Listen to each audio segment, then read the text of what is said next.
Namaha Aste, good morning. Very warm welcome. Wherever you're comfortable. You can take the center three suits. The center three suits. Come on. Please settle down, ladies and gentlemen. Thank you very much. Good morning, ladies and gentlemen. Good morning. Thank you. Once again, on behalf of the Indian Army and the Center for Land Warfare Studies, I, Geetika Ganjudhar, welcome you all to the Chanakya Defense Dialogue. All of you distinguished dignitaries, esteemed delegates, respected members of India's national press, and dear colleagues, thank you for joining us here. Very, very warm welcome to all of you. Ladies and gentlemen, the Chanakya Defense Dialogue aims to become a prominent platform for stakeholders to ideate, discuss, deliberate issues and matters pertaining to national, global, regional security. And this we know can only be done together, because in India we believe that alone we can do much, but together we can do so much. We truly believe that collaboration is the future. But in the day and age that we live in, there is a twist to collaboration. This multipolarity world that we now live in no longer works on agreements and alliances. It works on convergences. So in this curious multipolarity world, India, we believe, has to take a decisive stand to fortify its position as a ready, resurgent, and relevant stakeholder of peace, security, and harmony in this region. And as I said, we believe in doing this together because we believe in the age-old Indic adage of Vasudhaiva Kutumbakam.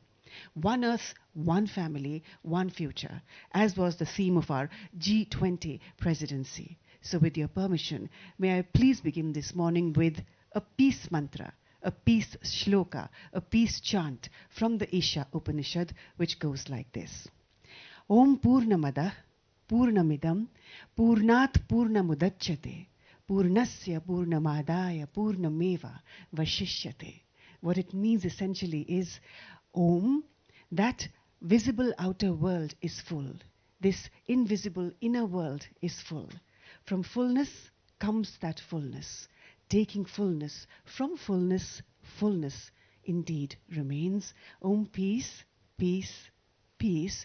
After all, isn't that why all of us are in this dialogue? For peace, security, and harmony for everyone in the world. Welcome once again, respected delegates. To open house this morning, I'd like to invite forward Lieutenant General P.S. Rajeshwar, retired, Director General of the Center for Land Warfare Studies. He will now step forward and render the initial remarks of Day 2 at the Chanakya Defense Dialogue. Please, sir.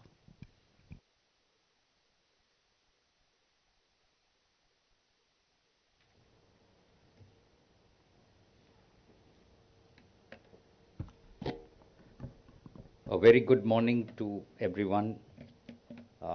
Once again, this is Day 2, Chanakya Defense Dialogue 2023. What I'm going to do is to run you through what happened yesterday, a snapshot. So as we go ahead, it will be just the salient points so that we can learn more from the speakers who are to follow. You're aware that the Chief of Army Staff made a number of points yesterday, and he alluded to the growing salience of national security influenced by factors up to this time, such as pandemic, escalating conflicts in West Asia, radicalization, terrorism, piracy, and climate change. He also pointed out the global concerns and new divisions which are emerging in the world order, complicating it further. Technology is transforming war fighting and has become a new strategic arena of geopolitics, with the gray zone domain expanding. He pointed out that India's bright present and the future and from the perspective of participating in many groupings, reflecting her intent to solve global problems rooted in Indian ethos. He brought out the salience of the collaborative efforts and began with South Asia and the Indo-Pacific as a particular focus in our security discourse. Shared interests and values form a solid foundation for cooperative security.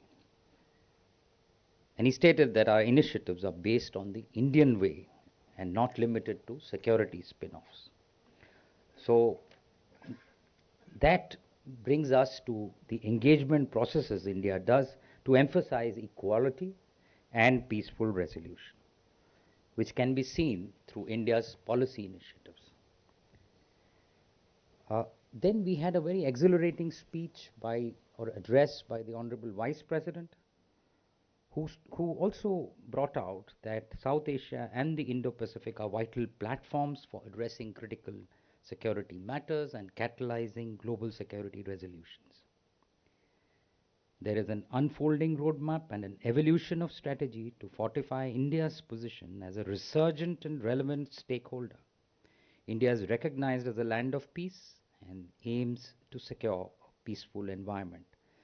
Guided by the belief that the world is one family, reconciliation is a core aspect of the global outlook for peace and security, and he discussed the success that G20 has seen. India must follow the legacy of imaginative statesmen like Acharya Chanakya and Swami Vivekananda. The era of dialogue and diplomacy rather than disruption is the only way forward. And he pointed out that the national security complex requires a massive paradigm shift. And collaborative security partnerships are the way forward to rewrite the character of war. Micro-analysis of matters and convergence of views are needed for conflict resolution.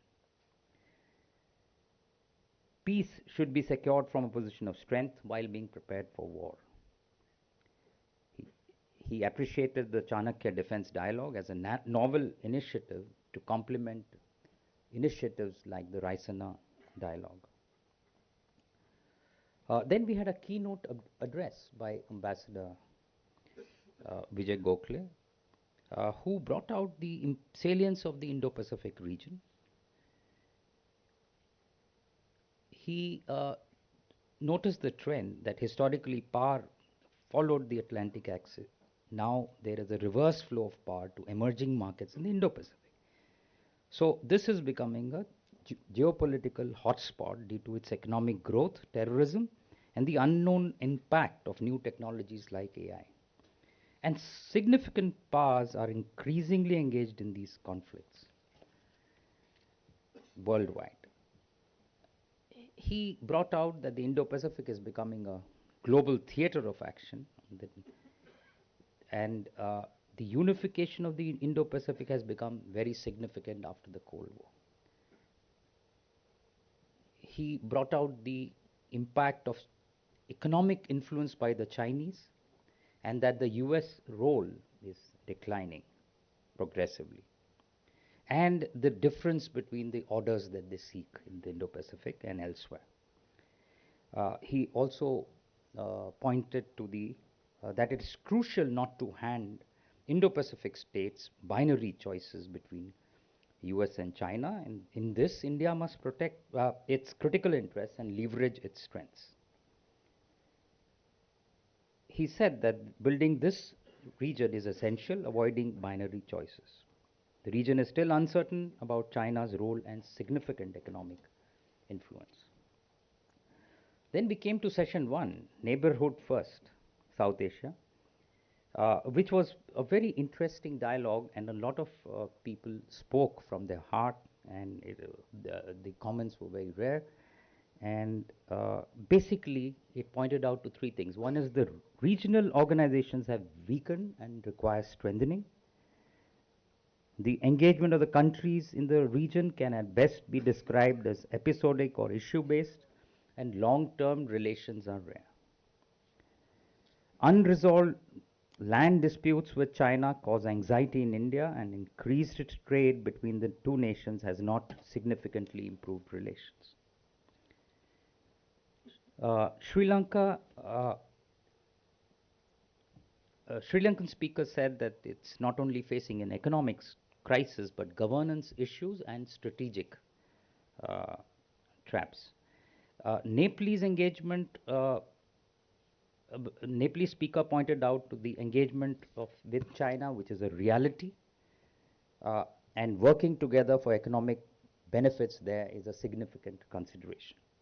So timely assistance from India is crucial for Nepal to avoid falling into the debt trap. Most of the panelists believe that India has to be the torchbearer in all this. The second session was on Indo-Pacific, the decisive frontier, and addressed what are the dynamics globally and regionally. And other than the facet of multipolarity, uh, the technological power shift, the challenges in dispute resolution, and the competition in the global commons was indicated. China's central role in the Indo-Pacific was brought out, including the economic and defense aspects. China's hegemonic ambitions, as it aspires to be the power in Indo-Pacific militarily, is at contrast to the present state in the Indo-Pacific. Taiwan's strategic emergence, how it has evolved, has significant implications for regional stability and international relations. Speakers from Indonesia, US, and US and India also pointed out what are the challenges which are there. As US progresses its security partnerships uh, in a greater mode with Japan, Philippines, and Vietnam. Then we went on to the third session, which was collaborative partnership, and the essentiality of that, uh, which brought out that Western nations do not see relationship with the same lens as Eastern nations do. The world needs to move from a narrative of with us or against us to a narrative of with us or even without us. The Quad is the best example, in which there is all the four countries share uh, different relationships with other bilateral relations with other countries.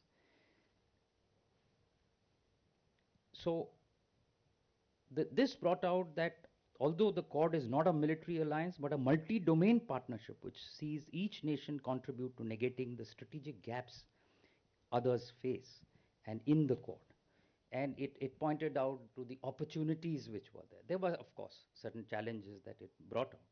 And how ASEAN, one view was that ASEAN is really benefiting from this strategic competition, and this is likely to remain. But the most important questions which was brought out is to understand the realities of China, as China sees South Asia as its backyard, and it's crucial to determine whether Southeast Asian nations accept this. With that, I will conclude. My aim was to give you a snapshot. I hope you've gone through the deliberations of day one already. It's already available on the net. Uh, we will update you on our site again. Thank you. Jai Hind.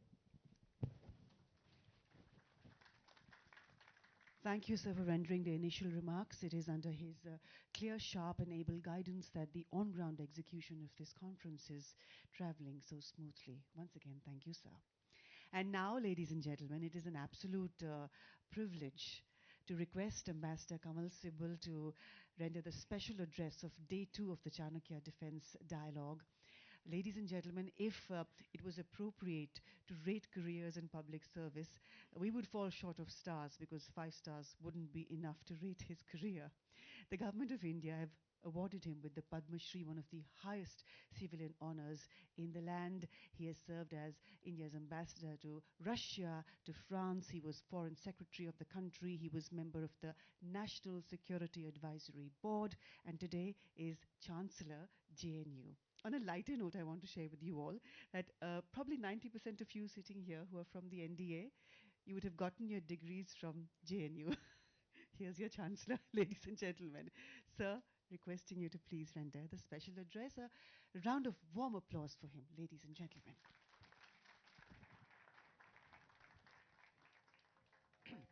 Well, thank you. Thank you very much for inviting me.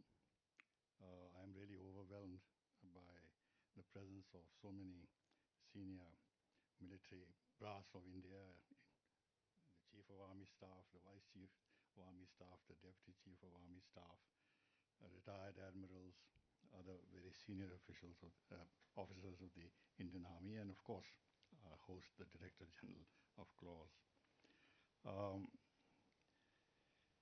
The subject that's been given to me is the global churn and India's search for strategic balance. I think it's a very topical issue because there certainly is a major global churn that we are witnessing, and India has to position itself in a way in which it can maximize its national interests.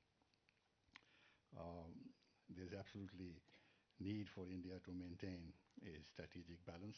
Now, if we have strategic partnerships, God knows, with the 30, 35 countries,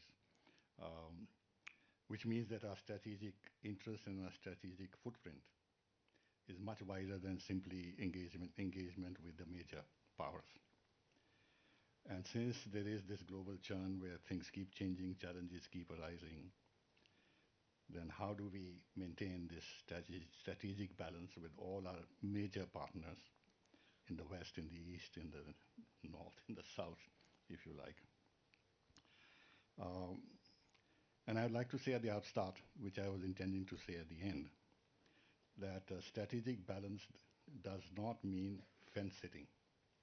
You know, there is a lot of commentary that you see in our media, in our circle, in our think tank circles, that India is fence sitting. I think that's the wrong way to put it, because they want India to take sides, and we know which side they want us to take. And therefore, there is this criticism. So it's not fence sitting.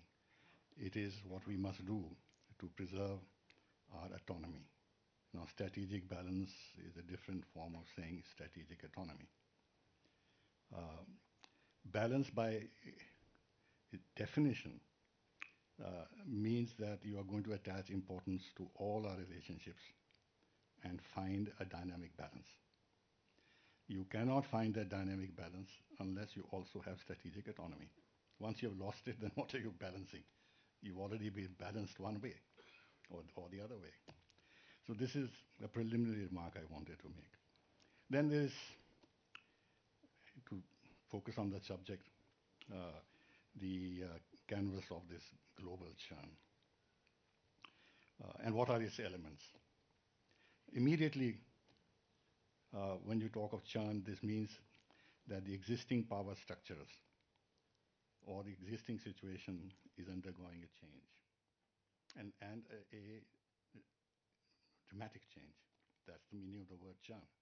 You don't know in which direction it's going, because the churn means that you cannot actually anticipate the direction in which it is going. And therefore, to my mind, the most important element in this global churn is the rise of China. We know what its ambitions are. It's the principal source of challenge to United States power. Look at the kind of progress China has made. It's phenomenal. Second largest economy, largest exporting country. It's expanding its military strength. Its navy is expanding at a rate that has never happened in the world before. It is building more and more intercontinental ballistic missiles. It is now uh, building more and more nuclear weapons.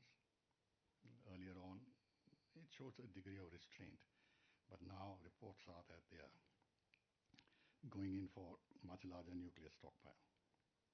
And then there is this Belt and Road Initiative, which is a very powerful instrument in the hands of China to spread its influence globally. It has the money, it has the finances, it has a strategy, um, and it's the only country that makes decisions with regard to development of infrastructure and everything else in the world. The World Bank, IMF, Asian Development Bank, or any other international institution, first of all, they are multilateral. Decision making is not in the hands of one government.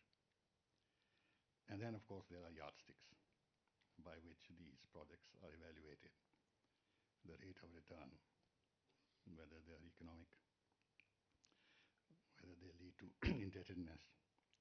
But here, everything is in the hands of the Chinese planners. And this is part of their larger strategy to spread their influence all over the globe. They say quite boldly that we are the biggest economic partner of 128 countries. So any project they make anywhere in the world is subsumed under the Belt and Road Initiative, including in our neighborhood. The other element of the global churn which is connected to this is the relative decline of the United States in terms of its ability to manage the global system, which it was doing rightly or wrongly with a lot of mistakes, but it was doing that until recently. But now it's unable to do that. And we can see why now United States says that it wants partnership, it wants alliance, it wants to strengthen them more because they can't do these things alone. And they have to meet the China challenge. We've seen how their war on terror failed, whether this was in Afghanistan or in Iraq or in Libya or in Syria. In fact, Afghanistan is an example where the war on terror began to oust the Taliban from Afghanistan, and now they handed back Afghanistan to the Taliban, so it's gone full circle. The US power has been based on its military strength. Figures are, astounding, the number of bases they have all over the world, and the disposition of their military power in so many countries. But it's not only its military strength, but also its technological strength, innovation. It was leading in that. It was the prime mover of globalization because it suited the US larger strategy to continue to dominate the globe, maintain its dominance through globalization, because in a way this was tying up the global economy and supply chains to service, in a sense, the US economy. And it was possible to do this because of the formidable military strength of the United States. Connected to this is the hegemony of the dollar. And you've seen how it is operating now in terms of sanctions on the United States, on Russia, and secondary sanctions that can be applied to a host of countries, including India, if you don't follow those sanctions, which means that the United States has weaponized the dollar. That is now having a reaction, where countries want to trade as much as possible in their own currencies. The Russia-China trade, 80% of it today is in their own currencies. India is also trying to use its national currency in transactions. Of course, this does not mean that there's going to be de-dollarization of the economy in the foreseeable future. It's just not practical. But it is being chipped away. And that presents a major threat to the United States. Even in terms of economy, technology, uh, China has made very significant breakthroughs. At one moment, the United States felt that there was a considerable lead, technological lead between them and China. And then they discovered it's not the case. And hence all the new steps that are being taken to deny China access to technology. And also then to build up a technological base in the United States itself, this CHIPS Act and this and that, vetting of Chinese investments in the United States. Europe is following suit, not in the same way, because they don't have the same kind of, how should I say, capacity to challenge the China as United States has. Uh, China has control over critical raw materials and critical technologies, whether in the solar domain or electrical vehicles, is something that not only the United States, but the rest of the world, including India, has to contend with. We have this major renewable energy program, of which the solar power is a major component, but where are these solar technology going to come from? It's from China largely.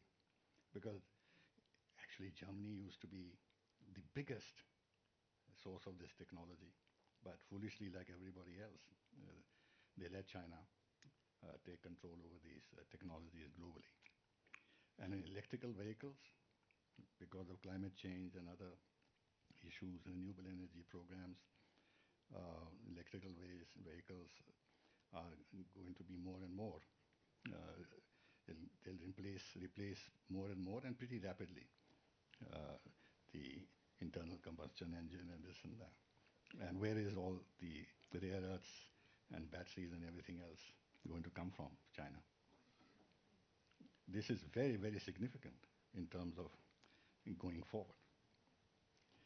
Also in the issue of artificial intelligence, which is now something which everybody is applying their mind to, there is a big competitive race ahead.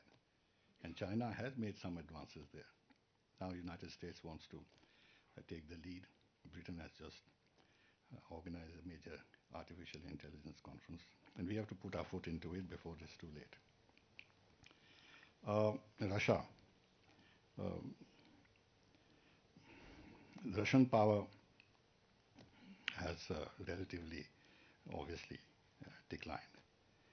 They're a huge country with tremendous resources, the largest country in the world. They're self-sufficient in oil, in food, in water. And they have a certain technological base which can help them to survive. If they don't have the ambition to have $50,000 per capita income and are happy at 10, 15,000, they can sustain it. And then, because they have a technological base, and now they are realizing they didn't pay enough attention to developing that, and which they intend to now do, despite all the challenges that they face. Politically, they are coming back. They are coming back. And the effort of the West to isolate Russia hasn't worked. On the contrary, in fact, there's now a feeling that maybe the West overplayed its hand. But now they are in a jam. There is no way that they can now reach out to Russia. They demonize Russia and Putin so much that the public opinion has been so brainwashed into looking at Russia as an enemy that to step back is not going to be easy. Now, the other part of the churn related to this is the collapse of US-Russia ties. And it's collapsed so dramatically that for the next 10, 15 years, I don't think this can recover.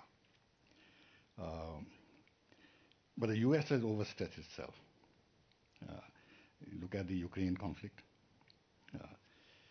If the United States, since it has roped Europe totally into its strategy, if the US, as it appears, is not going to win in Ukraine, then imagine the consequences of this for US power. It's okay. They walked out of Afghanistan, from Iraq, from here and there if they had failures. It doesn't hit at the core of US power. But if they fail in Ukraine, if they fail vis-à-vis Russia, the consequences of that for US power, internally and externally, are going to be immense. Immense. And that should be a point of worry for everyone, including India, uh, but in a different sense.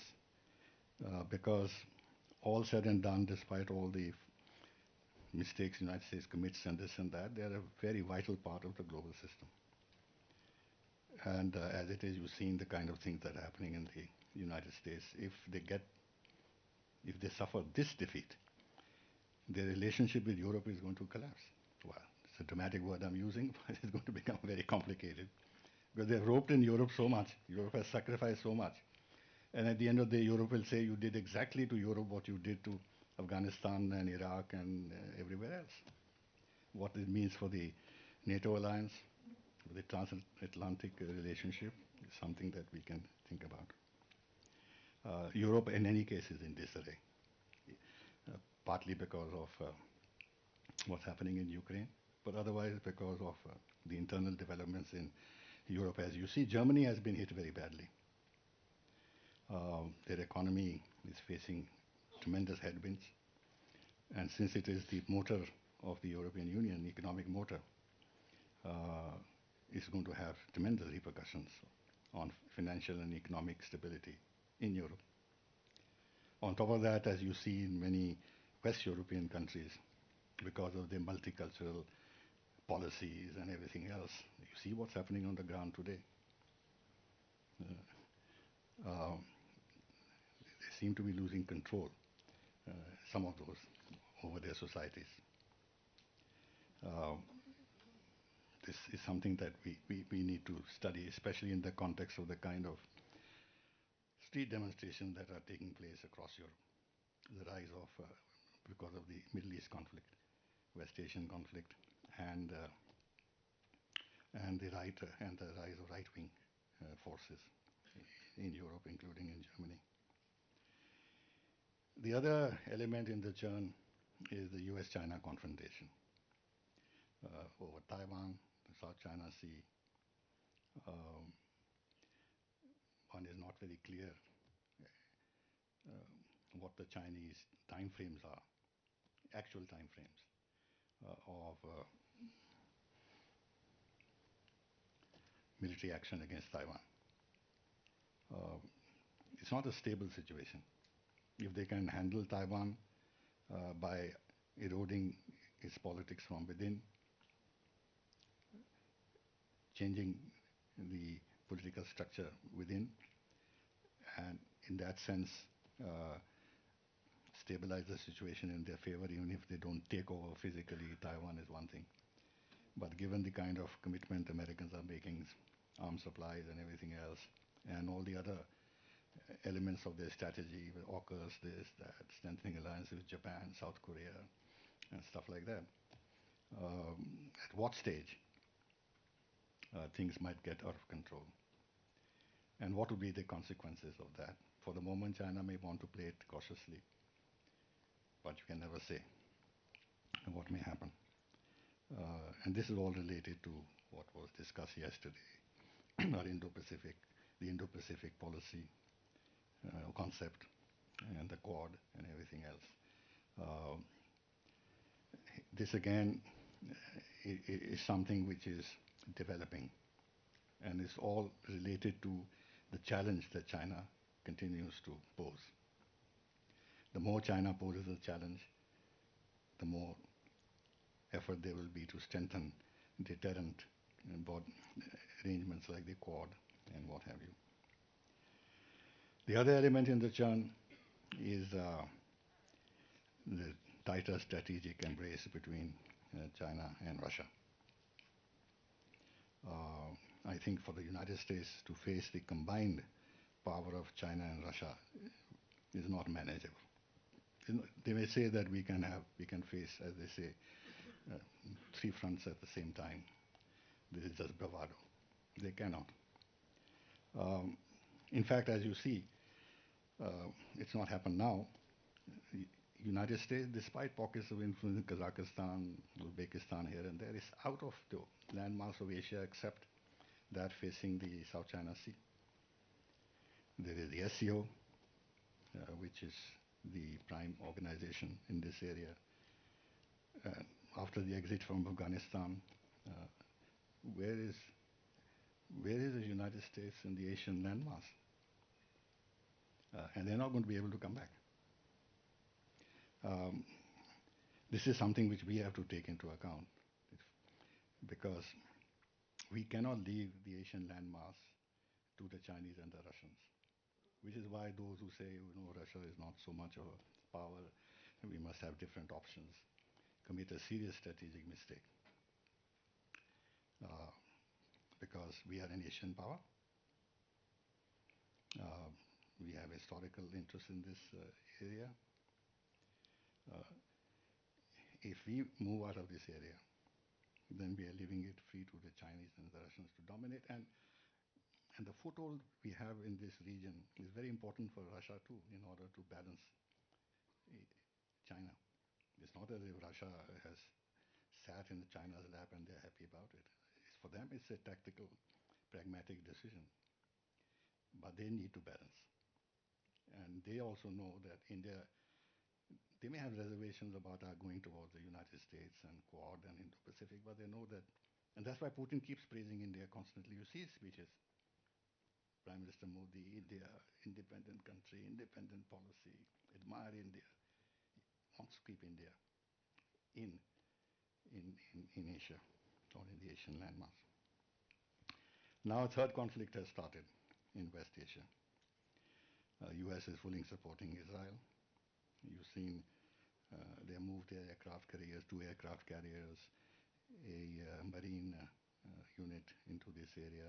They want to foreclose the possibility of a wider conflict because they can't handle 3 conflicts at the same time. In Europe with Russia, in the Far East with China, and now in a very vital area like the West Asia, a conflict which may involve Iran. Consequence of this conflict, firstly, I think there's unnecessary criticism about India's position in this conflict. For India,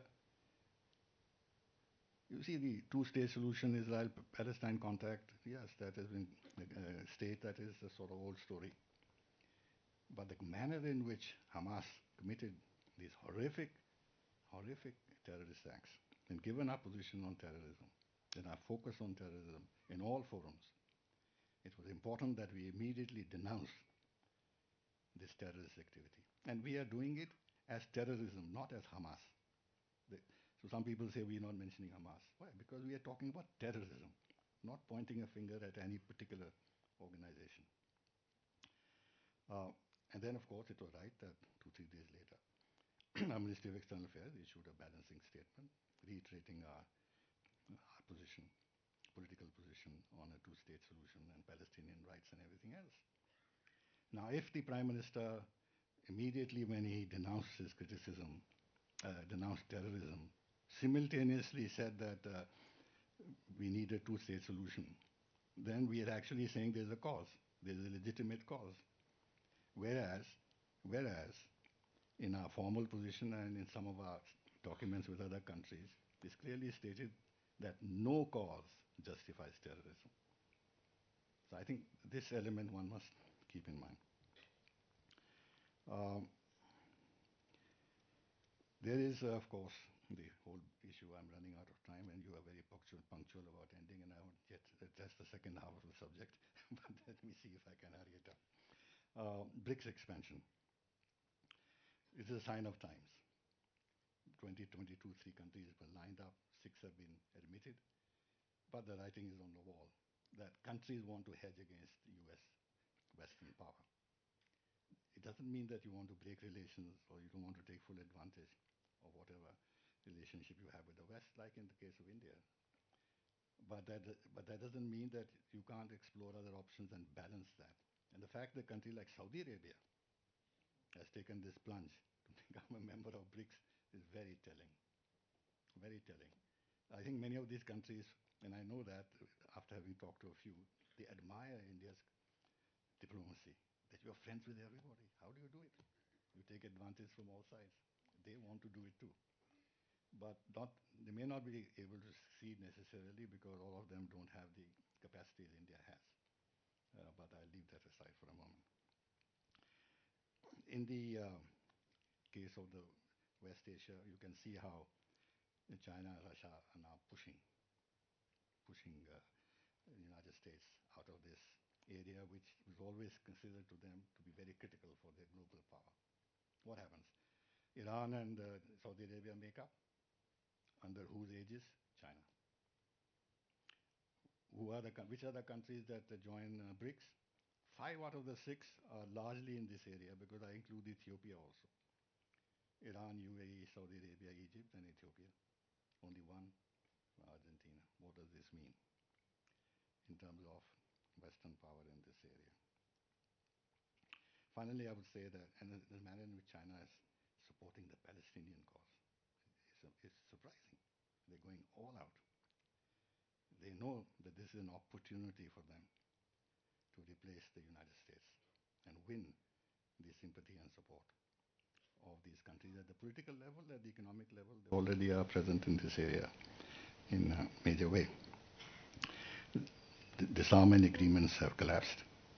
INF has collapsed. The New START has been suspended. Russia has walked out of the CTB ratification. So with all the other countries developing their nuclear bases now, more and more nuclear power, this and that, something that we need to look ahead as to what this might mean. This emergence of the global south in a major way, as we've seen in the G20, is part of the global churn. If you look at the G20 statement, it is essentially focused on the demands, concerns, expectations of the global south. And India took the lead to organize the Voice of the Global South Conference with 125 countries attended. And I looked through the agenda carefully. It's remarkable. It's remarkable. It's a very demanding agenda on the West in terms of what they have to do, including climate change, trillion of dollars that they have to make available, technology, the whole issue of indebtedness, multilateral development banks, they should lend more so that developing countries can invest.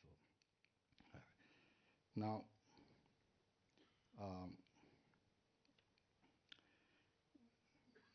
what about strategic balance? I've got 3.5 minutes. Let me see. One way we are doing it is strengthen, rightly, India-US ties. For our strategic balance, this is vital. There is no way in this churn that is taking place that you go against the United States of America. United States America is being relatively weakened, but still the strongest power in the world, the biggest economy. We have so much to gain from our relationship with the United States, so long as we keep this strategic balance. And therefore, in terms of technology, investment, defense, Indo-Pacific, Quad, everything else, building deterrence against China, the US relationship is the most important.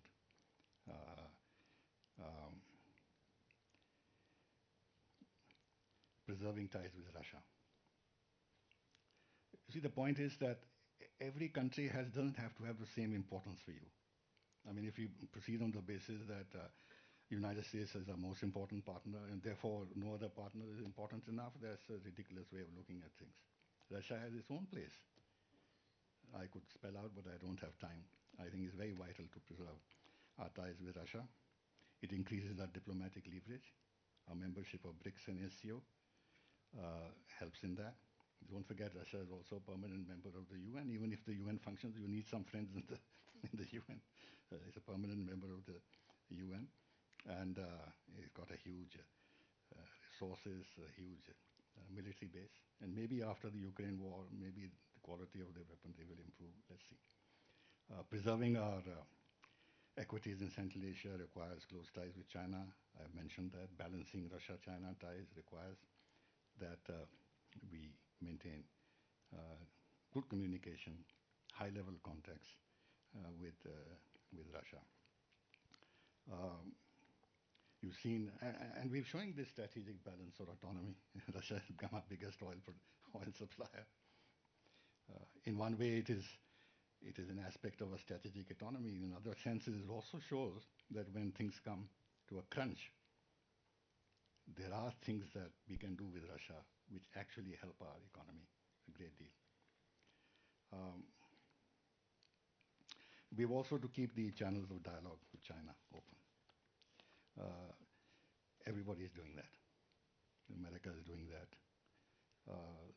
So it is very wise, even as we deal with them as an adversary and see where we can counter the negative aspects of their policy towards us and say sitting on our border. I mean, general is here. So, but the point is, we are keeping the channel of dialogue open, but in terms of strategic balance, it's necessary. The moment the dialogue breaks down, your leverage with your other partners to that extent goes down. And they will then believe that you are more dependent on them to deal with China. So keep that space open. Leadership of the Global South. Can I have 2-3 minutes more? Leadership of the Global South gives us strategic space vis-à-vis US, vis-à-vis China, vis-à-vis Russia, and others. Because India is important in itself, but how do you make it even more important if, like in the days of the Cold War, they felt India as a leader of the non-alignment movement had to be quoted.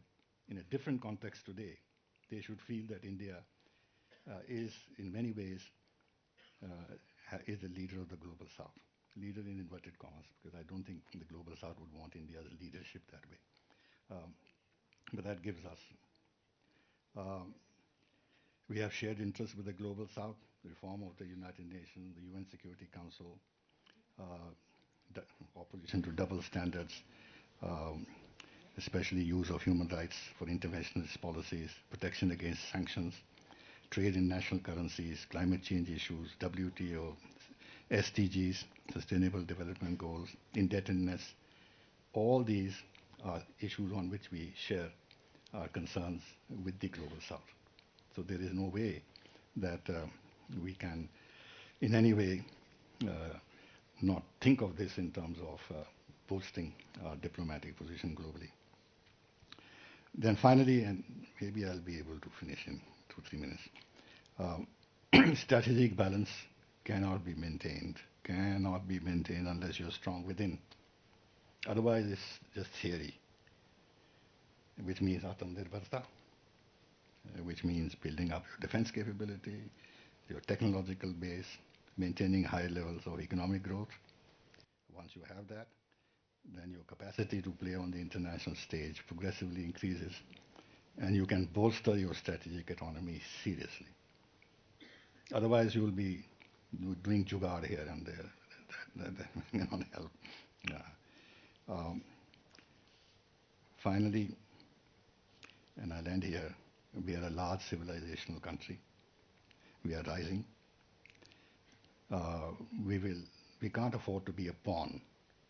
I'm addressing the issue of strategic balance. We can't afford to be a pawn in anybody else's strategy. We have to carve out positions for ourselves on the global stage. Obviously in a cooperative framework, not in a confrontational framework. We have to preserve a foreign policy that serves our long-term interests, which means friendship with all, even those who are antagonist to each other.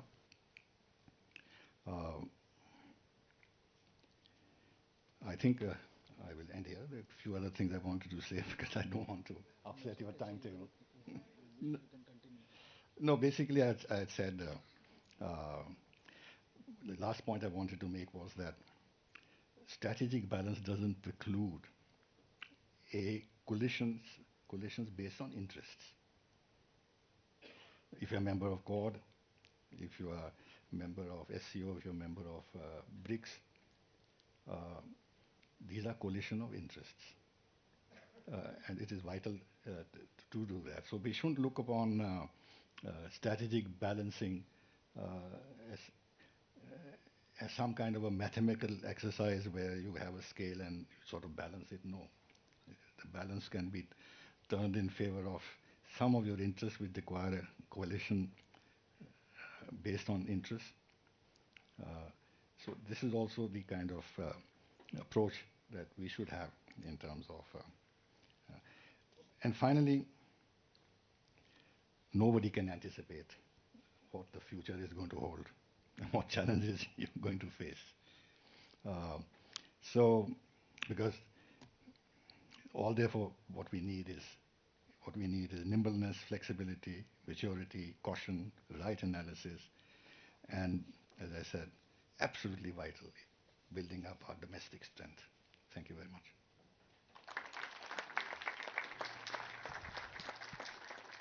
Thank you very much, sir, for that address and for your esteemed presence here this morning. May I please request General Manoj Pandey, Chief of the Army Staff, to present you, sir, with a memento, a token of our appreciation, sir.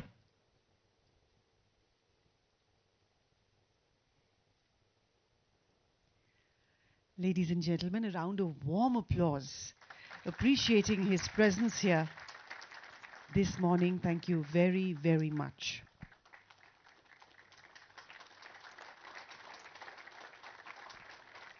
I request you all to come together for a group photograph, please.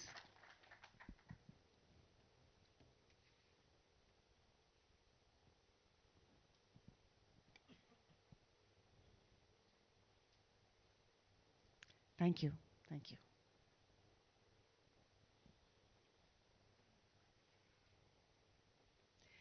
Ladies and gentlemen, we will now take a short beverage break of 10 minutes, and I hope to see you all back in your seats in 10 minutes from now. There's a very famous dialogue of Charles Dickens where he says, Polly, put the kettle on. Well, gone are those days, but only Polly put the kettle on. Now even Paul can put the kettle on. But here, our chefs have put the kettle on. Please enjoy your hot cups of tea and coffee. And in 10 minutes, can we please see you all back here in your seats?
ओ देश मेरे तेरी शान पे सज के कोई धन है क्या तेरी धूल से बढ़ के तेरी धूप से रोशन तेरी हवा पे जिंदा तू बाग है मेरा मैं तेरा परिंदा तेरी शान पे सदके कोई धन है क्या तेरी धूल से बढ़ के तेरी धूप से रोशन तेरी हवा पे जिंदा तू बाग है मेरा मैं I am not Morgan Freeman. Well, at least in contemporary terms, it is not. What if I were to tell you that I am not even a human being? I am not Morgan Freeman. And what you see is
Welcome back, ladies and gentlemen. Just a few minutes away from the next session, which is the keynote address of the day.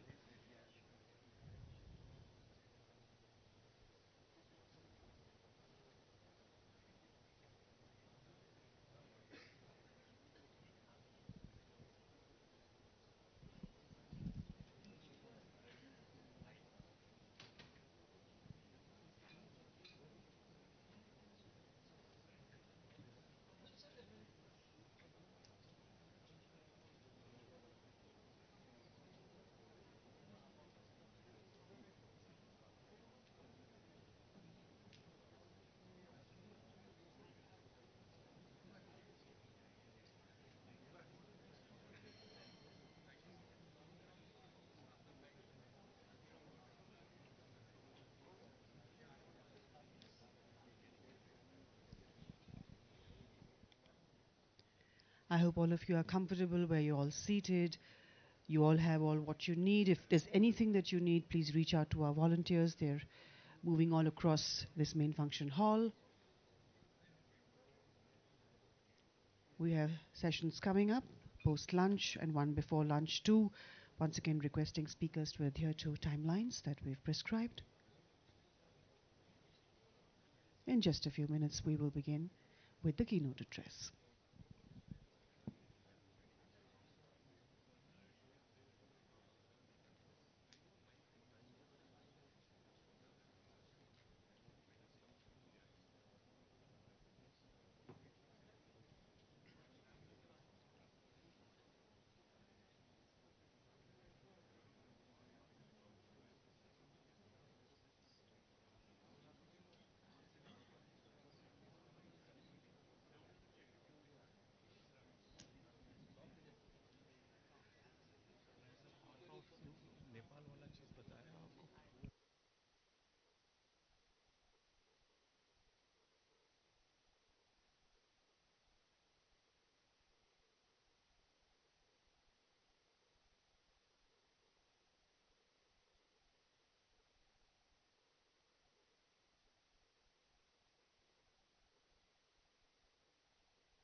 Welcome back, ladies and gentlemen. We are at day 2 of the Chanakya Defense Dialogue.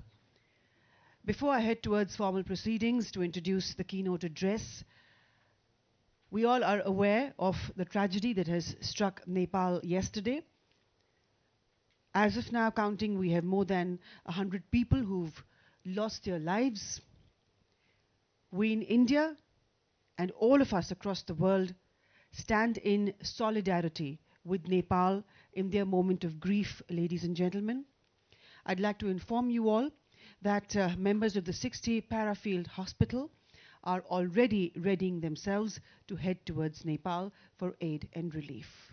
Once again, we stand in solidarity with our friend Nepal. And now it's time for the keynote address of the day. It is an honor and a privilege to invite forward Dr. Arvind Virmani, who is a full-time member of Niti Aayog India. He's also served as Executive Director of IMF, as Principal Advisor to the Planning Commission and Chief Economic Advisor to the Finance Ministry of India. He's truly had an exemplary career in public service and is one of the distinguished sons of India who's helping build a new Bharat. Ladies and gentlemen, please put your hands together in an appropriate, warm round of applause. And please welcome him on stage, Dr. Arvind Virmani. Please, sir.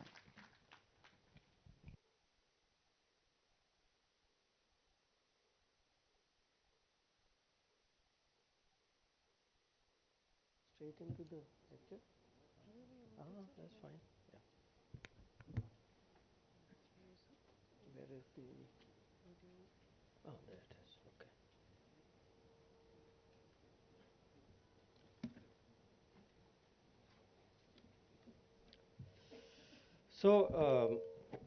Thank you for the introduction. It's a pleasure to be here. Uh, Strategy has been one of my hobbies for decades. It's only after I retired that I had time to do some of it. But anyway, you'll get an idea of it in the introduction. So I will dispense with, I think we're already running a bit late, so I'll just go straight into my talk. Let's see if I got this.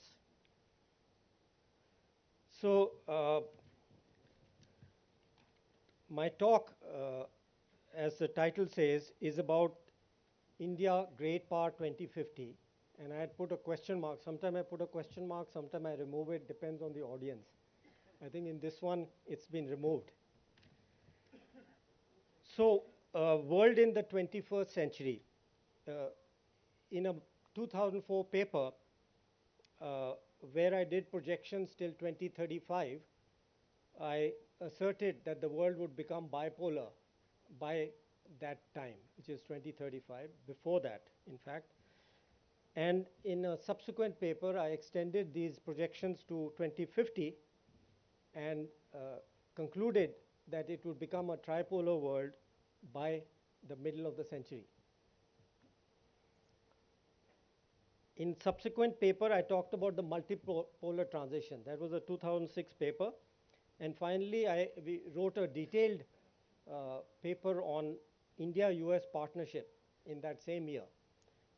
I think most of you are probably too young to remember, but we had a commission headed by the father of the current foreign minister, on which I was also a member, where we developed a strategy. The idea first was to develop India's strategy for the world, but then it was too complicated, too detailed. We focused actually on the India-US partnership, and as part of that, the economic aspects I published in this paper.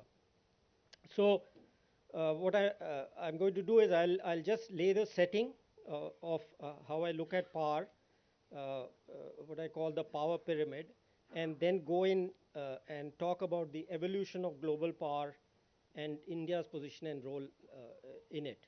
So that is kind of an update you can think of with all the changes in the world so far and since then. So I find it best to think of power as a pyramid where economy is at the bottom, military and diplomacy. Why the pyramid? Because it's a stable structure. One of the things which happened, we know from history, is the breakup of the USSR and the Eastern Bloc. And in my analysis, that was because they did not have this stable structure. The military part was too heavy. So that is one important element of this. Do we have a, sorry. Okay. So you see, of course, the international environment and the domestic power pyramid interact to determine strategy. But I only want to point out one more thing here, which is in the middle, you see technology general and technology strategic. This is something which people who don't understand technology have a very difficult time understanding. Much of the general technology is closely connected to the economic part of it. The strategic part is directed by the military and strategic definition. They are quite separate but also interacting. And it's very important to think of technology in two parts. That's why I've put it specifically there.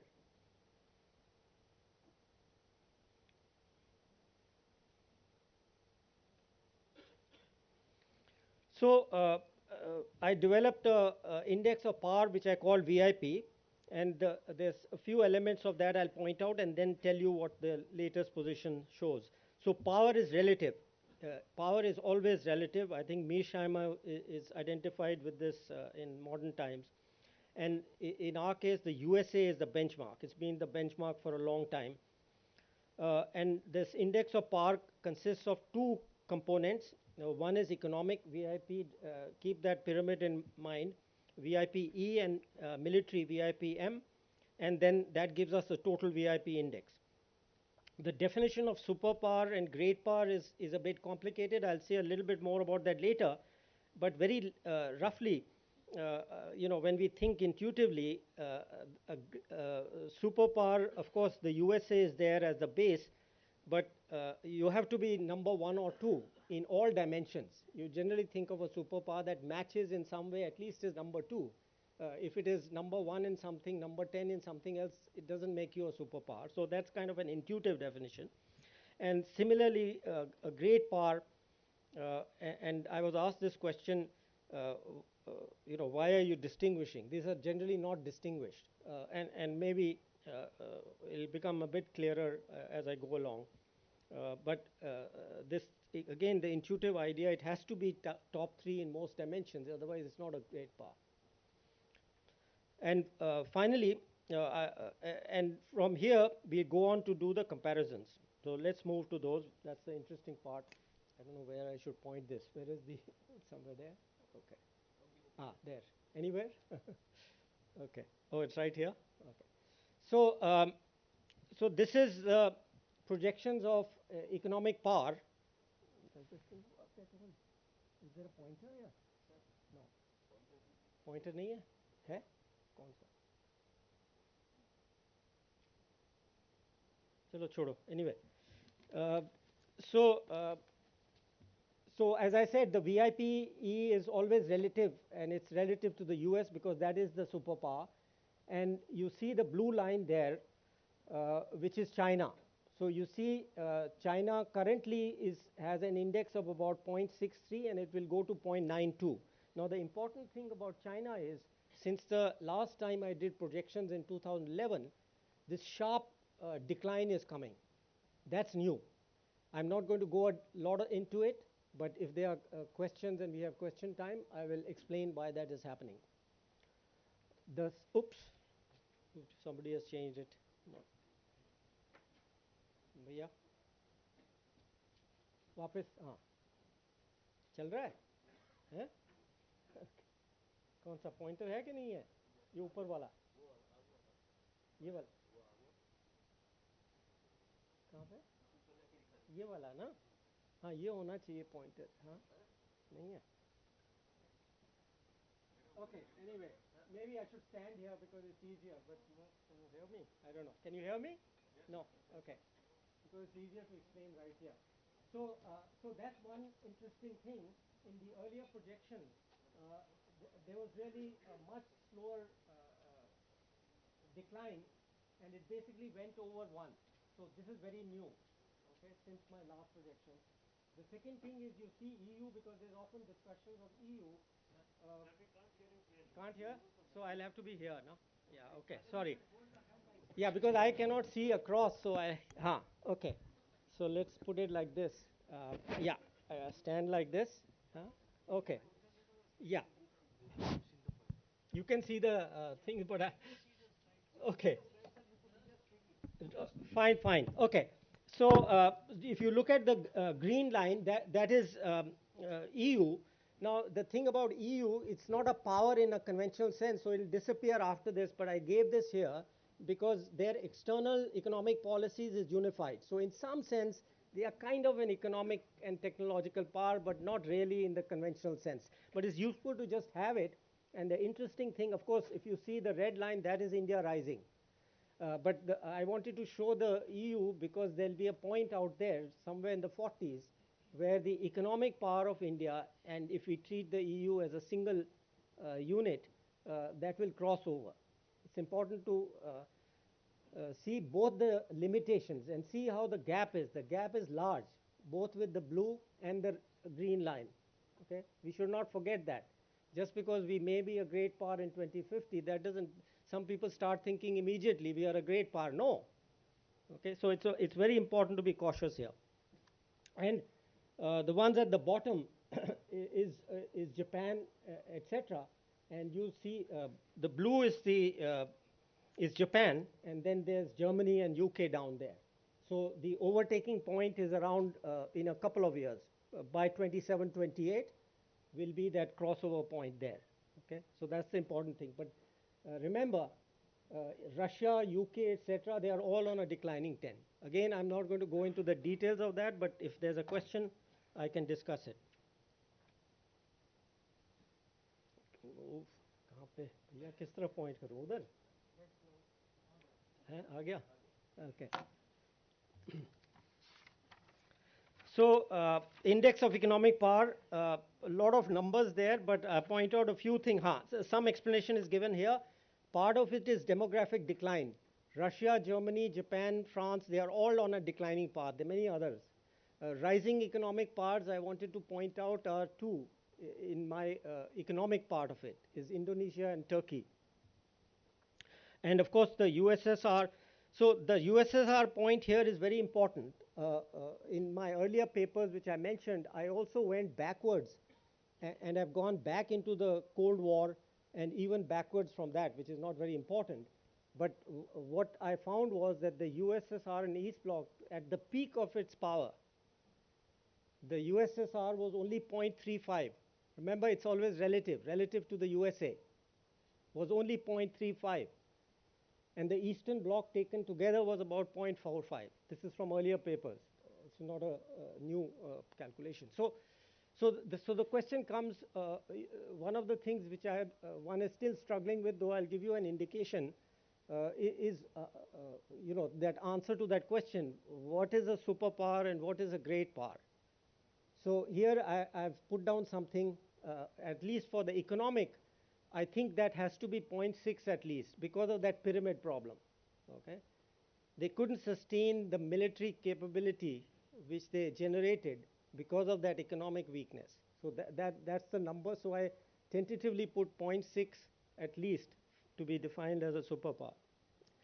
And great power is a lower number. Where does that 0.25 come from? Japan, Germany, etc. have never gone above 0.25. They've not got above it. So in this sense, they were not superpowers or even great powers. Leading powers, yes.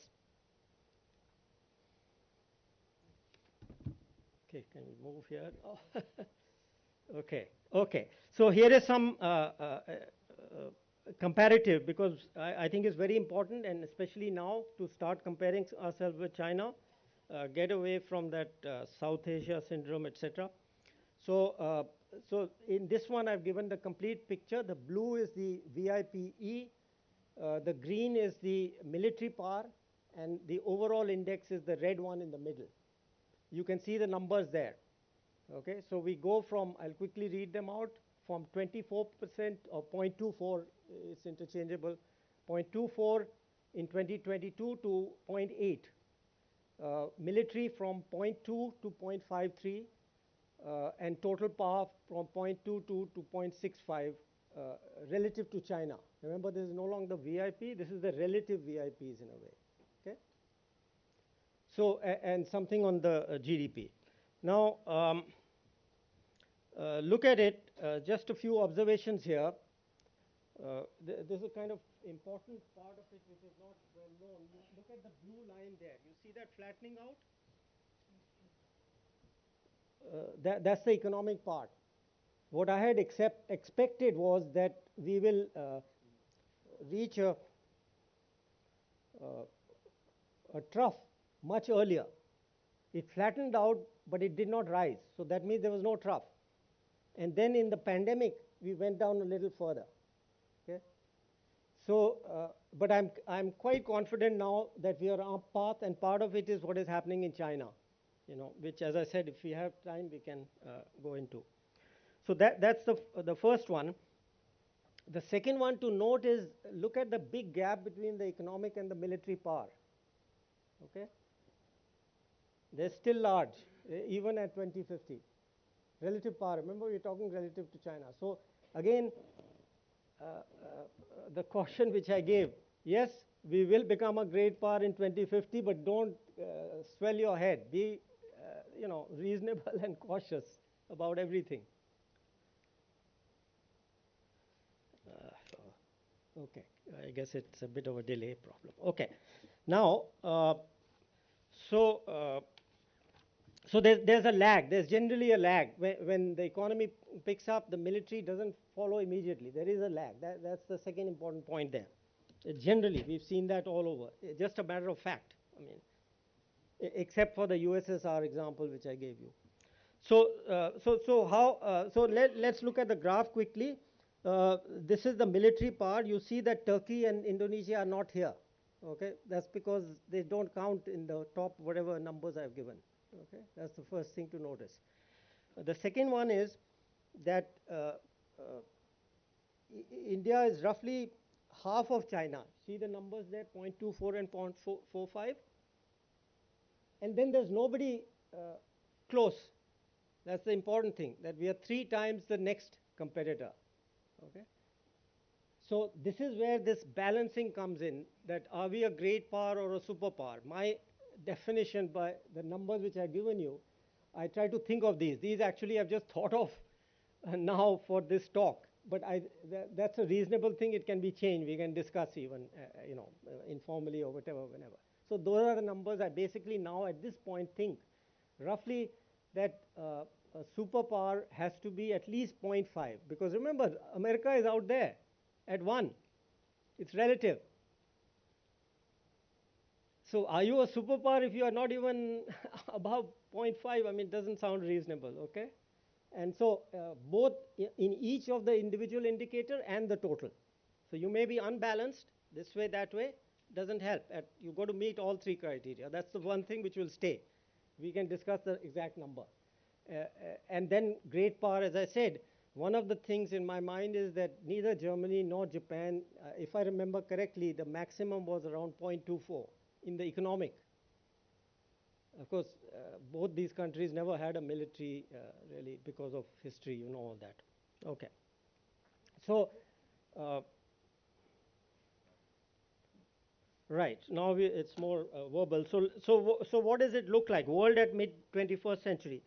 So, there's a concept I call the multipolar rim. It's not multipolarity, it's multipolar rim. It comes from economics. Many of my concepts come from economics or power.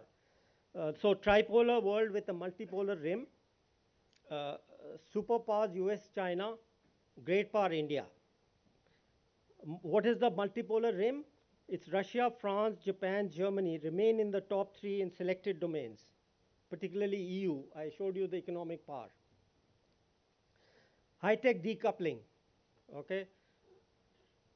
I have no doubt since 2018 I've been saying that high-tech decoupling is going to occur. And now you see a lot more of it.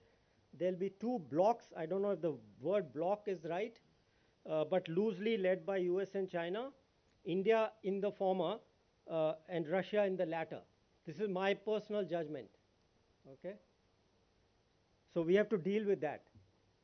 First the reality, then how do you deal with it? This is how I see it evolving.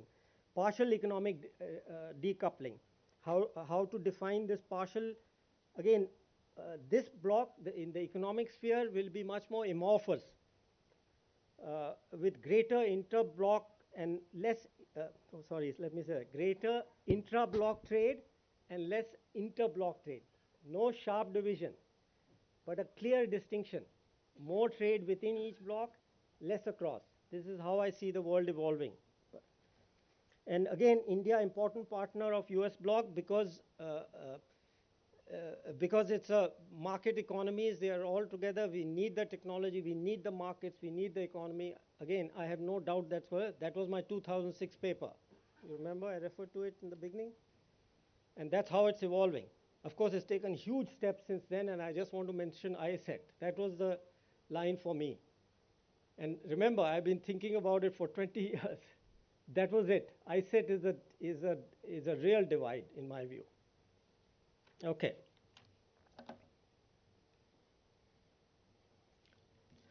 So regional dimension. I was asked by General Saab to say a little bit of that. So economic, a little bit of economics now. Okay, we got a time there, right? So what is the economic community? Common market, in a way, is one of the important ideas we have to pursue. Why? Because majority of global trade is regional. People talk about globalization, but it turns out if you go down into the structure, much of trade is regional. not every trade, okay? And international trade drives productivity. So the good example of that is the US, Canada, Mexico. You know, there are lots of studies to show there's a huge amount of trade within that bloc, and it is driving productivity everywhere. And in fact, the studies show Mexico is one of the biggest gainers of that. Okay, so this concept, old concept, leftist concept, that somehow the weaker power or the smaller power loses from cooperation is all claptrap. Okay, the less developed power benefits more if you have the right policies. Obviously, you can't have crazy policies and think you're going to benefit from anything. So South Asia, again, we should not be stuck with it. I am trying to push the idea towards Indian Ocean littoral. Of course, there is the Quad and all we can discuss, but the concept of regional extends most easily to an Indian Ocean community. But there are lots of weaknesses, a lot of things to be done. Okay, and I won't go into the next one, which is another. On the military side, clearly, production and export of weapons, which you all know about, and dual-use technology is an important thing which will drive our catch-up and all that. Again, I'm not going to, I don't have the time to talk about all the economics, but again, I'm very happy to take up in the question. So let me conclude with China. I mean, China is in the back there. So what is it? You remember I said partial decoupling, manufacturing, etc. Why? Because PRC has developed a manufactured export monopoly. The 2022 numbers which I give there shows that telecom, in this area of telecom, EDP, and office equipment, it has 40% of the world market. This is what we call a 4-digit. If you go down to 6 and 8-digit, there'll be many more products. Okay? Textiles 47%, clothing 32%, much higher concentration at 6, 8, 10 level. So, if you think of a domestic context, we have anti-monopoly laws. US has antitrust. Nobody bothered about this internationally. It's amazing. This has never happened in history, as far as I know. Maybe I missed some history, but I have not seen it in history. The second part, of course, is the issue of shift of labor-intensive supply chains. Given that PRC is already a middle-income country, there would have been a natural shift, except that they don't allow it to happen through subsidies, etc., etc. Allow meaning, it's all. So there's a big opportunity here, obviously, for India and for other countries. And just a few thoughts, just for, I'm sure you're not interested in the details of economic policy, but it's what I call a dualistic trade policy, So, we are kind of moving towards it, which is that given the asymmetric policies of the People's Republic, there is no way for India or the West to deal with it but by adopting asymmetric policies. That is my personal view. Again, I'm distinguished from anybody government view. And that's because of the basic model, which I've just mentioned there. Again, I don't have time to, what I call the illicit model, and it comes from actual theory. Lerner Lange, I just mentioned, it's not just, newspaper articles. It's based on a theoretical analysis of what they did. So monopolization, I mentioned that. And then the symmetric part of it is, the other part of it is have a basically free trade policy with the rest of the world. That's what the dualism comes from. Okay. Again, actual policy is quite complicated, but this is where the whole issue of FTAs with developed countries versus ASEAN, the RCEP comes in, and the PLI comes in. Again, I just mention it and leave it, and conclude and give you the final. Oops. Okay. So the conclusion which I reached, how many years ago now, about 17 years ago, was that there would be big imbalances in 25 to 40, which has come true. Been spot on that. I'm sorry if I appeared to take, nobody else said that at that point.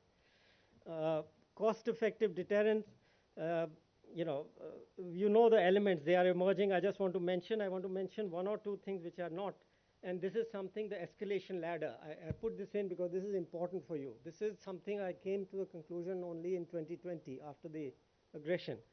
I think it's very important to pay attention to the escalation ladder, because in my view, the PLA thinks that they have escalation control over India, and that determines their policy. So I just mention it and leave it.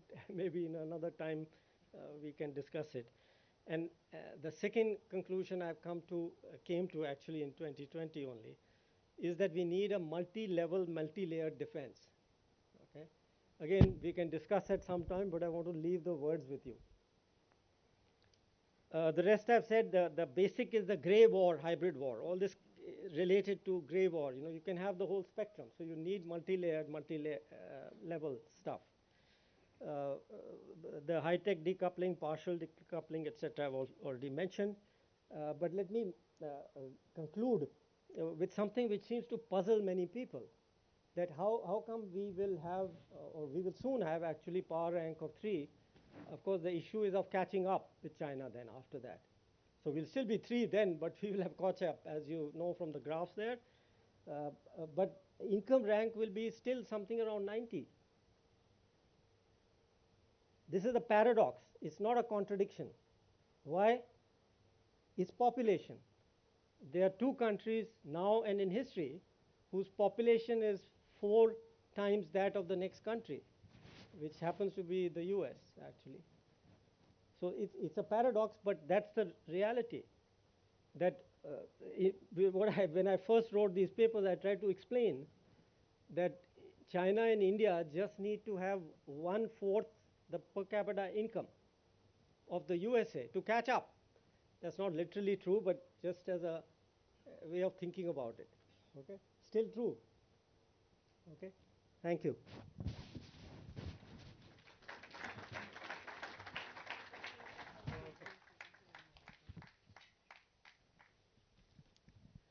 Thank you, sir, for that address. May I please request Vice Chief to please join us on stage, sir, to present a memento to Dr. Arvind Virmani. Lieutenant General M.V. Suchindra Kumar, Vice Chief of the Army Staff, now joining us on the dais to present a memento to Dr. Arvind Virmani.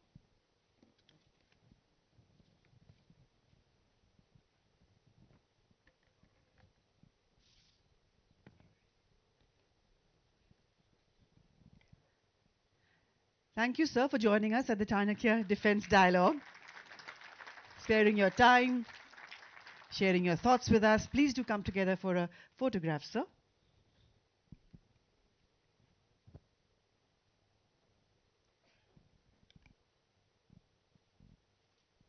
And thank you very much. Thank you both.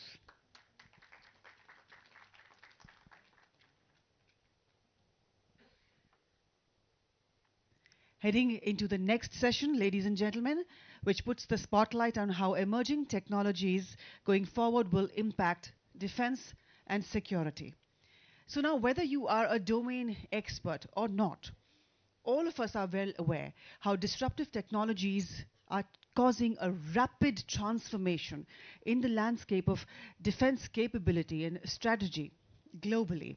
I was reading the other day how some of the latest technologies include autonomous weapons, cyber weaponization, the Internet of Military Things, artificial intelligence, additive manufacturing, so on and so forth, and how these technologies, in combination with conventional modes of warfare, are going to determine success and failure on contemporary battlefields. Over the last 2 decades, even space has been significantly integrated into the defense arena. And the potential that space brings is that you can actually win wars without fighting them. Now, India needs to further enhance their capabilities in this arena, and going all need to invest in beyond the essential space arena with off-the-box spin-offs. A lot of talk coming up in this next session about India's readiness with regards to modern technologies, about how technological advancements in China pose a significant threat, and overall the impact of technology in the field of defense across the world. To chair this very important session, I'm now going to invite on the dais Professor Ajay Kumar Sood, who's Principal Scientific Advisor to the Prime Minister of India and to the Government of India. Ladies and gentlemen, please welcome him with a resounding round of applause. Good afternoon, sir. Very, very warm welcome. We are absolutely delighted to have you here. Honored.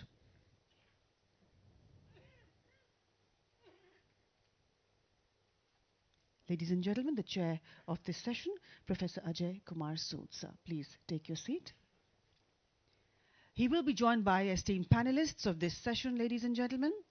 Dr. Uma Maheshwaran, can we please have you on stage, sir?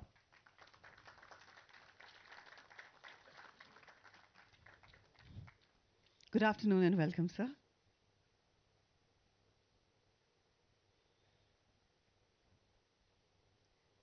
Professor V. Kamakoti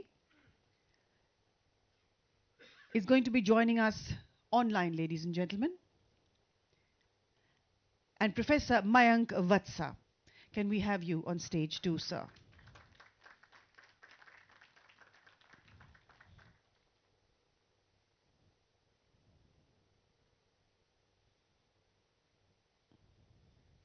And I now hand this session over to the Honorable Chair.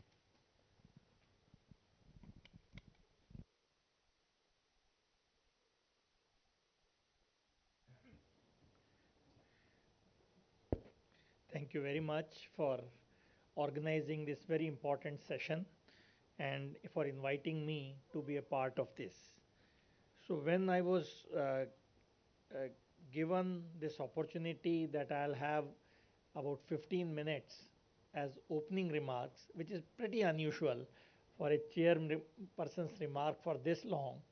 So I thought instead of just saying very in an analog manner, I'll put together some thoughts in the form of some slides and set the stage for the experts to really uh, uh, deliver on all the what are the intricacies and what are the challenges which India has. So please allow me to share some slides and then set the stage for the subsequent speakers. May I have the slides? Yeah.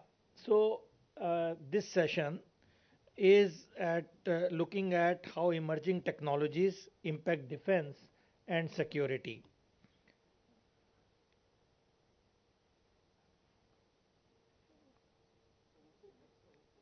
Okay. Did I change it? Yeah. Sorry. Again, I am not able to see this part of the slide.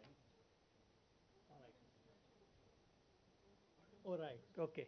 Fine.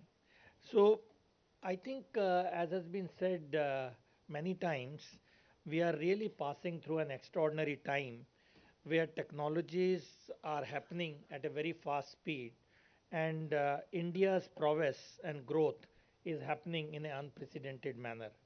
So we have many technologies which are making the difference in civil sector as well as strategic sector.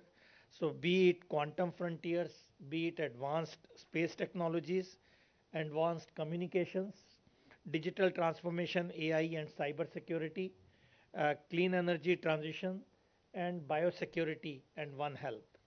All these are extremely important for civil as well as strategic sector. There are many other technologies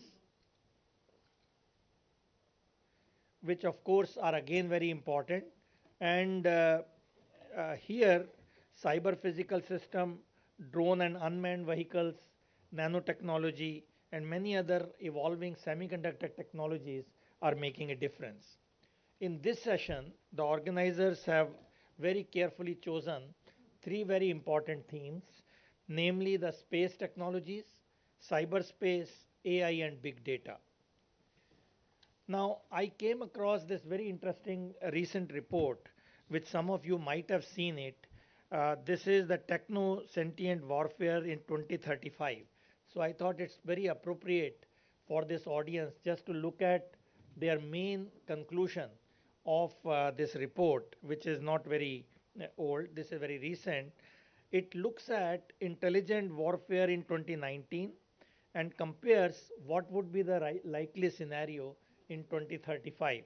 For example, artificial intelligence, which is the buzzword and the most common used word in 2023, according to Collins Dictionary, as it said yesterday and today, it will be actually replaced by quantum enabled AI Q brains, which mean much, much more powerful than what we know today. Autonomous drones will be having advanced autonomous drones in the form of swarms, in the form of intelligent self-organizing swarms, and so on. So it's already happening. It's not like a 1 or 0. These things are already evolving, and by 2035 they will be the lead players. Informationized and IO warfare will be replaced by cognitive warfare, and so on. So this just at a flash I thought was a good summary of what to expect in coming years and how India should be ready for embracing this technology. Now, in this, if you look at what are the emerging technologies and threats created by them, you will immediately see that there are various factors which you can immediately see that there is a very low threshold of initiating conflict these days, because in the form of cyber attacks, in the form of lethal autonomous weapon systems, in networked UAVs or swarm attacks, and this can be easily done. And so what it means is that emerging technologies are no longer superpower centric. Even the lesser powers can initiate the conflict and in really can engulf the world. So we will have issues of how these attacks have come, that will become more and more unclear because of AI ML to obfuscate origins, use of non-state actors for attacks, and so on. So we need to embrace all this, and all these things have a potential to impact the strategic stability between the countries. So what are the threats due to uncontrolled proliferation of disruptive technologies? Again, few thoughts here. The challenges compounding proliferation of disruptive techs will of course involve increasing economic competition, lack of regulatory governance, and supply chain dominance. All these things will contribute to uncontrolled proliferation or disruptive technologies. This thing I felt we should keep in mind, that so far we have been talking only of the nuclear deterrence. That may not be true as we see already in coming years, because if you look at the scenario as of today, the world's nuclear powers have failed to avoid conventional military conflicts with each other and even with countries that lack any nuclear capabilities. If you look around the recent conflicts, this is what has happened. Now, if that is the case, we will have technologies that can render nuclear deterrence invalid, and we will have replaced by precision guided munitions, hypersonic weapons, decapacitation attacks, space based weapons, and cyber and quantum technologies. So all these deterrences really will replace the nuclear deterrence which we have been facing, which have been saying. So this is again, sorry if you can't read the numbers, I'll just read for you again a recent report that top 10 military technologies, what are the trends and innovations.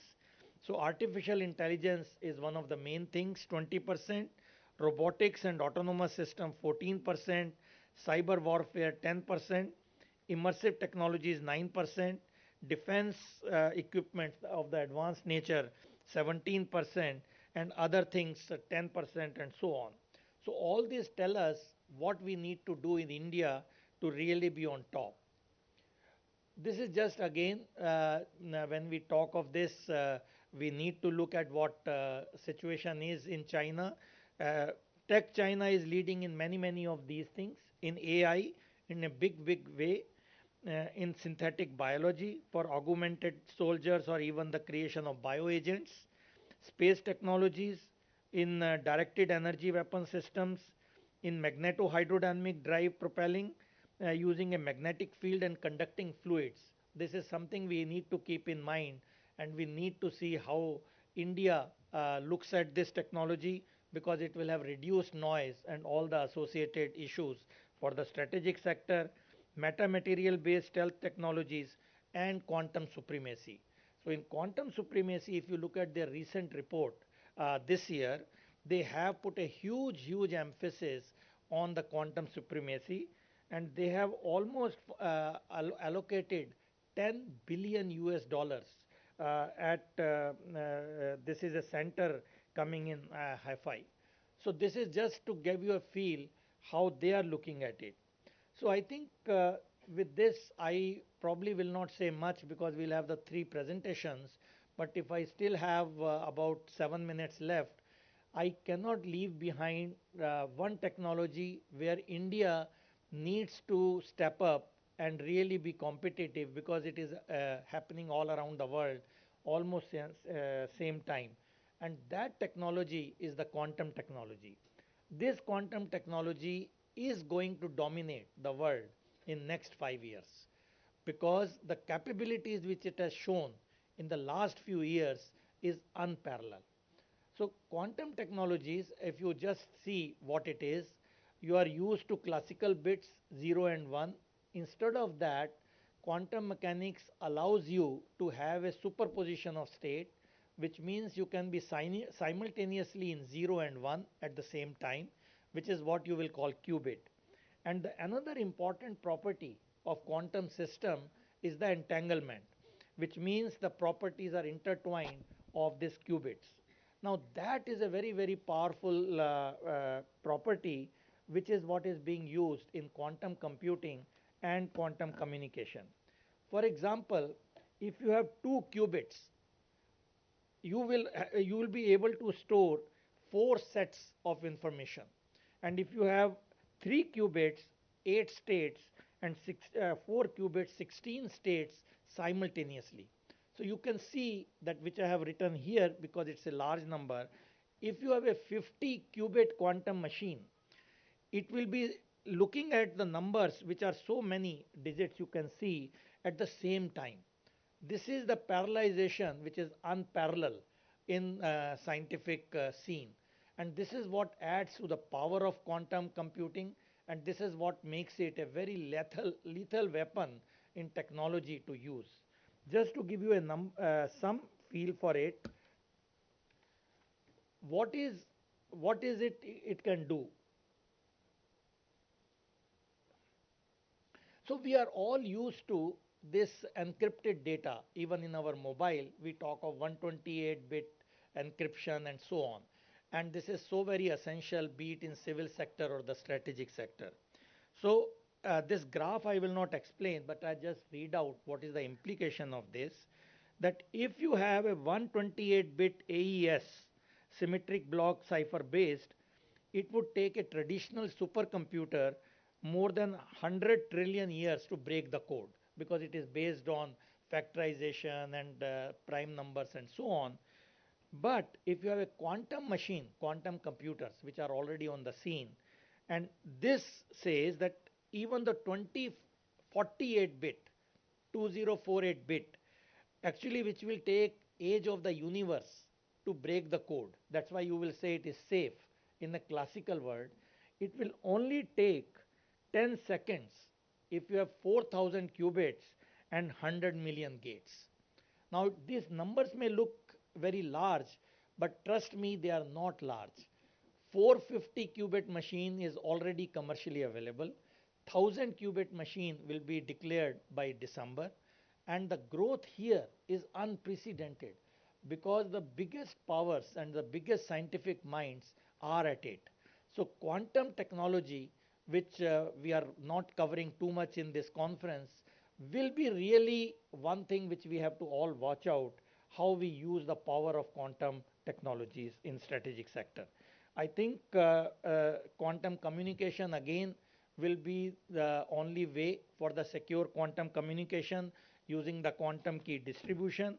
And I will again not go on to tell that it is absolutely safe when you have the QKD, because the moment somebody tries to eve tease, the quantumness will be gone and you will know immediately that there is an attack. So there are many features of quantum technologies which probably will take a whole lecture, but lot of it is already happening in India. So I want to leave this stage by assuring you that things are happening in India. This is the one which we need to speed up, in whether in civil sector or in the strategic sector. For example, the QKD based setup is already working between Sanchar Bhavan and NIC. So what you do is you create quantum key distribution, you put it on a classical channel, you through fibers, quantum channels, and that is what you do for encryption in the top panel which I see, and that will be a safe one. So what you need now, instead of 100 kilometers, which is what you can do in a fiber without amplification, you now need to do repeaters, because if you want to go 1,000 kilometers, you will not be able to do. So people have to amplify every 100 kilometer, and this is the weak link. This is where the attacks will happen. So what you need, the technology, is the quantum repeater, which means even the amplification will be done without this present problem of de-encryption, encryption, and that would be safe. So just keep in mind that the quantum repeaters, which is still not there in the public domain, lots and lots of labs are working for obvious reasons. It's not so much in the public domain. This will be the key for safe quantum communication. Again, some efforts by DRDO have happened. I will not spend time, and only want to say that the Indian quantum mission, which was launched few months back, or rather few weeks back, has been rolled out, and there are many players, including DRDO, including Atomic Energy, Department of Science and Technology, which are looking at various aspects of quantum technologies. We have the funding, which is as compared to international funding, may be modest, but looking at our innovations, we will make a difference. So quantum readiness is there in the India, but this has to be enhanced, and the quantum revolution and quantum war cannot be left behind. We will have a big role by quantum computers in the warfare in coming years, for the reasons I have written here. There are immediately things are happening where you can harvest now the data, because you can't decrypt, and decrypt later. So imagine all your messages which cannot be decrypted now will be decrypted in coming years, and that also exposes to the adversaries what the plans are. So I think I'll close this uh, brief remarks, which I will not go into AI and so on. The other people will look at it. AI and cyber security is a big thing. Again, lot of efforts are happening. Many projects are happening where our office is also involved, along with the sets in Chennai and various IITs. And what it means is that we need to be agile in technologies, because it's an evolving thing. It just is not static. That's the point. You just cannot, even if you stand, you will really drown, because you need to keep on moving to remain stable. And this is the message, and I'm sure all of us are seized with it, and all the efforts should be done to remain that we ahead of our adversaries and make country strong and safe. So with this, we will have the presentations by our experts. The first one is Dr. Uma Maheshwaran on space sector, then cyberspace by Professor Kamakoti online, and then AI and big data by Professor Mayank Vatsa. So may I invite Professor Dr. Uma Maheshwar to give his talk. Thank you. And then we will have general discussion. Thank you.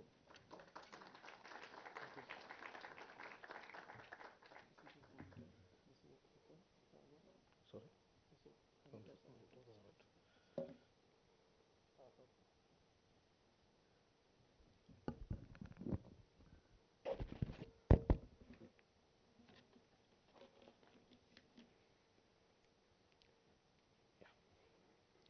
Very good morning to all the distinguished delegates here. Thank you very much for making me part of this very important, very relevant conclave uh, in the august presence of heroes of India, as we all consider. So I consider it as a great privilege. So this subject is so wide as far as the space is concerned. And considering that spectrum, the biggest threat for me is the clock. So I will not go into any specifics. I thought the entire spectrum I'll try to cover in this short time just by flagging it. So to start with,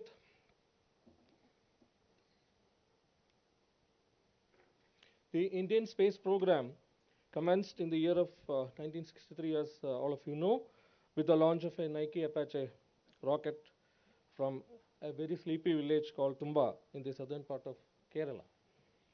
Dr. Vikram Sarabhai, the visionary and the father of Indian space program, wished that we must be second to none in the application of advanced technologies to the real problems of man and society.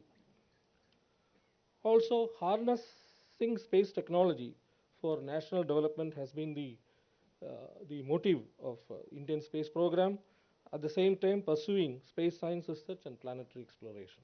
This is exactly what ISRO has been doing under the pioneering leadership of luminaries like Dr. Vikram Sarabhai, Satish Dhawan, to the current chairman, Sri Somnath.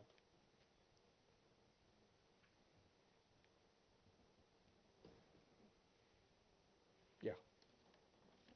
So basically, the facets of Indian space program, if you talk about the last 50 years, with the concentration on what we have achieved with respect to satellite communication, launch vehicles, Earth observation infrastructure, space applications, space exploration, navigation, and advanced space systems, at the same time touching the society in all walks of life, as you all know, directly as well as indirectly.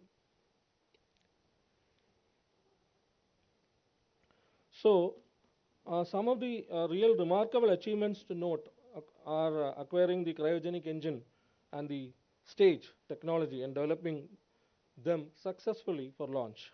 I think it was a great achievement. The flawless deployment of 104 satellites in one mission, the ingenious mission design and navigation for interplanetary missions, the high bandwidth and multispectral imaging satellites, indigenous development of SAR, that is synthetic aperture radar, and self-reliant navigation cluster of satellites, what we proudly call NAVIC. So this year has also been a kind of a juggernaut ride, like the Indian cricket team now going on. Of course, tomorrow is a very critical match with unique commercial launches of OneWeb in the low Earth orbit constellation of communication satellites, the successful launch of small satellite launch vehicle, which is really going to revolutionize the non-governmental enterprises in India, including the startups, and of course, the first in the world to land on the moon's south pole region, the Chandrayaan 3, and we are, as you all know, fast approaching the L1 point of the sun soon. And we also had the very first successful demonstration of the demonstration flight of the Gaganyaan program, successfully demonstrating the crew escape system, the deceleration, as well as the landing and the rescue. Of course, the entire Indian stakeholders, including the Army, Navy, everybody was included in this program.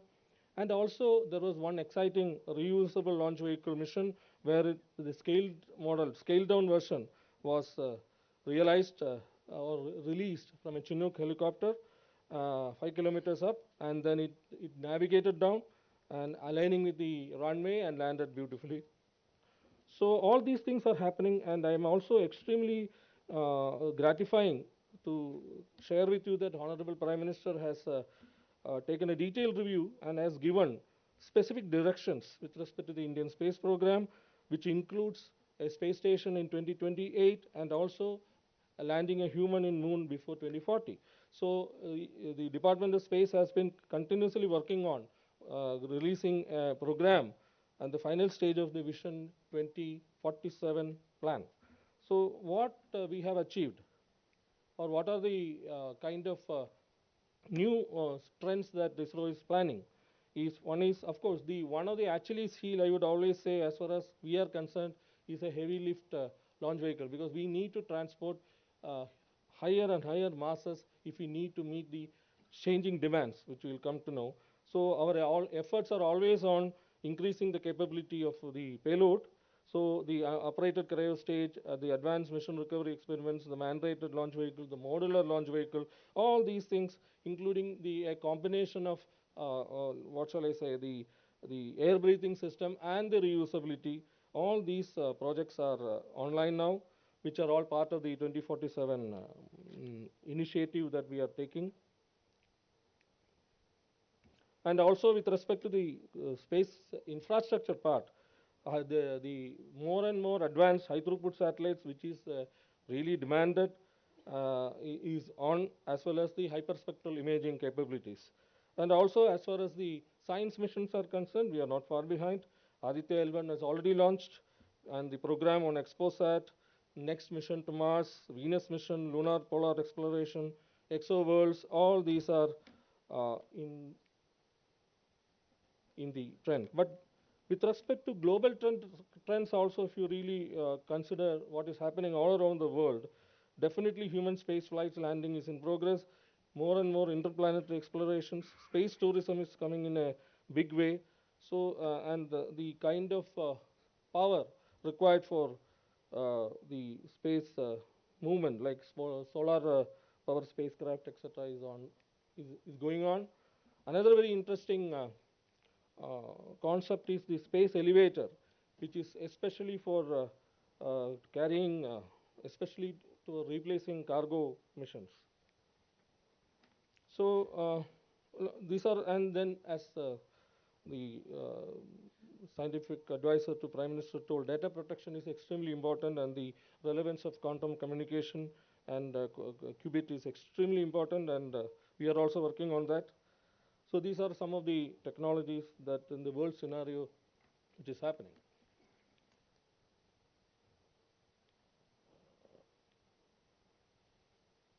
And at the same time, the question of space security, in which the civilian as well as the strategic domain is really snowballing nowadays.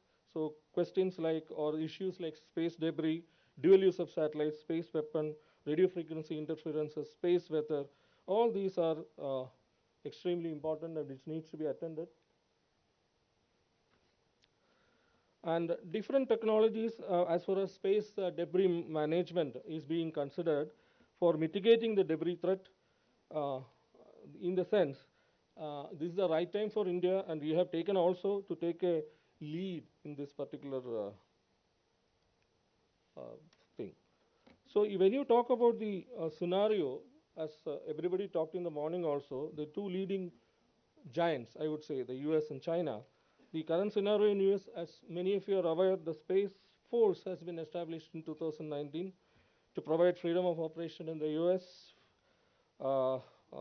They have formulated the capstone doctrine on space power, and very critical designs are going on with respect to advanced communication, surveillance, environmental navigation satellites, space fencing, which is a very new concept, which is being talked about, etc. And coming to the emergence of China, today morning also a lot of discussions have happened. The second most power in the, as far as technologically as well as economically considered. So next to US, so as the keynote speaker also told, there's a kind of spiraling, the capabilities are spiraling as far as Chinese are concerned. So the four aspects which are really relevant to space, according to me, is with respect to the capability of performing on-orbit rendezvous and proximity operations, and also the kinetic ASAT capability that they have developed. Then ground-based lasers for blinding or damaging optical sensors, as well as the development of a microwave machine, which is called relativistic klystron amplifier. So these are four significant technologies which we need to concentrate. So in this exponentially rising threat scenario, we definitely, India also must play a very significant role to stay relevant. So let us consider these as opportunities for India, because the present scenario, it is already very clear that it follows that the space emerges as the fourth frontier of war. So some of the technologies that I flag, many things we have already started action, but we need to go a long way, especially like systems like automated identification system, which detects which is very relevant with respect to the maritime domain awareness to detect the dark ships, etc. Then the four or five fundamental technologies that we need to advance, you know very well, the ISR, intelligence, surveillance, reconnaissance, signal intelligence, communication intelligence, as well as navigation and space control. And when you talk about space control, it can be defensive, offensive, and space situational awareness is a part of it. Again, depending on the nature of the technology, it can be kinetic, physical like ASAT, or non-kinetic physical like lasers or EMPs, electromagnetic impulse, then jamming, spoofing, then of course what we talked about, the spies, cyber eavesdropping, etc. So the major thing is we need to build capability. We need to have spacecrafts. So a huge demand is now emerging with respect to making these spacecrafts, and that too in a very relevant time frame of not more than 2 to 3 years. This is a challenge in front of us. So I will not go into the details of these technologies like IMINT, which we need high resolution satellites. Then we have signal intelligence, which includes electronic intelligence as well as communication intelligence. Then we have measurement and signature intelligence, which we call MASINT, which is basically as part of the missile defense system. It is very important. We need to detect the launches of missiles prior to the start of the missiles. We are already planning certain satellite series for this.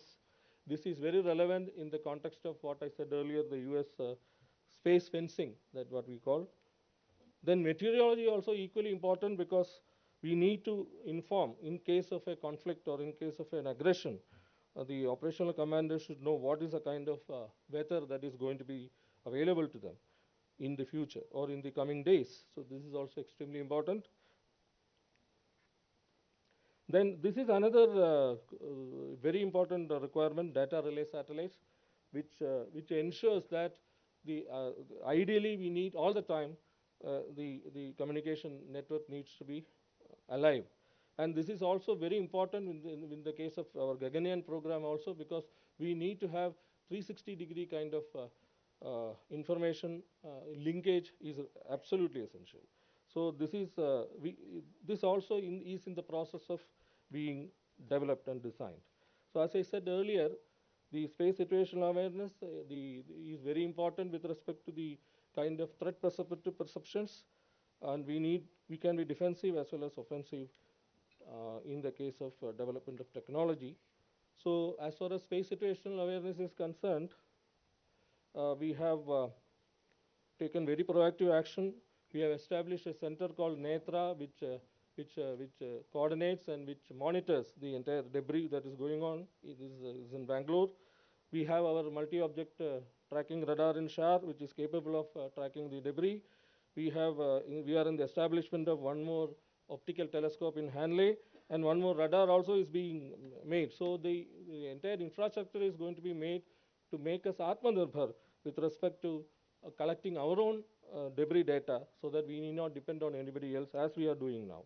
And coming to the missile defense system also, as I said earlier, we need space. We need to have space play a major role. As far as the control is concerned, it can be stealth, deception. We can avoid by frequently changing the orbits, and also we can have small satellites which can form to protect the larger ones.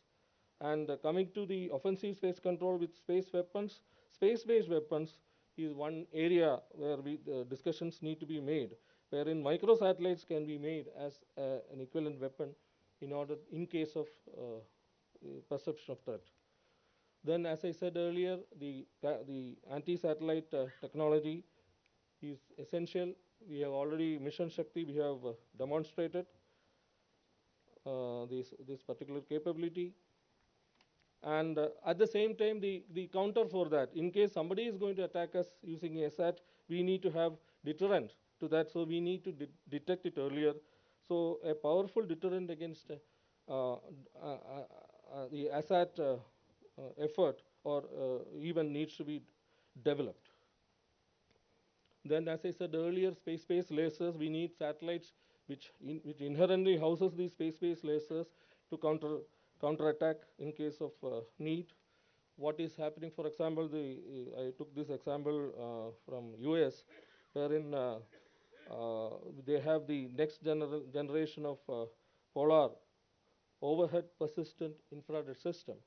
So such technologies we also need to have, and that too in the kind of relevant time frame. That is very important. And as far as requirement of heavy lift launch vehicles, I've already talked about. This is one area where we need to really advance. We are on the job. Also, there is a need to realize a space plane like X-37B, which is also playing a major part in US Space Force. So these are all some of the uh, points which I am trying to flag. And the very high resolution imaging is also a basic need. And as scientific advisor was talking, the security the space data security is a very really concerning issue. So using quantum key management is very, very relevant. And as you all know, China is far ahead for the rest of the world. But as we are also in a very good position where we can also be a front runner if you act fast. And I'm very happy to hear that a few weeks back the quantum program is on. So that is a very major event as far as I am concerned. And as far as quantum key distribution, ISRO is also on the job. We have already demonstrated the QKD in our lab in Space Application Center, Ahmedabad. We have demonstrated QKD over 200 meter distance. And now we are also planning a demonstration on board the PSLV platform, and soon one satellite-based quantum communication, one satellite also we are in the process of making. So we are also active in this. So these are some of the, I'll conclude now. These are some of the new requirements. I'm not dwelling much on that. All I can say is in this particular very dynamic and very, very disturbing kind of scenario that is happening all over the world, there is also a need, as a speaker told in the morning, to have real diplomacy and space diplomacy. And India also need to have play an active role, which we are also doing in some of the arena like UN, wherein the dialogues are going on. One particular UN body, I would say, is the UN Corpus, United Nations Committee for Peaceful Uses of Outer Space. And I am extremely, let me share with you that I am one of the chair of working group of long-term sustainability of peaceful uses of outer space. And I'm extremely, the one real ray of hope, I would say, is that the kind of approach, let it be Western or let it be Russia or China or let it be neutral, the kind of approach that is coming on in the discussions in LTS with respect to a genuine desire to come into a kind of convergence, as our madam was telling, it is convergence. How to settle the issues and try to converge which is acceptable to all the parties. This is a very, very positive approach I am witnessing in UN. I think similar discussions will be taking place in other areas also. So I think that is these discussions being relevant and having leading such discussions is also very important as far as India is concerned. And along with that, we need to be self-sufficient in our own requirement. Atmanirbharta is extremely relevant. So these are all some of the areas I thought which needs to be flagged and which we need to take action, relevant action fast. So I started with a quote of one of the great visionaries. I am ending with the quote of another great visionary. So thank you very much. Thank you. Sorry for taking extra 5 minutes. Thank you very much, Dr. Uma Maheshwaran. We will have discussion on this after the two more presentations. We'll go to the second presentation on cyberspace. from Professor V. Kamakoti, who is online. Sir Kamakoti, namaskar. Namaskar, And sir. so may I request you to give your presentation and later on also present for the discussion, which will be Yes, sir. after the third talk. So you Sure, have sir. about Sure. 15 minutes to educate us. Sure, sir. Thank you. Sir, can you just thank you very much. And at the outset, I apologize I couldn't come because of indifferent health. Uh, so I will just basically cover this particular topic on the impact of cyberspace, specifically on defense and security. Can you go to the next slide, please? Yeah. So when we look at the whole uh, infrastructure today, the entire concept of a cyberspace is now very complex, and at the same time there are two different views. One is very parochial in the sense that we have interconnection of infrastructure, we have persons, we have processes, data, information and communication technologies, along with the environment and conditions that influence the interactions between them. And when we very carefully look at this, there are now uh, very specific areas on which there are a lot of technologies and interventions that are happening, but a collective view that spawns across this ever-changing set of domains, starting from infrastructure to persons, processes, data, and technology. And that is something that is evolving, and the evolution is need to be accelerated with the adoption. And that is now facing a big challenge, and that is why we are seeing lot more of cyber attacks and successful cyber attacks at many parts of the world. On the other hand, we are also seeing that cyberspace today is now becoming a global domain within the information environment, and it has lot of interdependent network of information technology, infrastructure, and resident data. And we have now internet, telecommunication, computer systems, lot of embedded processors and controllers. So lot more of technology also are coming in.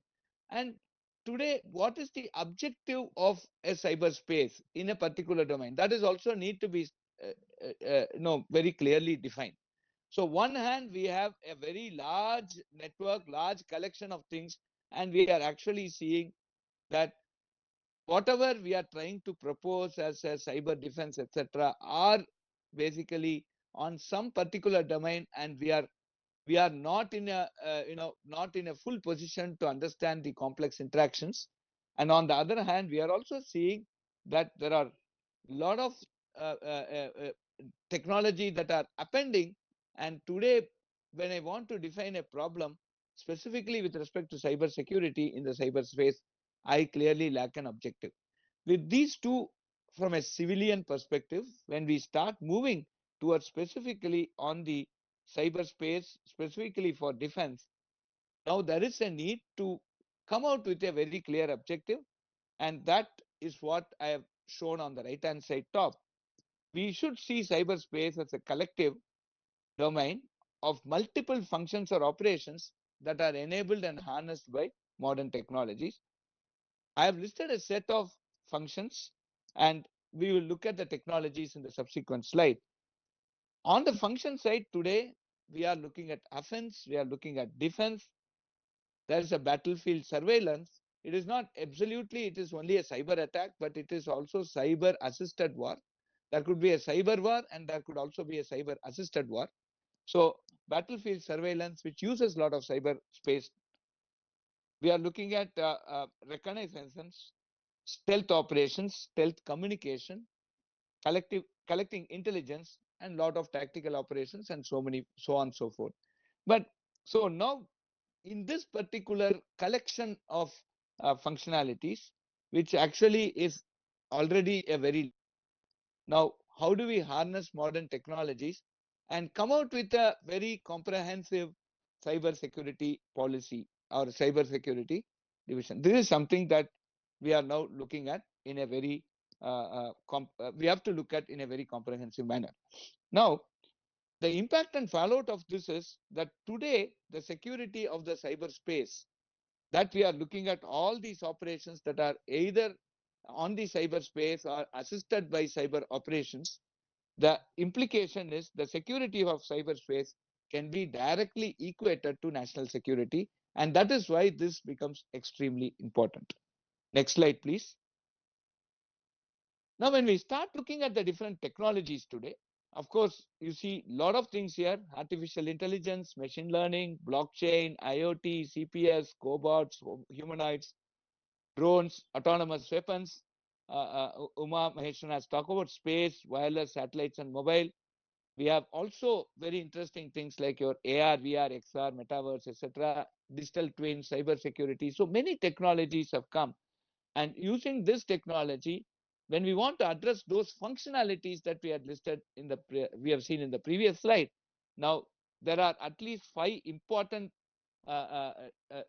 actions that we need to take.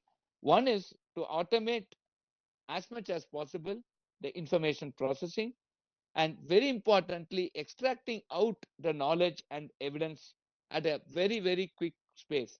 And one thing very important here is that the data, the velocity of data is extremely growing exponentially. The amount of data that we are going to collect, the velocity at which it is growing is also exponential, and that is where the whole challenge lies in how do we automate this information processing and extract crucial information and knowledge at the real time. And then we also now have to fuse a lot of these resiliency frameworks. And this resiliency framework is not specifically cyberspace, but it is also related with, suppose I have a very critical infrastructure. I do have, a gunman who are actually, uh, protecting it. And now that there is a cyber intelligence or data that we get from sensor or imaging, that there could be a potential physical attack on the infrastructure, then there should be a trigger back to this gunman to start reacting. So this is what we mean by fusing all the resiliency framework, which are not necessarily cyber, but it can be a combination, hybrid combination of physical human sort of resilience and also technology oriented resilience. And then very importantly, harnessing data that is collected, that is also transmitted and communicated, and also its process. So all these things are very important at this point of time. And then we have to use that data for transforming the way in which the defense and security operations have been conducted to make it more effective, efficient, and also take care of many of the issues that come. Basically, by having data intelligence, there are a lot more insight that we can get into this whole framework. So this is the impact of modern technology for all the set of functionalities that we are talking. So ultimately, there is a very quick necessity for us to come out with a clear objective and a clear document that talks about interface of this massive cyberspace along with the human and other sort of actions that are going to happen in the country's security and defense, and now and also come out with a detailed roadmap of how do we harness these technologies and put these technologies into a proper framework so that these technologies become useful and effective for in the event of a war. Next slide, please. Now, this is the most challenge here. There is nobody called neighbor. Everybody is a neighbor. It is matter of just a few milliseconds between somebody who is just next doors versus somebody who is going to be, say, at the other end of the planet. So this gives a completely a different view from a traditional way of looking at national and international security, wherein we were just looking at land, sea, space, and air. But now this cyberspace is a very quickly accessible space. And so that essentially means your complete security challenges are now becoming borderless. Now the entire threat landscape is also changing, and it's potentially infinite because every time some new networks are coming, new protocols are coming, new type of devices are coming, new type of vulnerabilities are exposed, and we are also seeing new supply chains that are also being formed, and that essentially poses to be the biggest challenge when we start looking at the cyberspace from a defense and security perspective. So, so today cyberspace has become a central domain of international conflict, and security, and the role of states has also become extremely important. The state sees cyberspace as an unconstrained arena for espionage and coercion, and several powerful states also support cybercrime, either as a tool of state power or also or for some simple profit. So these are some very important things that we need to keep in mind, and that is why the challenge is becoming more and more complex and more uh, uh, sophisticated in this. Next. Now, what is a cyber war? Cyber war is nothing but a cyber interface in a traditional war fighting role. And countries are still developing military cyber commands. But as technology is much mature, the next interstate conflict will likely include a cyber attack, or could it be a fully blown just cyber war? So this can also be both can be here. And a cyber attack can take the form of economic espionage or intellectual property theft or critical sensitive data theft. And all these are as detrimental as somebody actually coming in, say, a couple of kilometers into the border and attacking us, or much more worse than that. And a cyber attack can also be a cyber espionage. And this can be launched by not a state, right? It need not be a state sponsored. It can be some non-state and something. And legally and diplomatically, it doesn't matter if it's a cyber attack or a missile attack, because what really matters today is our critical information infrastructure. Is it being crippled? If it is crippled, then we are done. It can also be the crippling of the economy, which can be a consequence of crippling our critical information infrastructure. And it can also be very psychological. For example, there could be fake news, there could be deep fakes, planted stories, which we are seeing on a daily basis. And this can quickly, bring down a institution, or it can quickly bring down probably even the entire country if certain things like this start circulating, and uh, uh, you know uh, and the entire psychological quotient of the country is being basically being targeted. Now, and a lot of this are basically aided by AI. I'm sure Professor Mayank will talk more about it. I'll just leave it for that. Uh, the Pentagon aims to allow DoD to spend around $874 million on AI and ML, specifically for technology for military and defense. And there is a lot of funds coming out for AI research for military.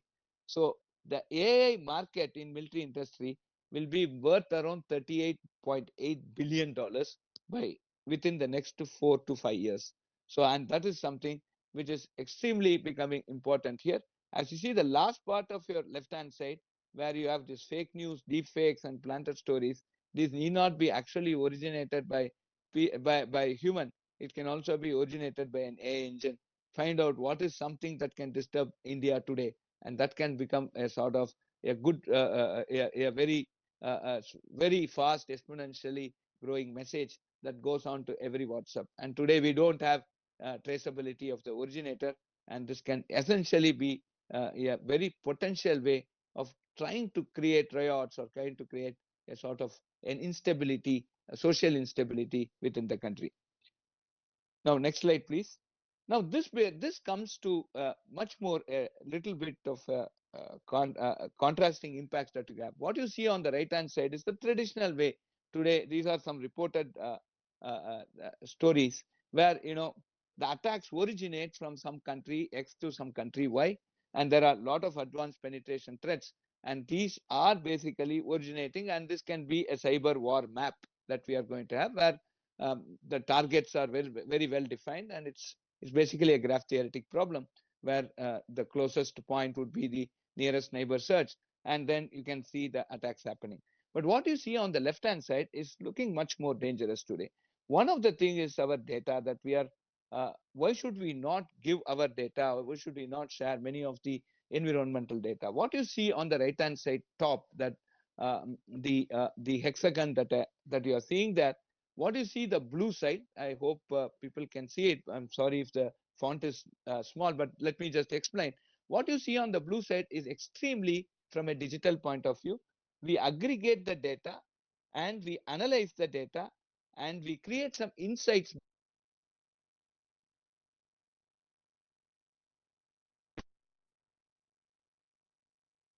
Sorry, we aggregate the data, we analyze the data and create some insights on the data. And so this essentially becomes a digital twin for some physical location or physical or any infrastructure that we want to attack.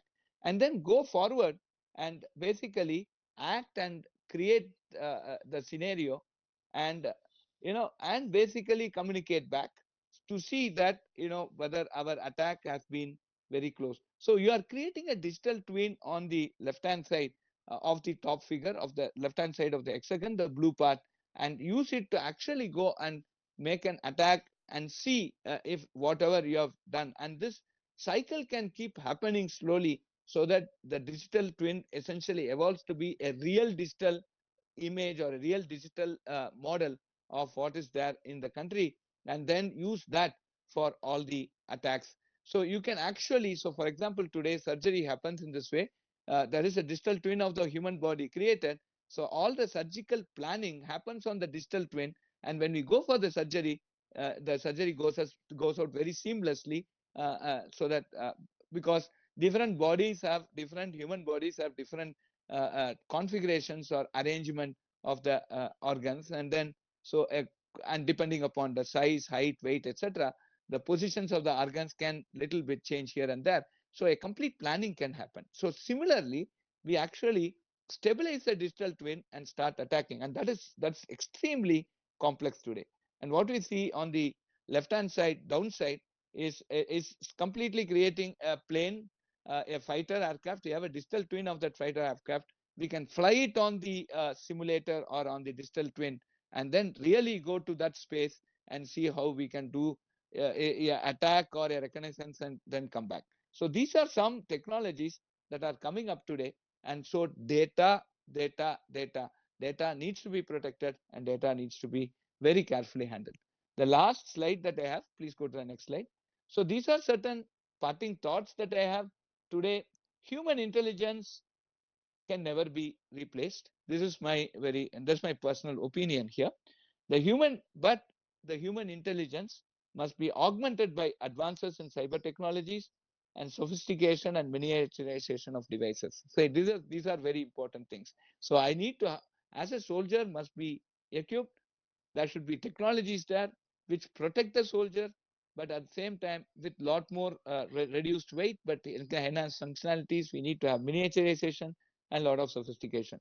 And some ideas that you see on the left hand side is that uh, there are autonomous weapon systems which are integrated with command and control for border surveillance. So there need not be a human there, but these systems can be autonomous. They can give warning and then shoot down depending upon certain geolocations of people.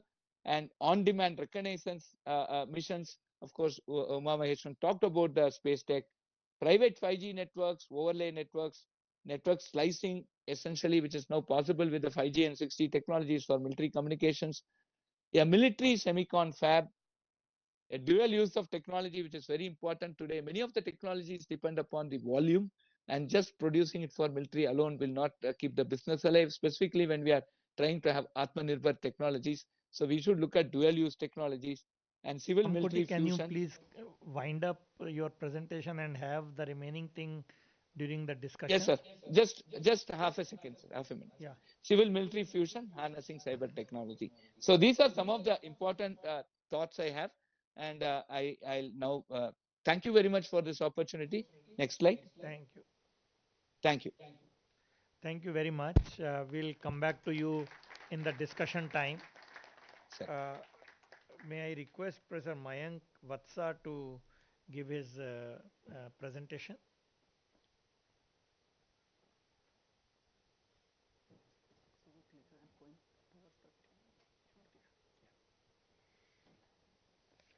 Thank you very much. Can we have the presentation, please?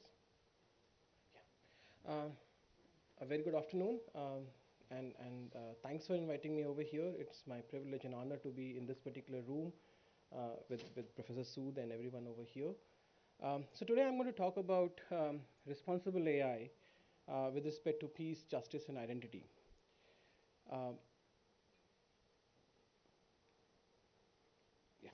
So when we look at the Sustainable Development Goals, in fact, while I was preparing this particular slide, I did not know, but then I realized that goal number 16, the SDG goal 16, is actually talking about uh, the peace, sustainability, and strong institutions.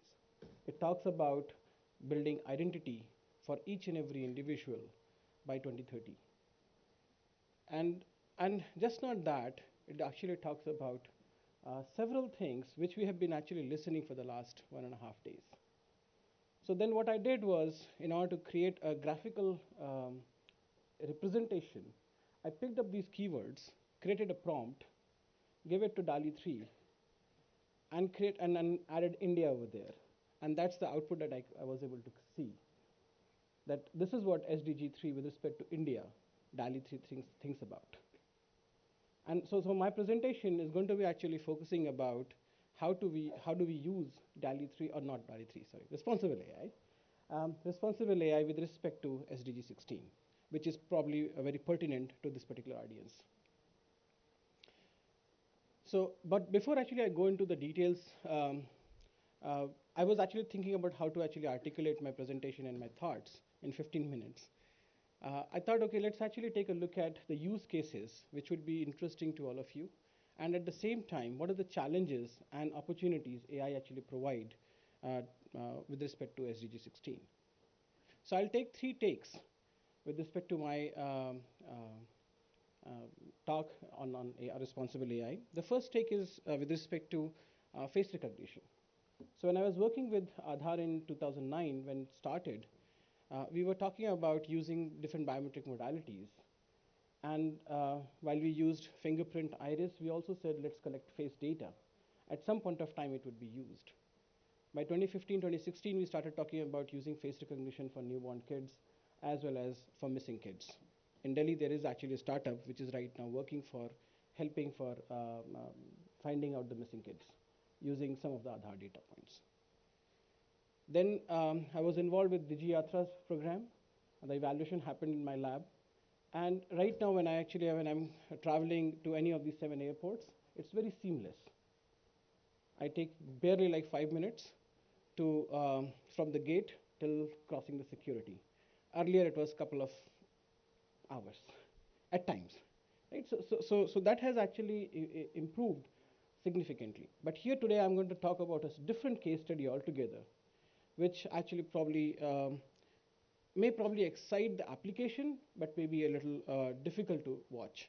So I'm going to show some of the graphic images in the next few slides, so sorry for that. But the real application I started looking at with respect to social good application of AI is with respect to face recognition with injuries. So India, as you all know, is the country of accidents. It has the highest accident rates. In fact, by the time, like since morning till this afternoon, probably a few hundred people would have already died in accidents. That's the statistics. And when we talk about the injuries and performing face recognition or biometric identification with respect to those kinds of injuries, this becomes very challenging. And at times, many a times, the recognition may not even happen if you want to use fingerprint or iris. And there are several cases you would actually see that there are dead bodies, unidentified dead bodies that are available with NCRB and so on and so forth.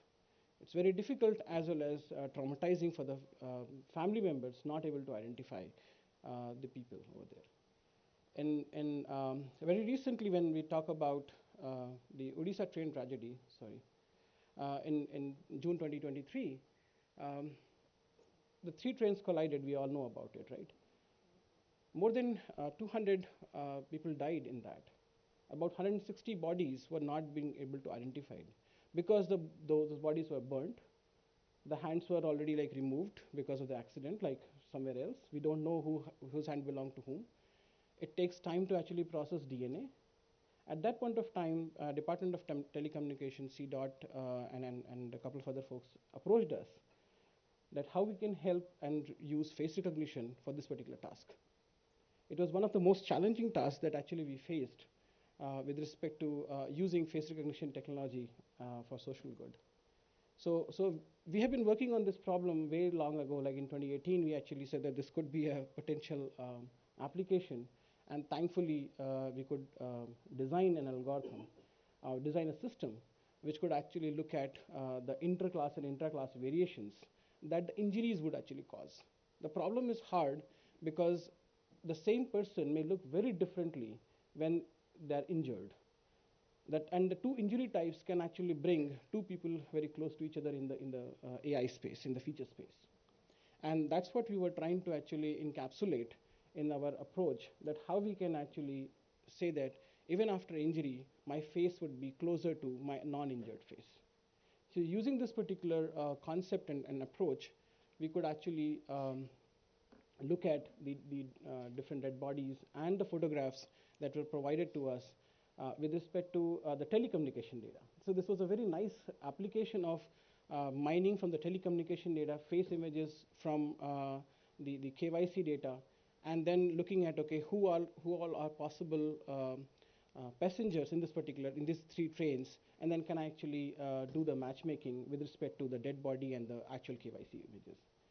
And we could actually do the top K possible matches, and these are some of the results. And what we were able to do is more than 120 bodies we could recognize within few hours. And the bodies were given back to those relatives. And I believe 30 odd bodies are still not identified. And we have been extending this application of face recognition in several applications, such as when people actually go through occlusion, or even document identification of old photographs, like my photographs in my old passports or the driving license. How do we match with respect to today's current data? Or even actually using drone-based face recognition. Probably we were the first one in the world to actually talk about drone-based face recognition in 2019, and we even released the first data set which actually the worldwide people have been using. Okay, so my take two now. This is, before actually I go to the take two, there's a Turing test. Those who know what is Turing test. Alan Turing created this particular test, captures that we all know of. This is not a capture, but I'm going to actually request to run the two sounds, and you have to tell me which of the four options correct or not. Being a professor, actually I tend to ask questions. So can I have the first slide, first sound?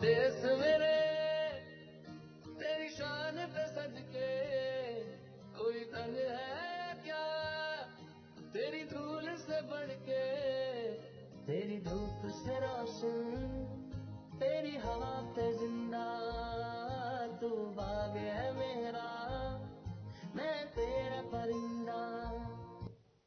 So this was sound one, and I'll tell you with Atif Aslam. Can I have the sound two, please? तेरी शान पे सदके कोई धन है क्या तेरी धूल से बढ़ के तेरी धूप से रोशन तेरी हवा पे जिंदा तू बाग है मेरा मैं तेरा परिंदा. And this is sound two by Arjit Singh. May I know someone from audience? Second one is real or fake? Both are fake. See, it looks like Turing test is failing. So actually the first one in the voice of Atif Aslam, that is synthetically generated. And the voice two is actually the original song from the movie sung by Arjit Singh. Right, so this simply tells that, okay, that more than 75 years old of Turing test doesn't hold true anymore with the resurgence of AI or the prevalence of AI or the modernization of AI. Okay, so one more video to actually motivate. I am not Morgan Freeman, and what you see is not real. Well, at least in contemporary terms, it is not. What if I were to tell you that I am not even a human being? Would you believe me? What is your perception of reality? Is it the ability to capture, process, and make sense of the information our senses receive? If you can see, hear, taste, or smell something, does that make it real? Or is it simply the ability to feel? I would like to welcome you to the era of synthetic reality. Now, what do you see? So this is synthetic video. Not at all. Morgan Freeman did not record this, not even actually spoke about it, right? So it's and we can create. In fact, I can just click a photograph of Professor Sood, and now in place of me, the entire talk can be given by him with just 5 seconds of audio clip of him and one photograph. And I can, like, my video can be completely replaced by him, and my students can do this in 15 minutes. So that's the reality today. We can create deepfakes on fingertips. So this is a threat that, again, like a few years ago, we started working on this problem statement, and we actually worked on this problem for the last 4 or 5 years. In fact, this is one which Professor Kamakoti was also talking about. One example that in May 2023, this image was actually tweeted, and suddenly the market crashed. This image is essentially showcasing that there is a bombing on Pentagon. And within few minutes, this crashed. The market crashed. And then they had to actually come up with the disclaimer that this is a fake image. And within few seconds, it started actually circulating, became viral, and caused economic and financial havoc. Right? So this is a huge problem with respect to the misuse of AI technology. So we have been working on this problem, as I mentioned, for a long time. We even actually looked at how indigenously we can solve the problem. So we created not only the data set, but also the approach for detecting what is that pattern which is invisible to us, but probably visible to the AI system, how to create these deepfakes.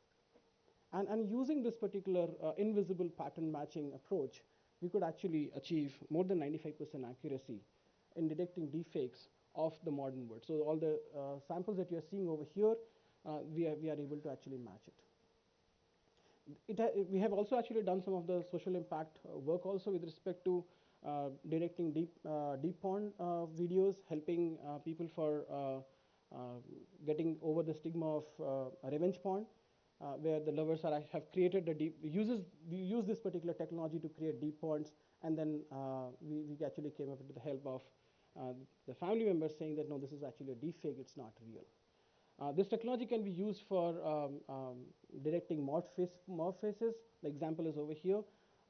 Potentially, you can actually share a passport with this morphed face image, and face recognition systems can actually match with either of the two individuals. So you need to have the technology to detect if the person is actually using the morph photograph on identity cards or it's a real person. My take 3 is, again, in the interest of time, I'll quickly go to the take 3. It's on the adversarial attacks. This is, again, another important point. The AI systems can be, again, fooled, that this is an attack on the AI systems. We all are talking about building AI systems, but what if an attacker starts attacking the AI system itself? So here in the example, if let's say originally the AI system is classifying the first image as bus, within few seconds, I can actually, the same system, I can actually make the classification as car.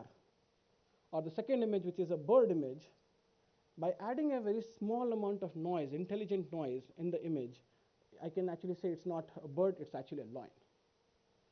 We can perturb the signals in very intelligently crafted fashion that I can fool the AI system. So even AI systems are not actually even safe that way.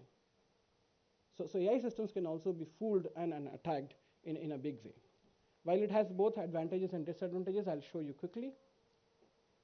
But very quickly, I just wanted to highlight that originally if an AI system is saying it's lion or a car or a street light signal, by adding a simple noise pattern, again, intelligently crafted noise pattern, I can fool the system very easily.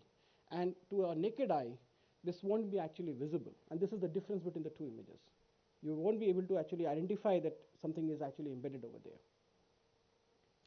And this has actually different applications. I can put a small helipad sign, intelligently crafted helipad sign on a ship, and even if actually someone flies a drone, the ship is completely invisible to an automatic AI algorithm. So if I have to use it towards my own purpose, like for the country's purpose, I can put some intelligently crafted noise patterns on different objects. And if a drone comes in, the drone would only say that, oh, there's grassland, nothing else. Right? It may not record any important features for us. And at the same time, if we are sending our drones to other countries, and if other countries are using the same technology, we should have the technology to say that the adversarial attack has happened over there, and I can still actually do the recognition. So I can still detect if someone has been using this kind of adversarial patches and remove it and still able to do the classification. So these are all actually my 3 takes with respect to the AI systems. And towards the end, I would also like to highlight that we need to actually develop our own AI systems. We should not be reliant on the West to solve our problems. And these are again 2 examples that I have created from DALI 3. So if I say matki ki ek chabi banaye to DALI 3 understands Hindi. It creates that kind of picture. But if I just translate into English and I say draw an image of a picture, it gives me actually a picture image. I don't think that we use that kind of matki in our houses. That's a fancy one which is probably available in the fancy hotels only or fancy shops, not necessarily in our home. Right? So given that,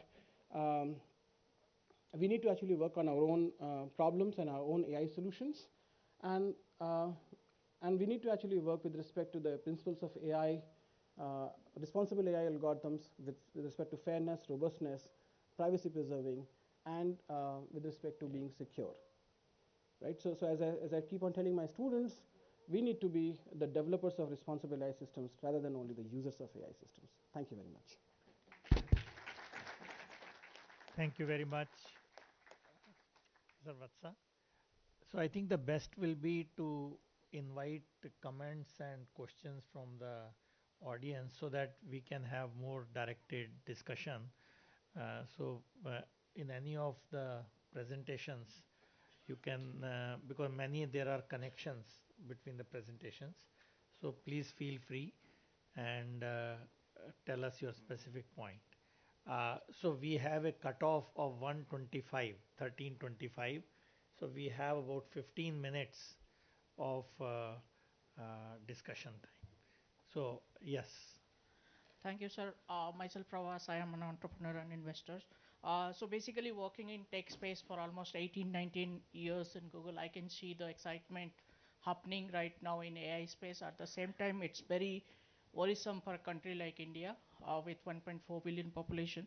So now the challenge in front of is how can we stop various terrorism sponsored or sponsored terrorism in digital space, particularly when we are doing a transition between Web 2 and Web 2 to Web 3 right now. The second part of it is also there is a lot of manipulation going on right now with the fake news, particularly the human intelligence, who are in need of money or maybe below poverty line. How could we stop this? Because this is very much worrisome if we look at our eastern part. It's very disturbing as well. Thank you. See, I will say that some of it was already answered in the presentation on cyber security and by Professor Vatsa.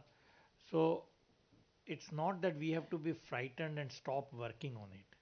Lot of things are happening. There are a lot of structure for cyber security already in. So it is a question that we have to be one up on our adversaries. Definitely, So sir. the point is we need to move in that direction. So like it was mentioned, deep fake and so on, it does not mean that there is no effort here, but the lacuna which we need to address in our country is to have our own foundational models.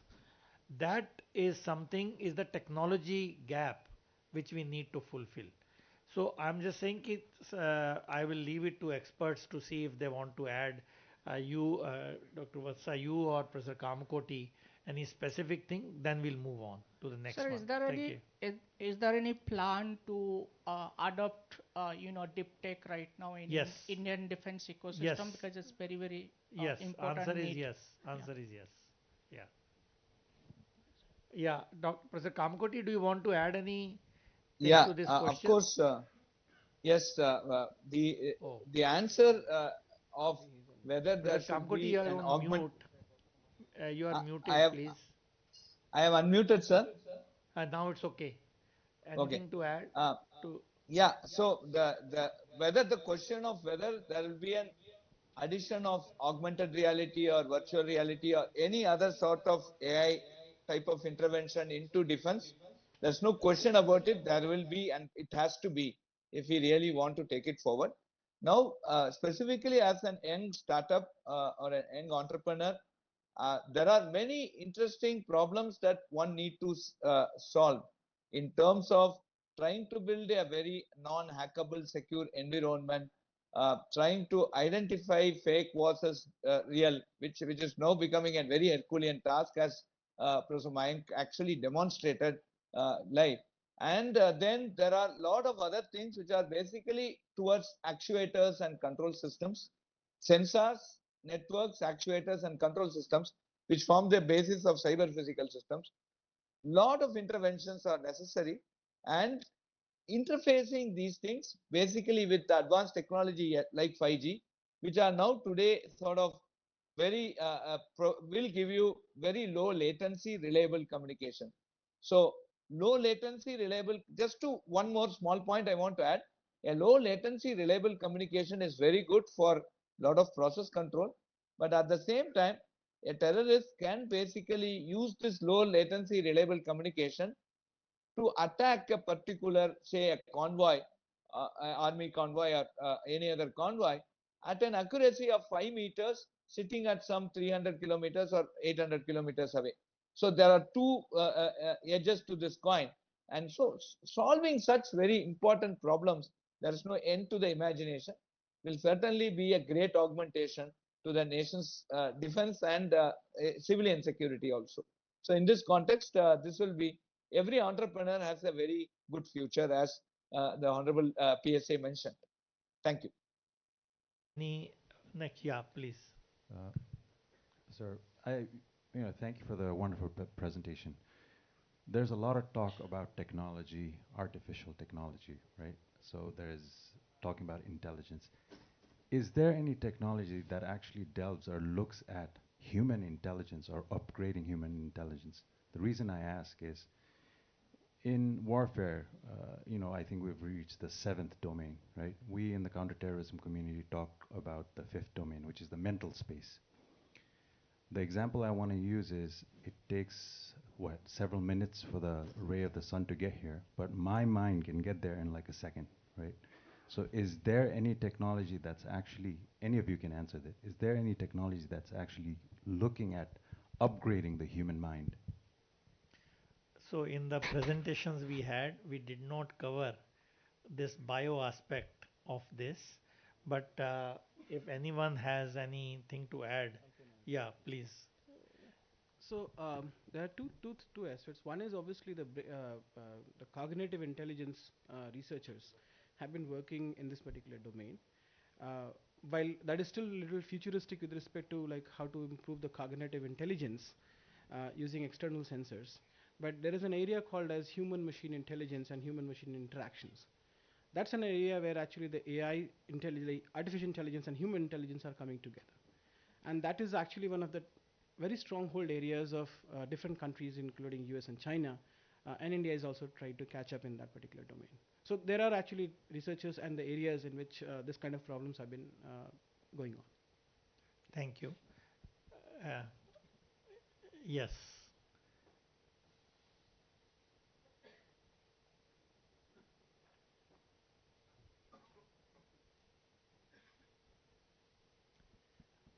Basically, the previous one was on strategic balance, and here we are talking of two things: cyber and use of technology. We want to use technology, we want to use ICT, we want to use internet, but the other side is that we have the cyber threat. And therefore, application in defense is a challenge. We don't know which is the sweet spot. And that is where application of blockchain, quantum, AI, which are all data centric, internet centric. I'm not sure how we'll move from use of this technology into the military without compromising by being vulnerable on a cyber threat. Any comments on that? Yeah, I will only say there is no choice here. The data-based decision making is here to stay. You have to see how do we prepare ourselves to be one up on it.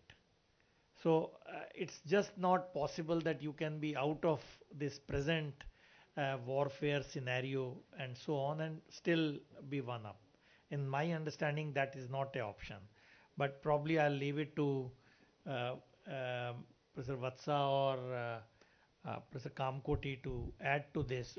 A lot of steps are being taken in cyber security, and that's where the post-quantum cryptography is coming in, because once the quantum systems are there, then you have to see how do you make your thing safe, and the whole area of post-quantum cryptography is a big thing now all over the world, and there are Indian players now in academic sector as well as in other labs which are looking at this. So you have to really deal with it. You just, I mean, this approach cannot be wished away. Anything you want to add, Professor Kamkoti? Yes, sir. So this is like, today, since we have, let me just come a little down towards normal civilian operations. Today, that our bank accounts can be hacked cannot stop us from using mobile banking, because without mobile banking today, lot of economic infrastructure will go to a halt. So very grinding halt. So so we need to strike a balance. And as we see today, many of the cyber attacks, which we also get to audit and also look at it, are because of a failure of certain cyber hygiene that we are talking. Either passwords are missed, or the patches are not installed, or certain security features coming from the OEMs and the software developers are completely missed out. So today, what cyber world in India today we need in many of these critical infrastructure is a very high amount of awareness and a very strict, coming back to the thing, a military discipline of trying to maintain that infrastructure. And once that is done, majority of the cyber attacks can be handled, and we could have a very safe path. And the only reason now today, if you take 99.9% of the attacks, are because of the lack of a cyber hygiene. Certain practices are not put into shape, and that is the reason why these attacks are happening. According to watch, we have last 1 minute. Yes, sir. For a quick question.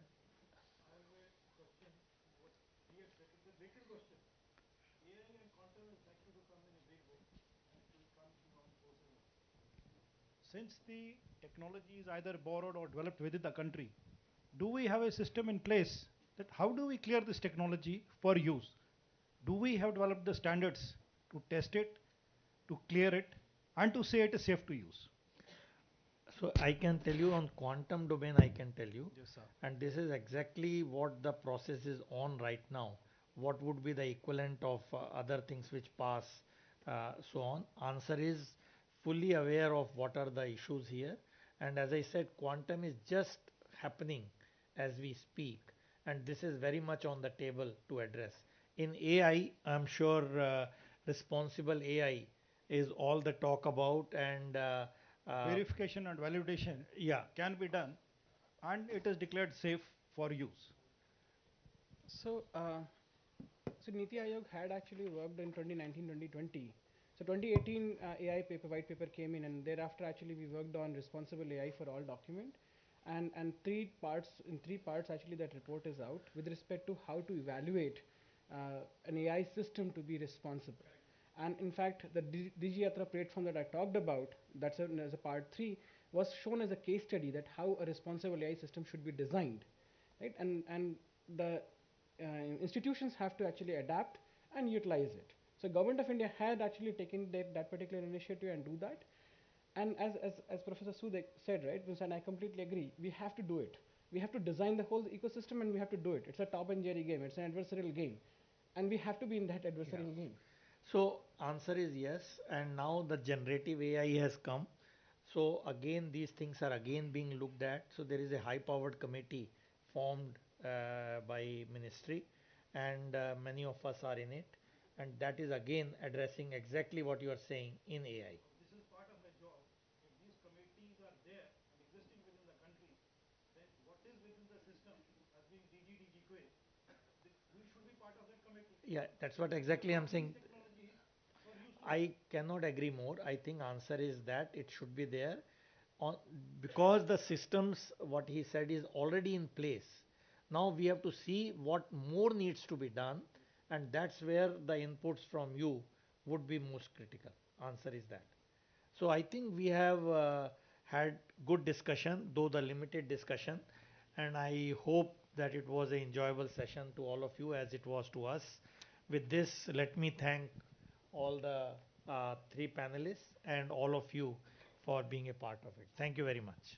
And thank you, sir, for chairing this session. May I please request Vice Chief of the Army Staff to join us on the dais and present mementos to the chair and the panelists.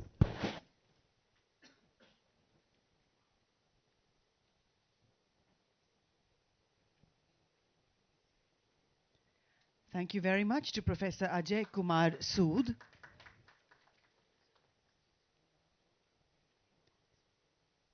to Dr. Uma Maheshwaran,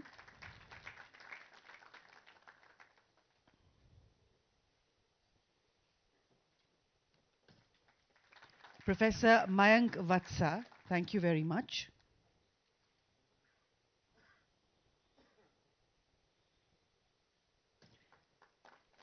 and Professor K. Kamakoti, who joined us online. Thank you, sir, for your presence too.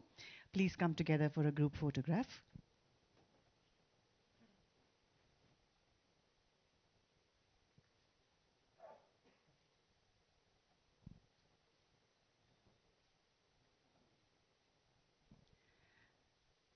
Thank you. Thank you all.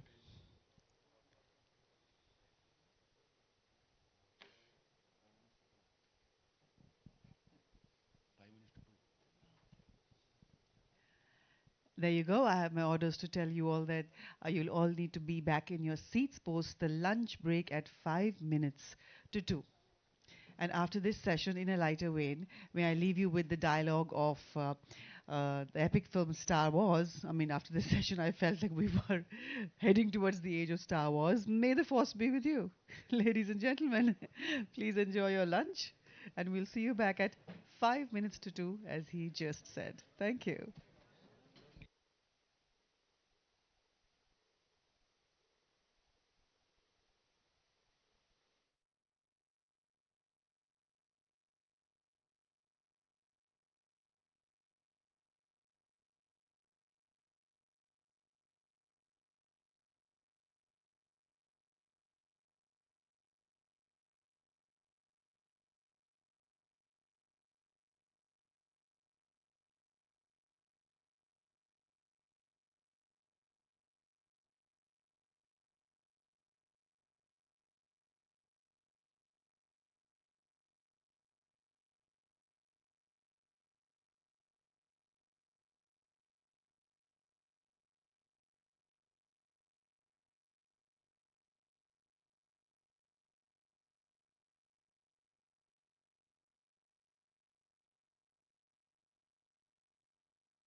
Defense Dialogue.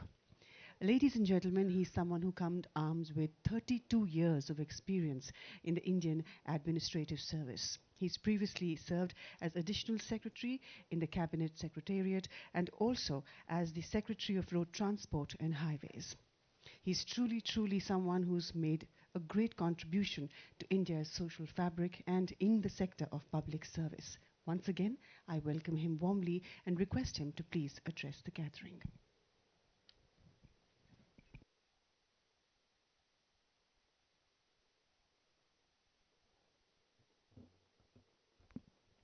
Thank you.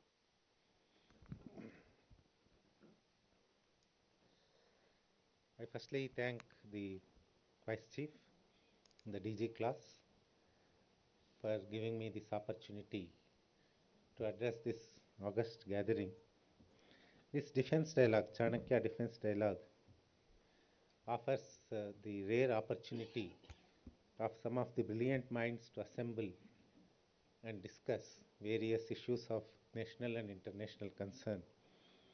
And it's indeed a great achievement for the team which has organized this particular defense dialogue. I would like to share a few thoughts on the defense policy, defense production, and also how we generally conduct the defense diplomacy in India. My thoughts are limited to high level, in fact, the stratospheric level, because mostly the principles, the objectives of policy determine what are the actions we take subsequently, and they largely also determine the outcomes. So firstly, I would like to start with the question, what makes a nation's pillars high and its foundations strong? William Ralph Emerson very poetically and rhetorically asked in late 19th century. He denied that gold, sword, or pride cannot do that. His answer famously was that the brave men who work while the others sleep, who dare while others flee, are the ones who make the nations strong. This is true even now, and it is the foundational strength of any nation. How can a nation ensure that these brave men succeed in their mission? This is a question nations have been grappling with throughout the history. Indian treatises such as Chanakya's Arthashastra, after whom this dialogue is named, and Kamandaka's Nitisara have reflected on the subjects of statecraft and security issues much more comprehensively than any other source available to us.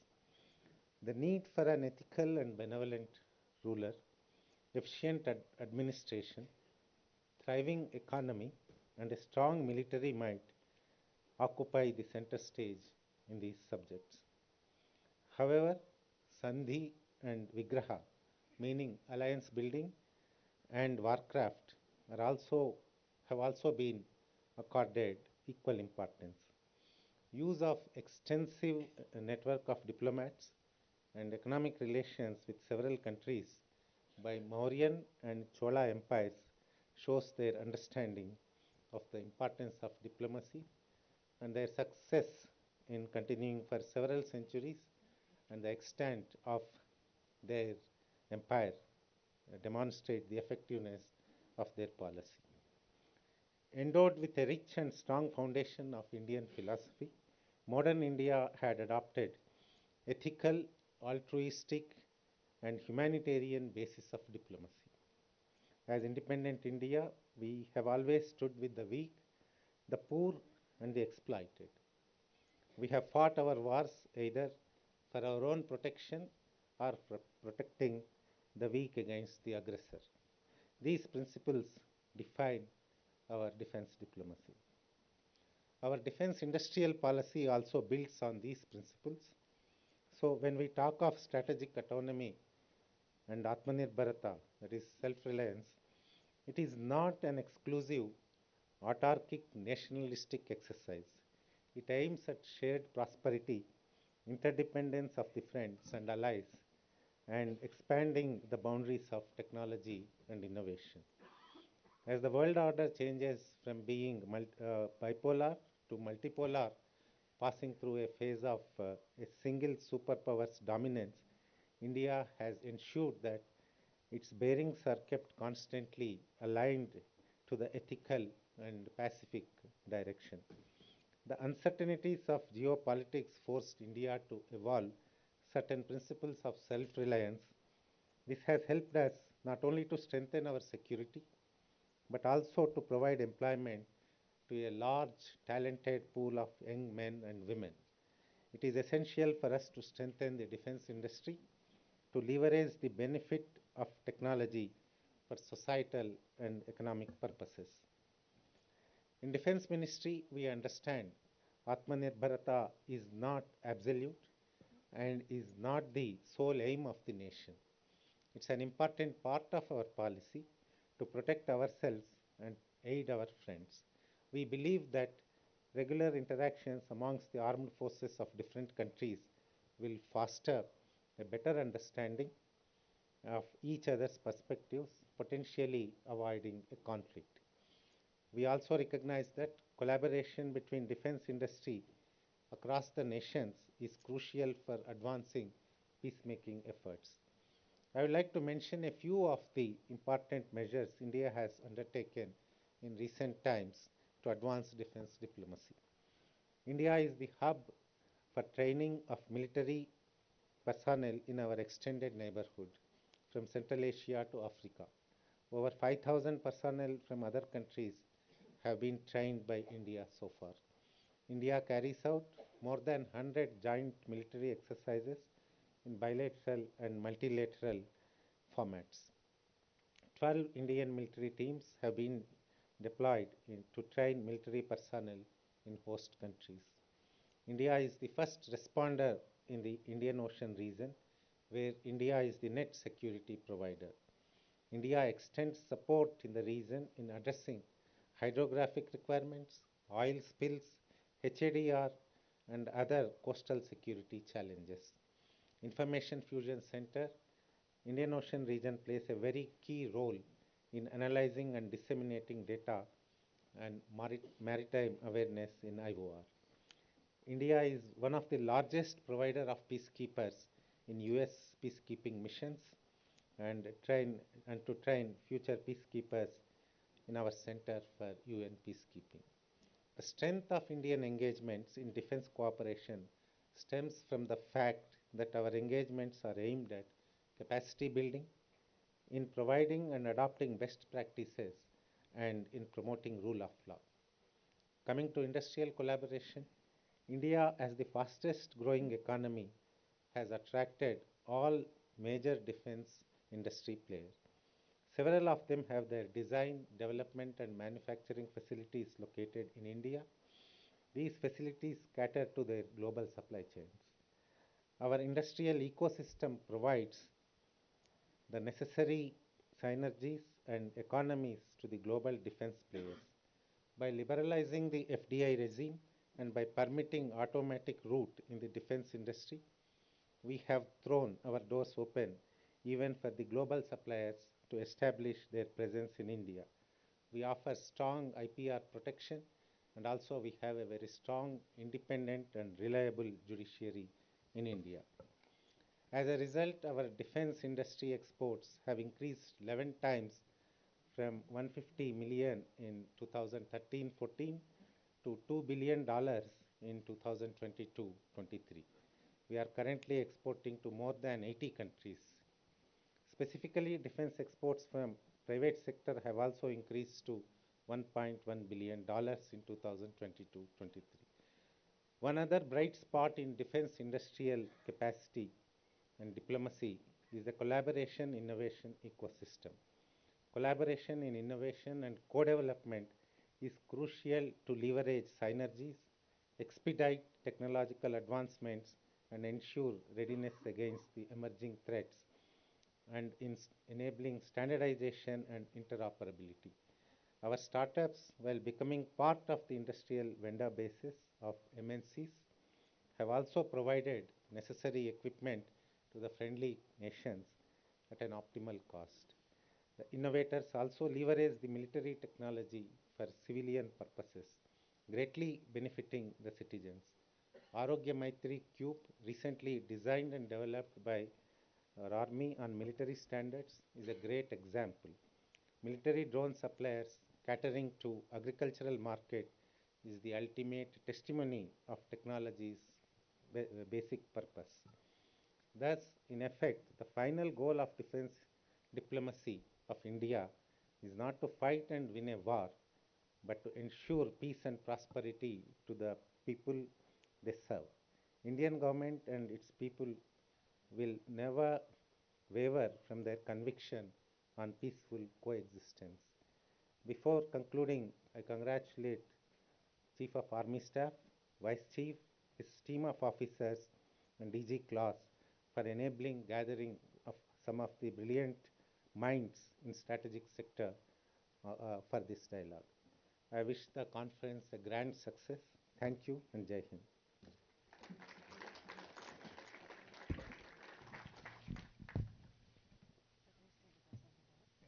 May I please request you, sir, to present him with a memento, sir? Aye. Ladies and gentlemen, Honorable Defense Secretary is someone who is spearheading several important defense initiatives for our country. Once again, on behalf of all of us, I'd like to thank him for his esteemed presence here at the Chanakya Defense Dialogue. Thank you, sir.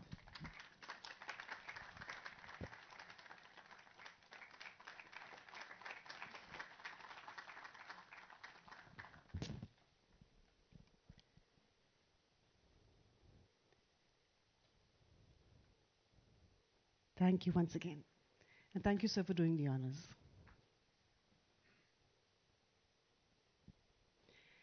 And it's now time to head into the next session, ladies and gentlemen. India's defense industry as an enabler for collaborative capacity building is what we're going to be talking about in the next session. Once again, with a round of warm applause, let's thank sir for his esteemed presence here this afternoon. Thank you very much once again, sir.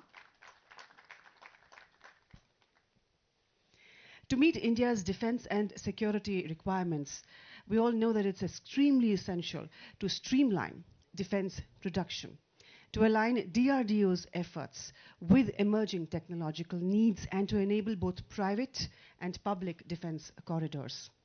Yes, the startup ecosystem in the field of defense in India is showing promise, but it is imperative that alongside we enhance defense production through foreign joint ventures.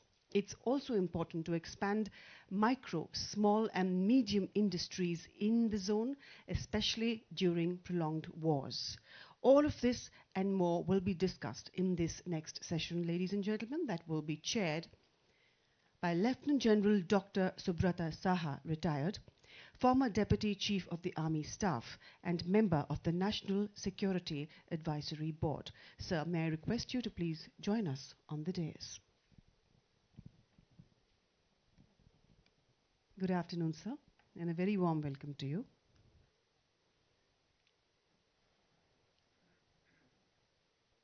Ladies and gentlemen, can we all put our hands together, please, and welcome him on stage and welcome him to the Chanakya Defense Dialogue. Warm welcome, sir. Aye. Joining him on stage for this session are panelists, CMD AP Golaya,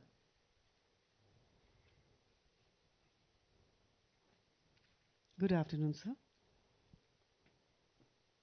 Please welcome him, ladies and gentlemen. Mr. R.S. Bhatia. Good afternoon, sir. Warm welcome to the Chanakya Defense Dialogue. And we're enthused to have your presence here for this session on the dais.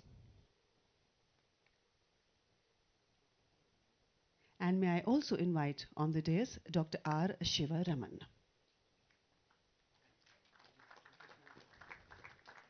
Good afternoon, sir.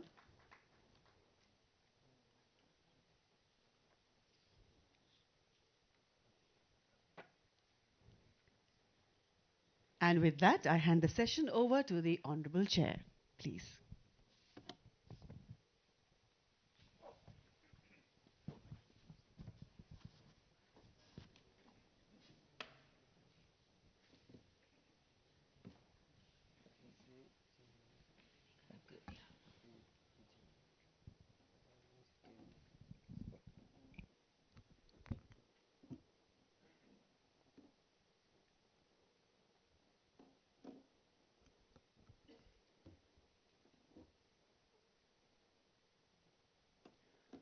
A very good afternoon to you all, ladies and gentlemen.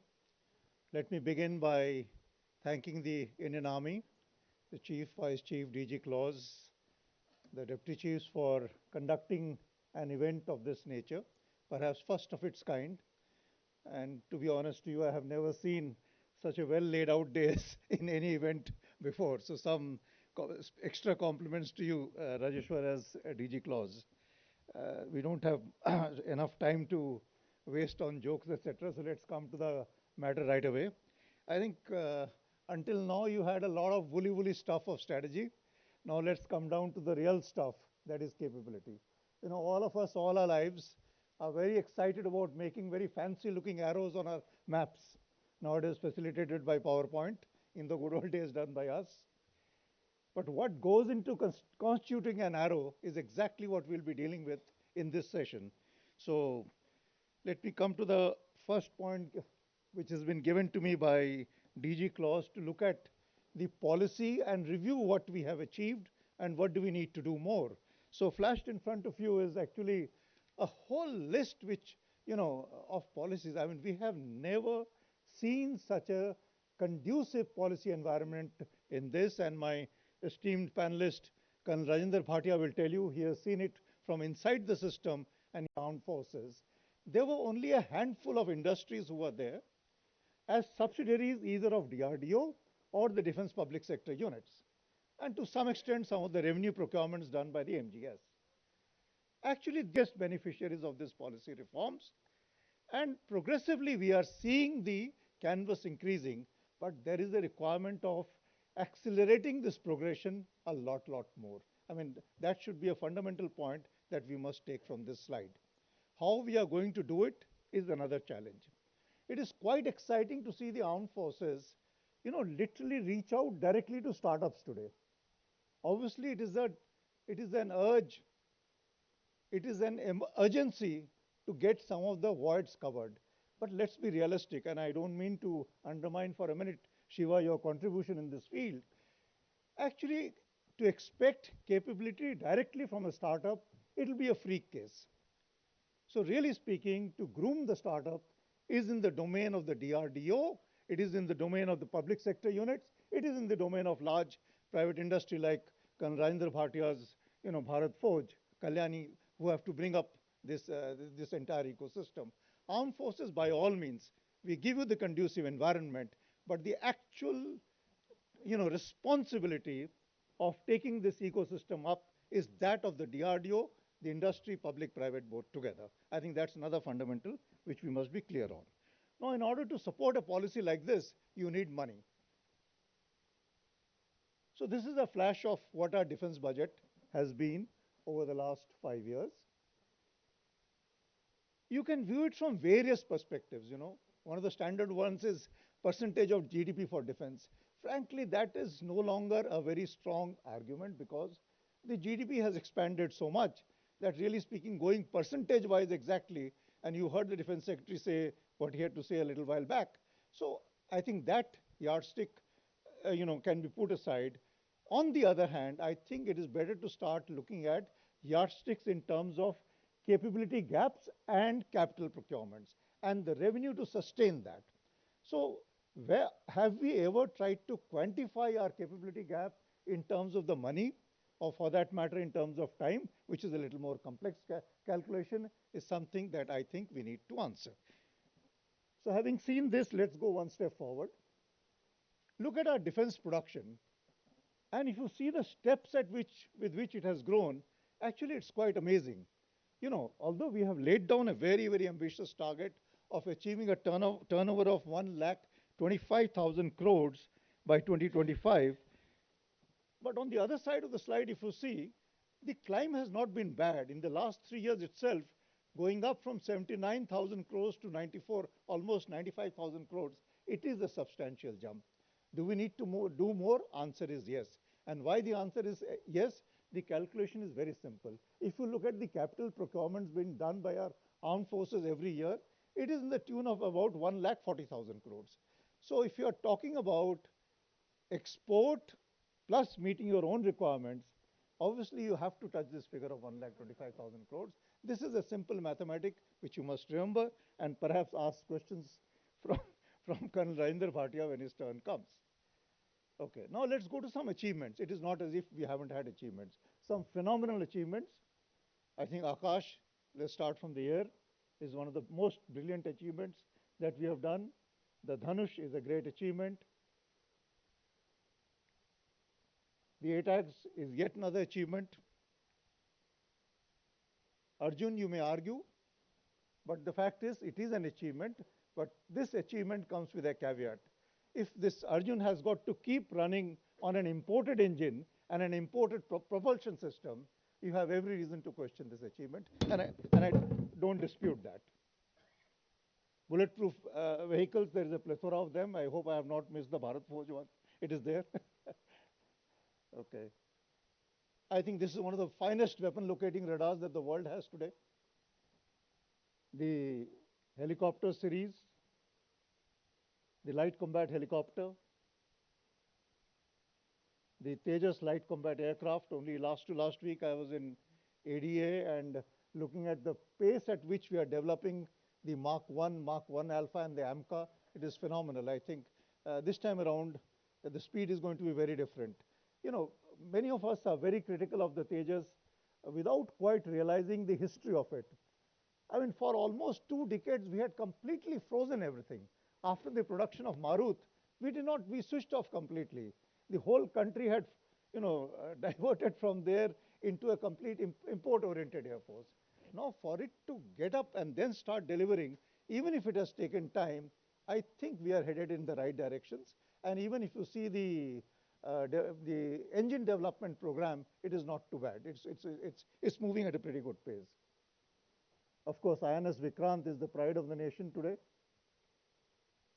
Okay, now let's see how much has it translated, all that policy translated in terms of reducing our reliance from import.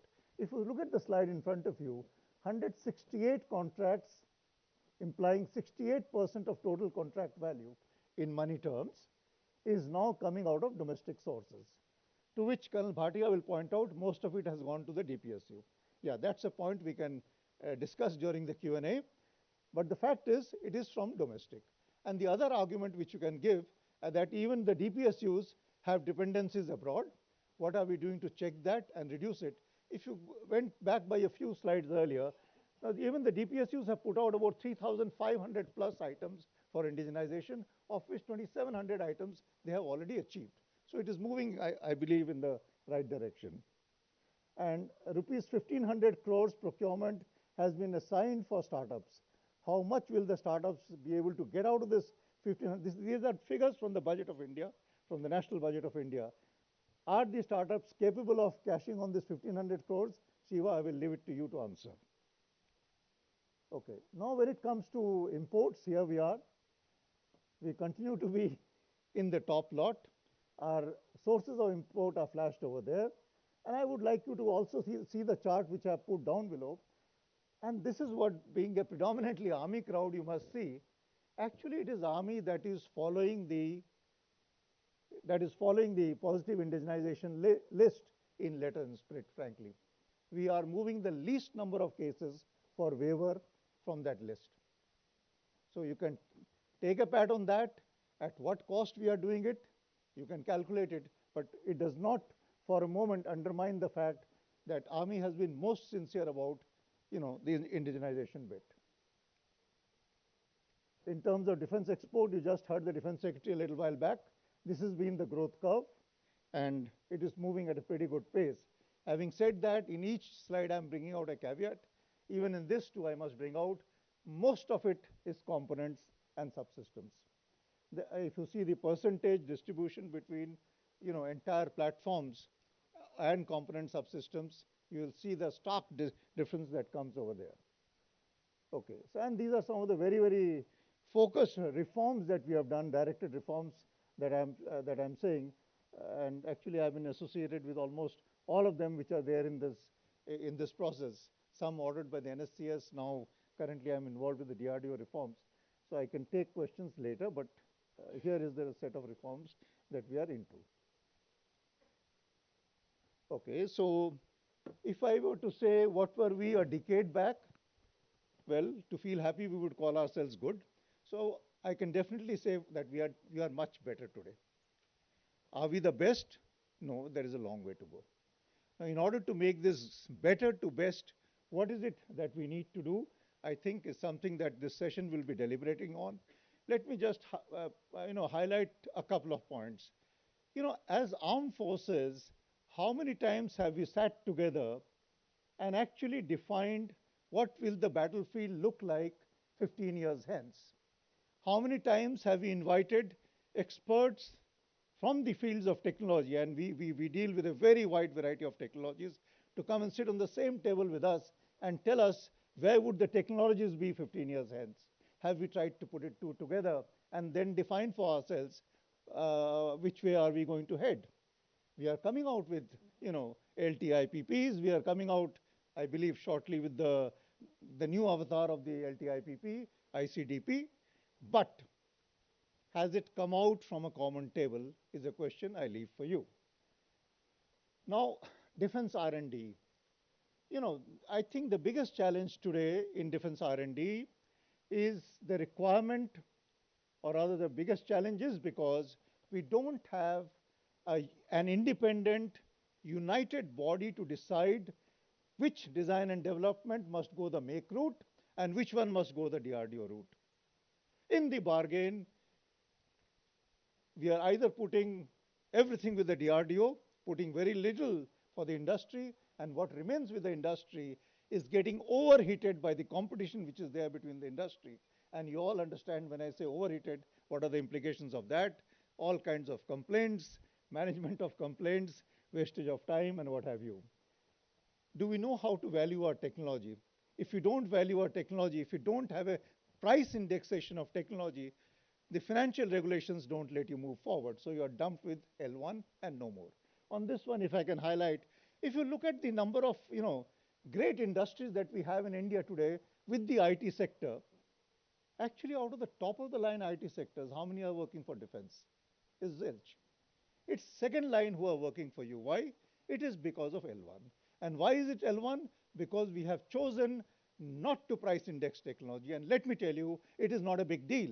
If you choose to take a call with experts from costing sitting with you, it is not as if it is something impossible. I will leave more of this to the next session, chaired by General Huda. Very quickly, we need to make distinctions between design and development and procurement, because in design and development, inherent is failure. I'm not saying that you condone failure, but you must accept failure, learn from that, and move forward. If you start having the same policy, similar, whatever you want to call it, to which is driving design and development with procurement, the answer is it is a no-go. You will get into the trapping. So if we are expecting the same, and I'm starting from the grassroots, if the same GS1 of the line directorate to deal with a procurement case and a design and development case with a qualification called PSC or PTSC, let me tell you, you are asking for too much. Because if his mind is tuned to a procurement, don't expect him to start accepting failures. For him, L1, successful trials, is all that matters. Whereas for the other GSO1, what matters is how can he handhold and take it forward. We have created a confusion of handholding. And I'm looking straight at the DGQA. Handholding for design, development, production, all very well. We are expecting handholding for trials. What for? The last thing that you must handhold is for trials. In a trial, when you go, your parents handhold you up to the examination hall center.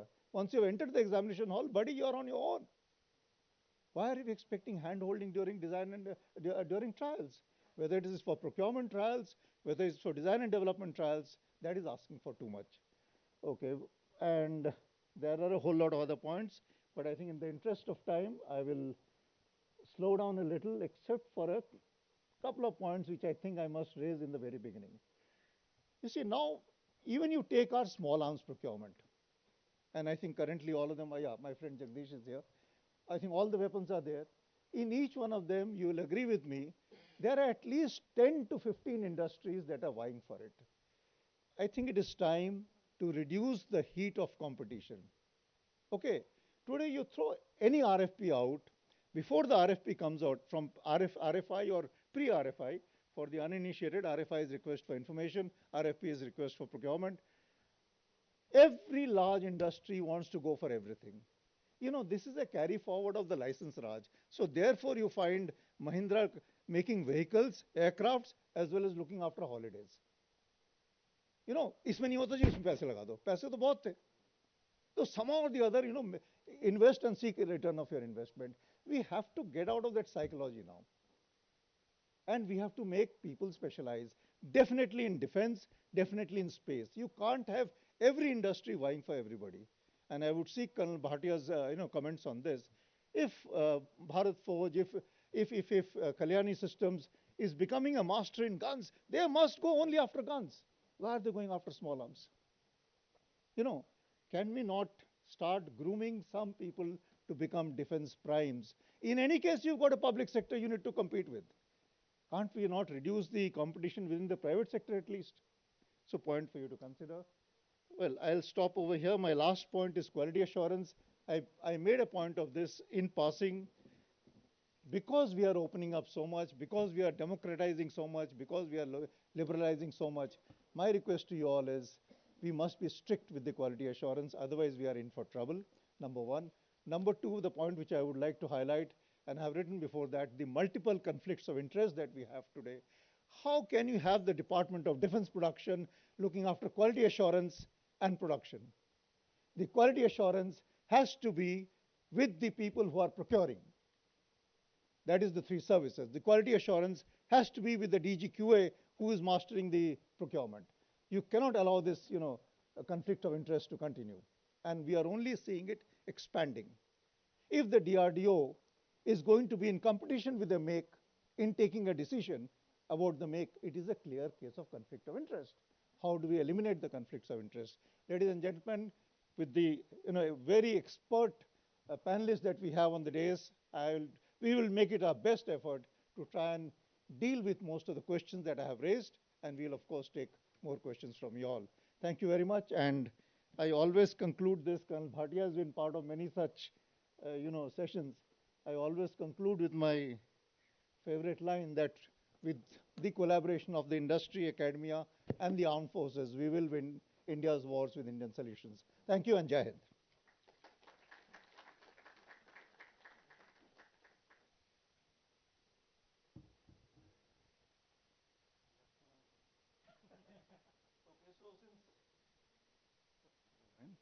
Okay, since Colonel Bhatia's first comment to me was, you have left too many questions. If I may now invite Colonel Bhatia, his formal bio, I hope, will be shown on the slide. In any case, I told you he doesn't require an introduction. To my mind, I have worked for some time now with industry and, of course, 4 decades in the armed forces.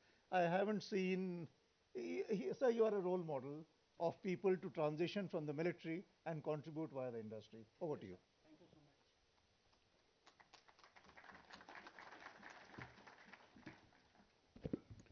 much. I have a disclaimer. I have no presentation, but it is always easier to stand and then talk.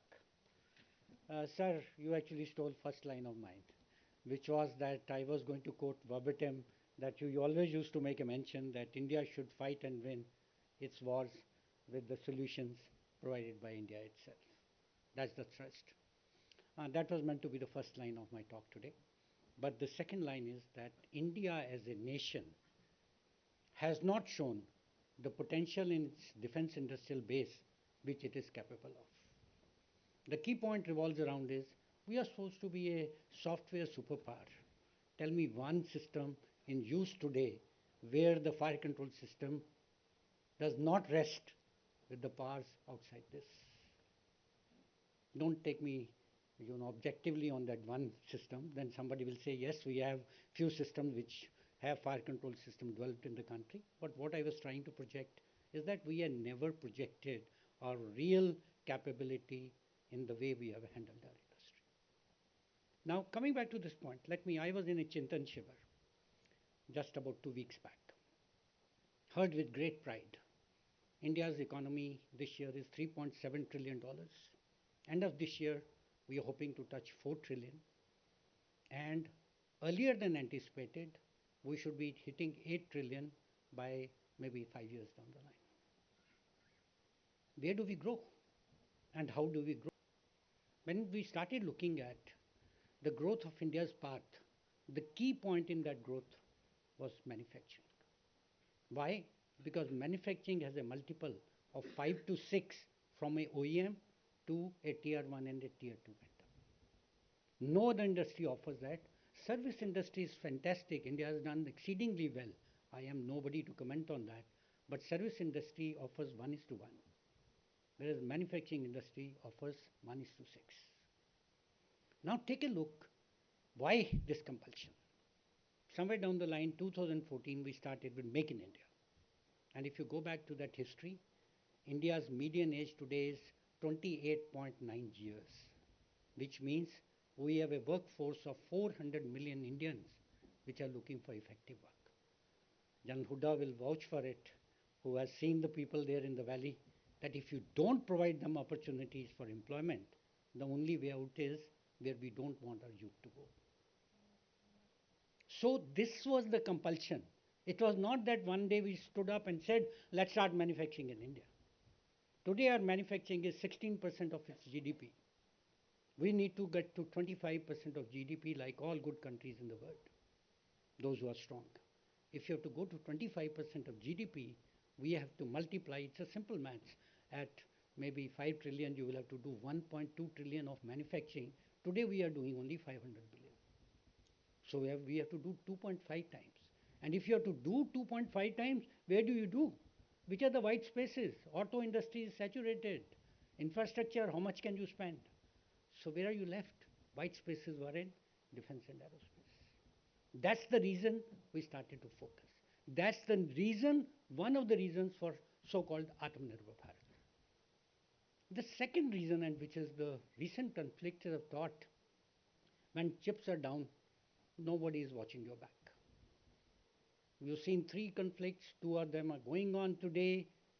We are actually witnessing that there's no way out other than self-reliance. At least in critical technologies, at least in resting of IP, it's mandatory that it rests in your own country, otherwise you will be at the peril. So these 2 points actually also highlighted something very interesting. When that conflict took place in Azerbaijan, Armenia some time ago, we all started to write the, obituary for the gun systems, for the vehicles. We talked infantry has no role to play. There are no boots on ground needed.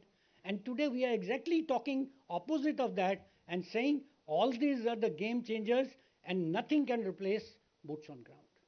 Take a look at with all the sensor technologies, all the fantastic technologies. Today, Israeli forces are moving into Gaza with boots on ground to capture. So nothing is going to replace. So I think we are back to the scenario where the conventional weapons are not going anywhere. New technologies will come in, but conventional weapons are not going to go out. So let's move on to next point. We kept talking about self-reliant nation. Sir, I'll address 3 of your questions in my talk. So self-reliant nation, what does it need? It needs a defense industrial base. What is a defense industrial base? Defense industrial base has 2 constituents. First is technology ecosystem, which should be self-reliant. And second is manufacturing ecosystem, which should be able to sustain itself. Where does technology come from? Technology can be divided into 3 simple parameters. Research and development will always remain a fundamental rule for the state to develop. You cannot start developing, fundamental TR level 1 to 3 kind of developments. It has to be DRDO, it has to be state sponsored. But what happens after that? They are not the game changers. Game changers are innovations and breakthrough technologies. And where do they come from? They will always come up from startups. Take a look at startup ecosystem. And what does startup ecosystem need? To kickstart a startup ecosystem, you need light at the end of the tunnel. I'll give you an example of IDEX, and I am giving you an example which is slightly dated. At the time when IDEX had spent 60 crores, which is less than 7 million US dollars, 800 plus new startups had started working in defense in India. 60 crores, 800 startups. Today, of course, we are talking about 1500 crores, but we will not be able to spend. That is second part. The second part which needs for a startup, one is that light at the end of the tunnel, that his efforts will someday, sooner than later, will become a revenue channel. The second thing, what does he need? He needs capital. And that is the time every startup, there are today 864 startups. If we do not take care of them, maybe there are more than 1,000. I can assure you in 3 years, their figure will be less than half. Another 3 years, you will find nobody coming forward because all this is driven by sentiment. It's something like the stock market. Rationals are not there. It's the sensibility or the feeling that you can do well that you will be there. So what do you need? You need capital. And you need capital at a cost which you can afford. My friend Shiva here will come and tell you his biggest bugbear today to cross the valley of death. And valley of death comes when you have shown some potential, but you have not been able to convert it into what we call a commercial enterprise. That's the time, most difficult time. Today, that cost of capital is 13 to 14%, and nobody can survive on that. 3 months delay in payment wipes out your profits. 6 months of delay, you are down, gone, finished, no cash left. So this is the point. We need to find a mechanism to fund them through this valley of death. We started talking about IDEX, we started talking about IDEX Prime, we started talking about an enhanced scheme where we'll probably may come out with a factor of 50 crores investment. Firstly, I don't think startups will be able to put 50 crores of their own because you have to have matching grant. So we need to come to think of a thing called anchor industry. Ask people to come with an anchor industry for a proposal so that that industry can ensure that you can pass through the valley of death and convert your innovation into a position. I'll try and quick because I would not like to cross my time. But let me take you to the second part. We laid down 2 targets for ourselves very clearly. $5 billion of exports and $25 billion of domestic production. Today's total production was 1 lakh crores. Industry's output in that is approximately 18%, 18,000 crores. If I ask you how much was it 5 years ago, private industry's share was exactly 18% 5 years ago. So, matter to think. So many more of us are here. We invested thousands of crores into this. Our share is still 18%. But are we not growing? Yes, we are growing. And now, next statistics will tell you how we are growing. Exports, you only give this data today. 632 to 17, 18,000 crores. In that 2 billion, 1.1 billion comes from private industry. So we have actually grown at the expense of, not at the expense, but getting to export market. This year's turnover of my group is approximately 1,600 crores. 1,200 crores out of that is exports. And you mentioned about components. No, sir. Most of my exports are system-based. At least 60% of what I am exporting is system-based. 40%, of course, are ammunition. So, second role. We are saying today our production is $12 billion. We want to reach $25 billion. For $25 billion in 4 years, anybody with a little bit of financial background will realize we need to grow at a CAGR of 25% year on year. But our defense budget only goes up by 9% year on year. Of 25 years chart I can show, I didn't bring a presentation, but we have only grown at 9% year on year. Where does that 16% fill the void? Because after all, budget is there. So how will we reach 25 billion? Exports are the only way which can fill that. So one more strong recommendation, one I gave for startups financing system. The second is we also need to learn from people. Why are we not doing G2G deals? Where is the framework for G2G deals? We should have that framework. State should be pushing our products. We can double what we are doing today. And once we reach that double figure, you will find that $25 billion target is also no longer challenging. Okay. Next, come to the next point, which is, sir raised the issue that we must have specialization. I could not have agreed more than that. Number of points. In fact, the last defense secretary spent a lot of time, and even the current one has mentioned that why can't there be a specialization? What did we do in Kelkar committee? We were exactly doing that, industry champions. We were trying to do RURs in selective areas. Then we started about so-called strategic partnerships. None of them came through.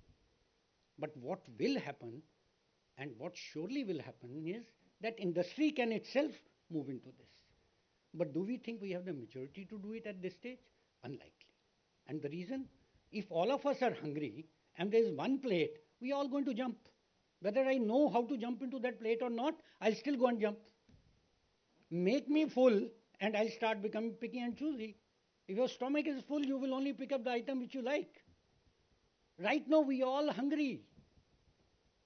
So that's why everybody is jumping in. Moment that hunger is taken away, we'll start moving into our own specialist areas. So this was the next point, which I am left with last 2 minutes. Let me get on to the technology development. The key to the real, I would say, dominance of market would lie in Indian IP. You can take an example, you can take people, you can see that, you can make it under license, but no license gives you permission to export. Even if it gives you, it will try and put some restriction somewhere, this country, you can't. So what is the key? Key is to develop your own IP. Now, how do I develop my own IP? Very interestingly, last Chintan Shivar, Ministry of Commerce says there should be no PLI. Everybody wants PLI. Well, we don't want PLI. We are ready to spend our own money. But at least give me credit for what R&D spend I am doing. 6 years ago, I used to get the income tax benefit on R&D spend. I don't get it anymore. If I don't get it anymore, how will I? I'll just give you an example. 5 years ago, when 100 crores I spent on development, I used to get 30 crores back because it was a multiple of 2 for revenue, so tax benefit used to come to 30 crores. So my expenditure was 70. Today it is 100. Now this is not asking for any favors. This is only asking for a small policy twist to do it. Now the next point which will come, fine, we'll give you this. We have changed almost every policy parameters. But do we have the capability? For that we need to look inside. And I'll give you one statistical data. 400,000 Indian engineers are working for global OEMs, working in defense and aerospace today, operating out of India. And this figure grows 11% year on year. They have saved $85 billion to these people in last 5 years alone. But we have not been able to put our act together. I am not critical. I am telling you, we see change from where we were in 2002. I have been in this, actually I completed 50 years, exactly. 29 in uniform and 22 in corporate, 51. I have seen every side. This environment has never been better. And I credit everybody sitting in this room for bringing this change. But we need to now start looking at what can be the next stage. We need India 2.0 in defense and aerospace. We cannot live on what is India 1.0. I'll finish my talk here by just one last statement. India as a nation has always disappointed the pessimists and the optimists. India of 21st century should only disappoint the pessimists. Thank you so much.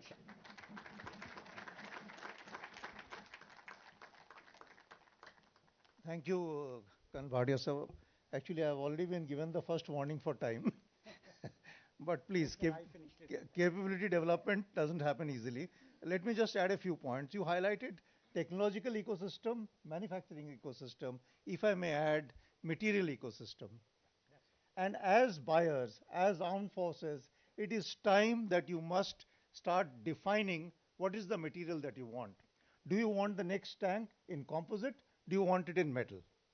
And unless you are taking the lead in that, all you do is define. Leave it to DRDO, leave it to the industry. But define it today, which is the material that we want 15 years hence. People will start investing because there is some kind of visibility in the order as we speak.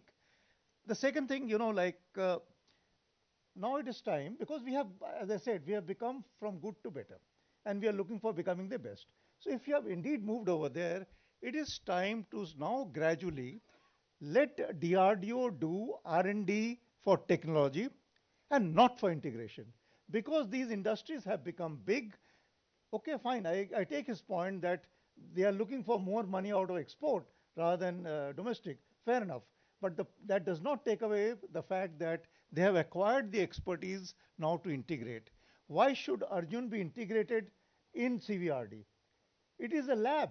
That lab should be working on technologies. It should be working on the engine. It should be working on the propulsion system, which also it will do with industry only. It can't do it by itself. But definitely the integration can go to whichever prime we choose to work. And as armed forces, we have enough option. On the one side, you have got erstwhile heavy vehicle factory today, whatever is the new name, Avail or something like that. Between that and one private sector rather than putting all the private sector in the loop for the FICV, FRCV and everything. It is not possible, like he said. It is being driven more out of hunger, but I would like to believe that the appetite is quite big. Okay, the next point which he highlighted in the context of the Shivas of the future. The fact is, yes, there is a dearth of capital, but have our startups actually been able to take advantage of the 1200 crores which was earmarked from the budget for the purpose of the startup? The answer is no. And why not? Nobody is to be faulted for it because as I maintain, there will be an exceptional startup who will be able to deliver directly. Otherwise, please hook on to the larger industry. Public, private, doesn't matter. That is the future for you. Armed forces, they will keep you in good humor, but they can't give you the money on the order directly. So I think we have to look at it. The other point, which drawing from Colonel Bhatia's, which I would like to submit, this year, or rather in the budget in 2023, the government made a commitment of putting 25% of the defense R&D budget for private sector, industry, and academia, as well as startups, etc., etc. I mean, why are we not questioning the DRDO? The 10 months have elapsed. How many cases have we given? In fact, what was being given out of TDF in previous years, this year the TDF is also on a hold. The reason? The policy is under revision. If the revised policy announcement is made in the budget, should it be done post facto? It should have been done in advance. In any case, there is no reason that can justify a 10 months hold up, and how many more months will get added on to this. At the end of the financial year, you might just find this is money which is being surrendered. So that is the source of money for the startups. I mean, this money is getting held up. I won't use the word wasted as yet. It is definitely getting held up.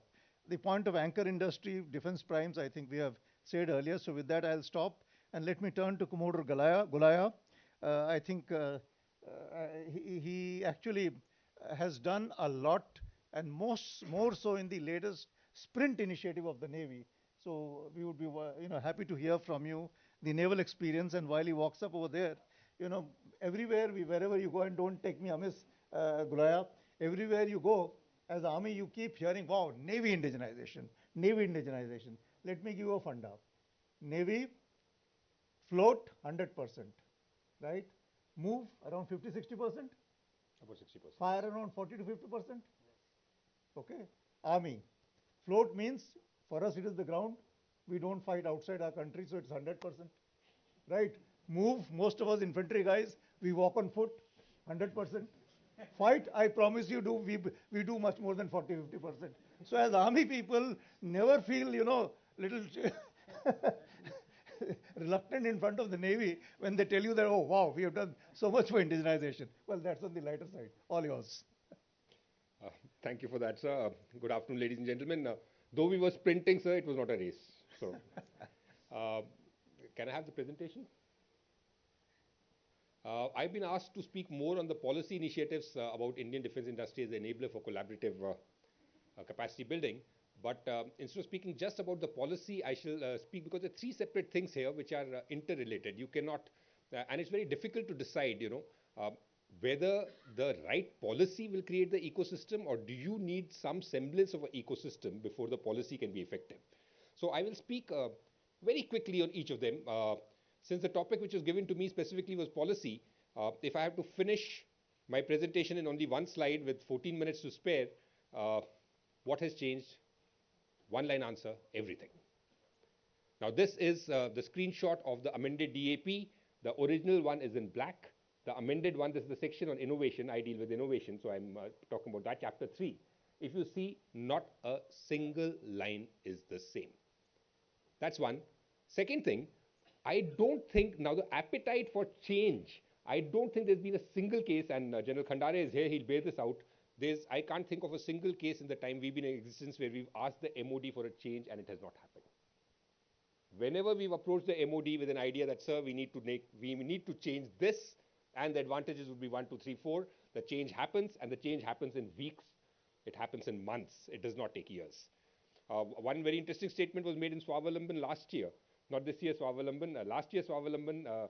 Somebody, in answer to a question, the JSDIP, he said there are two things. There is intent and there is policy.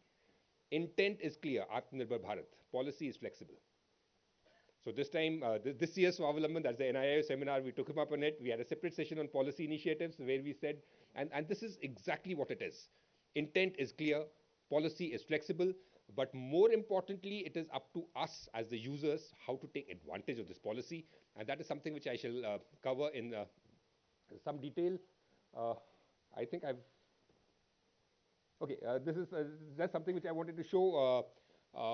Though the policy has changed, and I showed you screenshots from what's there in the DAP, but unfortunately what I found is that most of the industry is not aware of it, and quite a few people in the services also. It's something like a policy letter. If you know which policy letter to search for, though it's on the internet, you can't really find it. So I've been tweeting for the startups and even for other people to inform them about what the changes are taking place. But I will come straight away to Sprint. Because this is something where we moved to take advantage of the changes in policy. When the DAP was amended and all those blue things which I showed you there, we launched something which was a backronym more than an acronym called Supporting Pole Vaulting in R&D through IDEX, NIIO and TDAC. TDAC being the Technology Development Acceleration Cell, which I head, and NIIO is the Naval Innovation and Indigenization Organization. So it was a forced, fitting the words together, but we wanted the word sprint to show technology acceleration.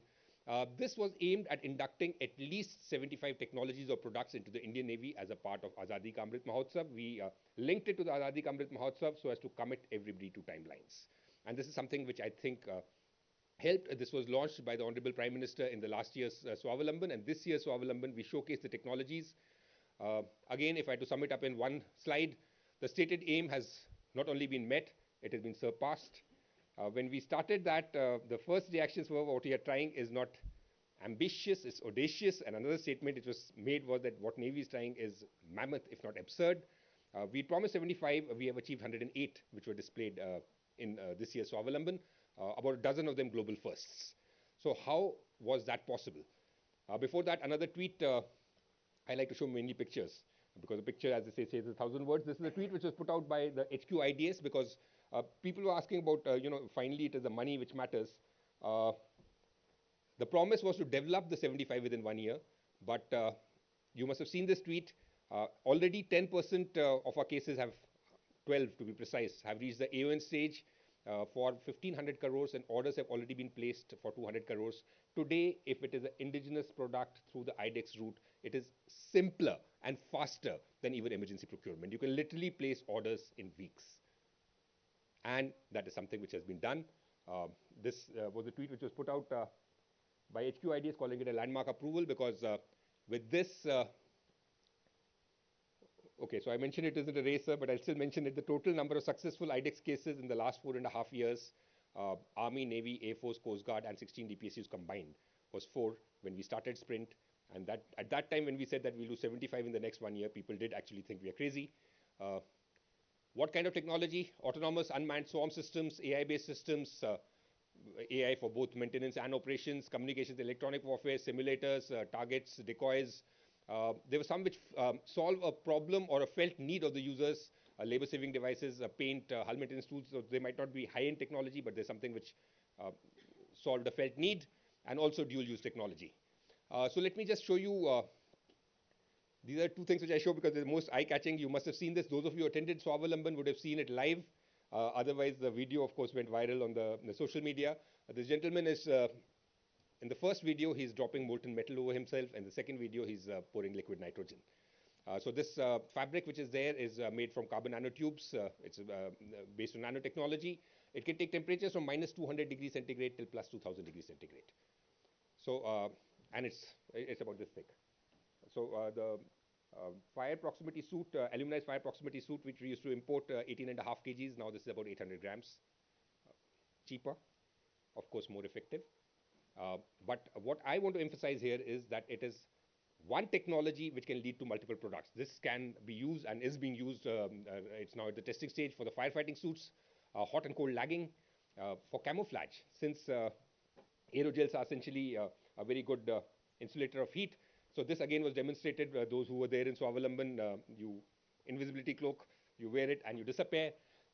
It is hydrophobic, super hydrophobic, but nanoporous. So we are using it for weapon covers because otherwise what happens is that the rain cannot go in, but the moisture builds in inside and the insulation goes down. So this one doesn't let the rain go in, but it gets the moisture out. And of course, I'm sure you can imagine the number of civilian applications which can be there for this. Another technology, massive MIMO beamforming ASIC. MIMO, of course, I won't go into this because I always keep saying this, but you would be aware MIMO itself was invented by a naval officer, Commodore Paul Raj. Massive MIMO is something which we are looking at again for multiple applications. So instead of sending the radiation out in the entire area, you have hundreds of or thousands of pencil beams. The power requirements come down, the size becomes smaller, the cooling requirements are not there. Again, one technology, multiple products, starting from ISR radars, space communications, proximity fuses, civilian applications. The picture which I've shown down below, I've chosen this purposely because this is what it was 6 months ago. And if you see the neat product which is there now, it is quite heartwarming. So when somebody says that the startups do not have the capability, I disagree, sir. We can discuss it, but I think the very fact that in 1 year we could make more than 100 products and 12 of them global firsts shows that the startups have, but I'll leave Dr. Shiva to answer that. So coming to the industry, what has changed as far as the industry has, policy, I said everything has changed. What has changed as far as the industry is concerned? One, I think more than the industry, the world has changed. The world has changed. The old way of doing things is, it cannot be business as usual. This is something which I keep saying this. I wouldn't like to name the person, but somebody said we are an old and we are a big institution, we are an old institution. And I said, with all due respect, dinosaurs were old, dinosaurs were big, dinosaurs were dead. The world is changing. How is the world changing? Let's first differentiate between innovation and indigenization. Both are important. I'm not saying that both are not important. But if you're making a gun today, with all due respect, you should have made it in the Second World War. Making it now is important. I'm not saying it's, but if you're going to, if the technology is changing and changing fast, and if you keep aiming, if you want to hit the bullseye on a moving target, you have to aim ahead. You cannot keep inventing something which was invented, an engine. What is the next game changer, and can you be the leader in that? That is what you have to decide. So innovation, I look after innovation, not indigenization. As I told you, there are two I's in the NIIO. A small startup with a big idea can make a difference. I totally disagree with this, that you have to hitch on to either DRD or a big firm. A small startup with a big idea can change the world.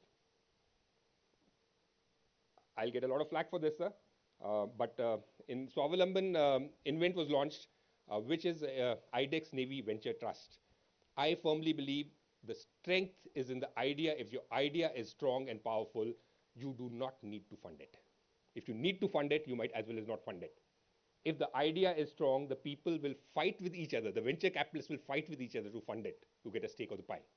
So we have now launched it. It was launched by the Honorable RM during this Swavalambhan, where we said we do not want a grant. The startups are telling us we do not want a grant. What we gave them was assurance of orders that is not as per the procedures, but we said the policy says that we don't have to justify this thing, and we are giving you gentleman's promise, but if you make it, we'll make sure that we'll buy at least these many. That is support. The support does not have to be 1.5 crores grant. I keep saying this, I've said this many times. I will say it once more at the cost of repetition. This is cliched, I've heard it from somebody else and modified it to suit my tastes. India shifted from the agricultural age to the information age without spending sufficient time in the industrial age due to a number of historical reasons. What it means is our manufacturing, so we were discussing manufacturing. Our manufacturing ecosystem did not develop to the extent it should have. Everybody knows how a jet engine is made. Everybody knows how a gas turbine works. But everybody cannot make it, probably because of metallurgy was not developed enough. But now that the world is shifting to the information age, the gap between us and the world leaders has suddenly narrowed, if it has not disappeared. That is our strength. That is what we need to capitalize on. We cannot be going and harking upon manufacturing when the world is moving from the industrial age to the post-industrial age. Now it is the strength of the idea. Involvement of end users is critical. Involvement of end users, the co-development model is something which works. It has shown results. That is something which cannot be emphasized enough. In fact, if I had to just summarize the lessons we have learned from the Sprint initiative, first, translators are needed. The innovators speak geek. The users speak English. You need somebody who understands a bit of English and a bit of geek and can translate in between. That is something which is essential. Either you teach the industry operations or you teach the operators technology. One of them has to be done, or you translate in between. Lesson number 2, they are partners, not vendors. You have to listen to them. QR-based approach does not work. At least for innovation, it does not work. Again, this is an example which I always give here. Somebody who has never seen a mobile phone in his life, when he makes the QRs for a landline phone with 10 meters of wire, somebody says, hey, you don't need that, I have a mobile. He says, does not comply. If you want cutting edge technology, you have to start looking beyond a QR-based approach. I may be wrong, but that is my view. Resistance to innovation is real. Innovation is risky. Procedures are risk averse. However, the good news is resistance to innovation is being overcome. I can tell you about my own organization. It was created with a willingness to fail. We were given a lot of leeway. There are just about 3 officers plus 30 volunteers, out-of-the-box thinkers in the Navy, regardless of rank, who've been given permission directly to communicate with NHQ. They are my strength. They are the ones who are actually innovating. Lieutenants, lieutenant commanders in the field who are doing this. So this is something we were created with a willingness to fail. We were given the flexible working hours. So people were asking, "Tum Fauj mein ho ya kis organization mein ho?" But this has to be done. Because as I said, in fact, we were discussing it in the morning with somebody. I'm also ex-NDA, so we are all taught to think, dress, and act alike. That is drilled into us. If you want different results, you need to identify the mavericks, you need to nurture them. And there would be enough mavericks. You need to nurture them, either by posting them into your organization, might not be a good idea, or let them be wherever they are. But give them permission to directly communicate with who you think is the one who can guide those mavericks. I've got only 1 minute left, so I'll skip through this. But essentially what I'm trying to say here is, if you talk about the design thinking model or research through design, more and more PhDs, because as users, finally you want a product, right? You don't want R&D. R&D is important. Pure science is important, but finally I, as a user, want a product. And this is a process which is, it's not linear. There are things, so your trials itself, when you make the prototype, the test itself will create more ideas. So this is something where if you want to go into the spiral development, you cannot have that these are my QRs, either you match up or you leave it. It does not work, it cannot work. That is something which I wanted to say. I've got 48 seconds left. I will just give the last one. This is an American term. I came across it in a paper, but I really loved it. because people have been mentioning DRDO and big firms and everything. So this was about all the primes in the US case. There's a term which I found very interesting: dump technology on the users and run. 24 seconds left, so I cannot go much into that. Avenues for collaboration.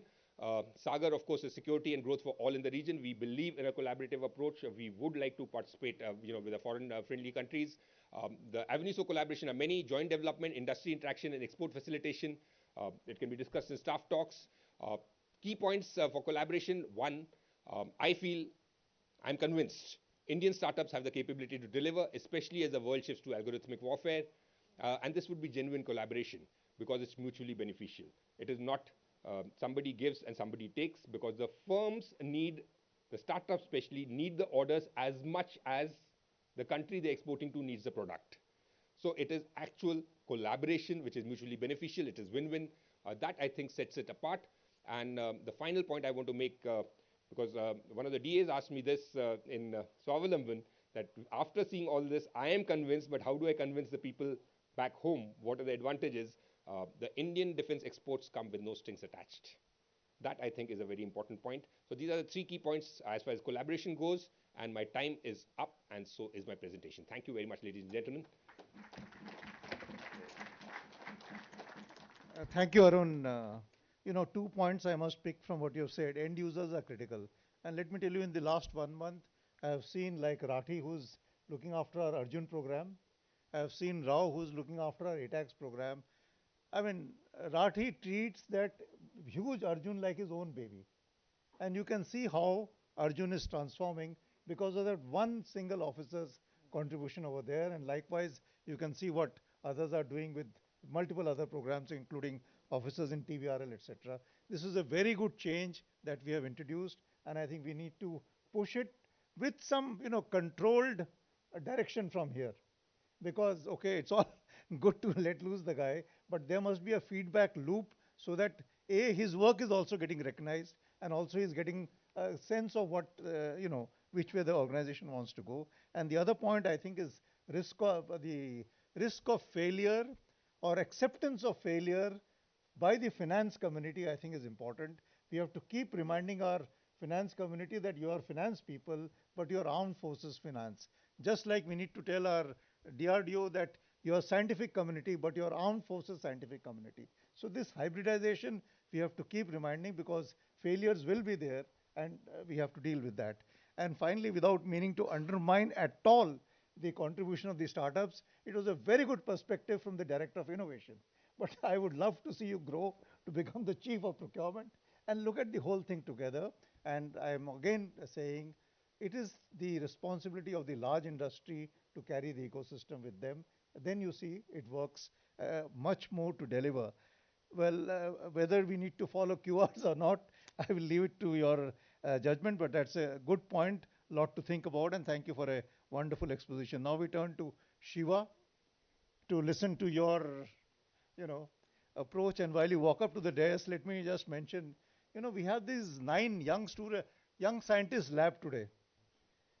I think the Navy has tasked, or they have joined a couple of programs of the Navy. This is another lot. A lot of energy is going. I am not very sure the energy is directed. So this is a point which I'll leave for the leadership here to note and see how we want to take charge of the young scientists. Over to you, Shiva. Thank you, sir. I really thank Director General DG Claus and the entire Claus community for having me here. I do have a presentation, and hopefully it will be up in a couple of minutes there. So I've been tasked to talk about the startups in our ecosystem, and I've taken the liberty to make it generically about everybody in the ecosystem rather than about what we do. Short introduction: Big Bang Boom is a defense tech startup. We're 5 years old. We were the winners of the first IDEX challenge. We've been consistent winners in the platform.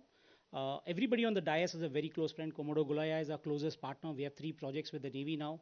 Colonel Bhatia is a very, very close collaborator. So it is a very challenging task for me to speak after both of them, because as you will see in my slide, a lot of the points have been taken up. Nonetheless, I'll try and do justice to the time that's been given to me. The primary thing that I'd like to talk about is what are startups and what are the contributions of the startups? Why are startups here? If you see internationally, It is startups are not unique to the Indian ecosystem. Indian defense ecosystem is not the first to think about startups. The US has a very vibrant ecosystem of more than 500 startups. Names that we have heard about like Anduril, like Fleur, which are a common, let's say, a common word today. Like everybody knows about Fleur cameras, but they're actually a startup in the technology ecosystem in the US. Uh, Israel, another fantastic country, very, very small compared to India or USA, have more than 300 vibrant startups that are working with the ecosystem. China, no less than anybody else. The good part is India is also catching up. India has, especially under the new policy initiatives, we have hundreds of startups that have now sprung up. As far as I understand, there are at least 400 startups that are dedicatedly working on defense technologies. Another at least 400, 500 startups that are working on dual use and multi-purpose technologies, etc. The startups are here to stay, primarily because startups are where core innovation or core technology development happens at a rapid pace. What is it that startups can do? What is it that they can do that, let's say, the DRDOs of the country, the large industry of the country, the let's say the DPSUs of the country are not able to do? The first, I hope it's visible. The first and major thing is that they can do technology development at a rapid pace. I'll give you an example. One of the challenges that was thrown to us by the Navy on development of a technology, we were able to start from conceptualization, looking at what the Navy wanted, prototyping, development, and doing the single stage development, single stage composite trials within a 7-month period. So that is from conceptualization of an idea to the point where the technology is ready to be inducted into this thing. That can be done because startups move fast. The guy who's building the technology talks to me on a daily basis. Now you compare that with a DPSU. Imagine a scientist working in DRDO or at one of the larger industry being able to talk to even Colonel Bhatia or to, let's say, the DRDO chairman on a daily basis. It's not possible. And that thought leadership basically comes in a startup because startups are small. I work only on 1 or 2 technologies. I don't have 100 priorities in my life. I have a single priority. My priority is to take a technology, make it, and give it to the end user.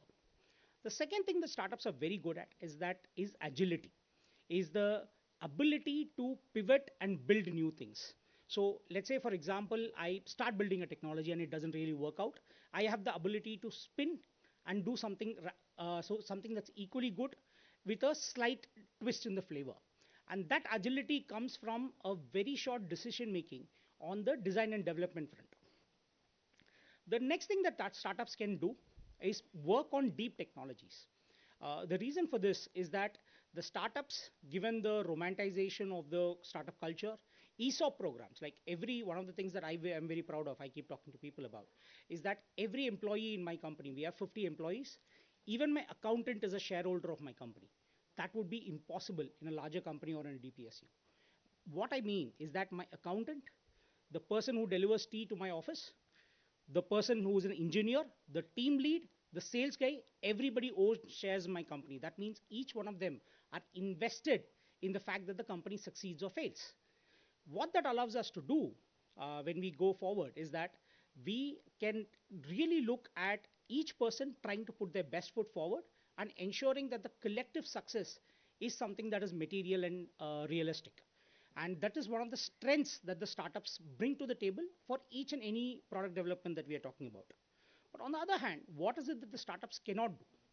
The main thing that the startups cannot do is the startups have an inherent vulnerability in the ecosystem. They do not have an infinite amount of time to exist. So most of the startups, like it was correctly mentioned by Colonel Bhatia, they are always short on capital. There are startups that are good at fundraising. They're able to do what they are talking about. But the startups depend on the ability to raise capital and keep both the users and the investors interested in their dream, in their story, to be able to be successful. The second thing that the startups struggle with, or the startups, and the reason I'm talking about this, it's very important, especially as the end user, for us to understand what we can demand of the startups and what is it that the startups may struggle to achieve when we put forward for them.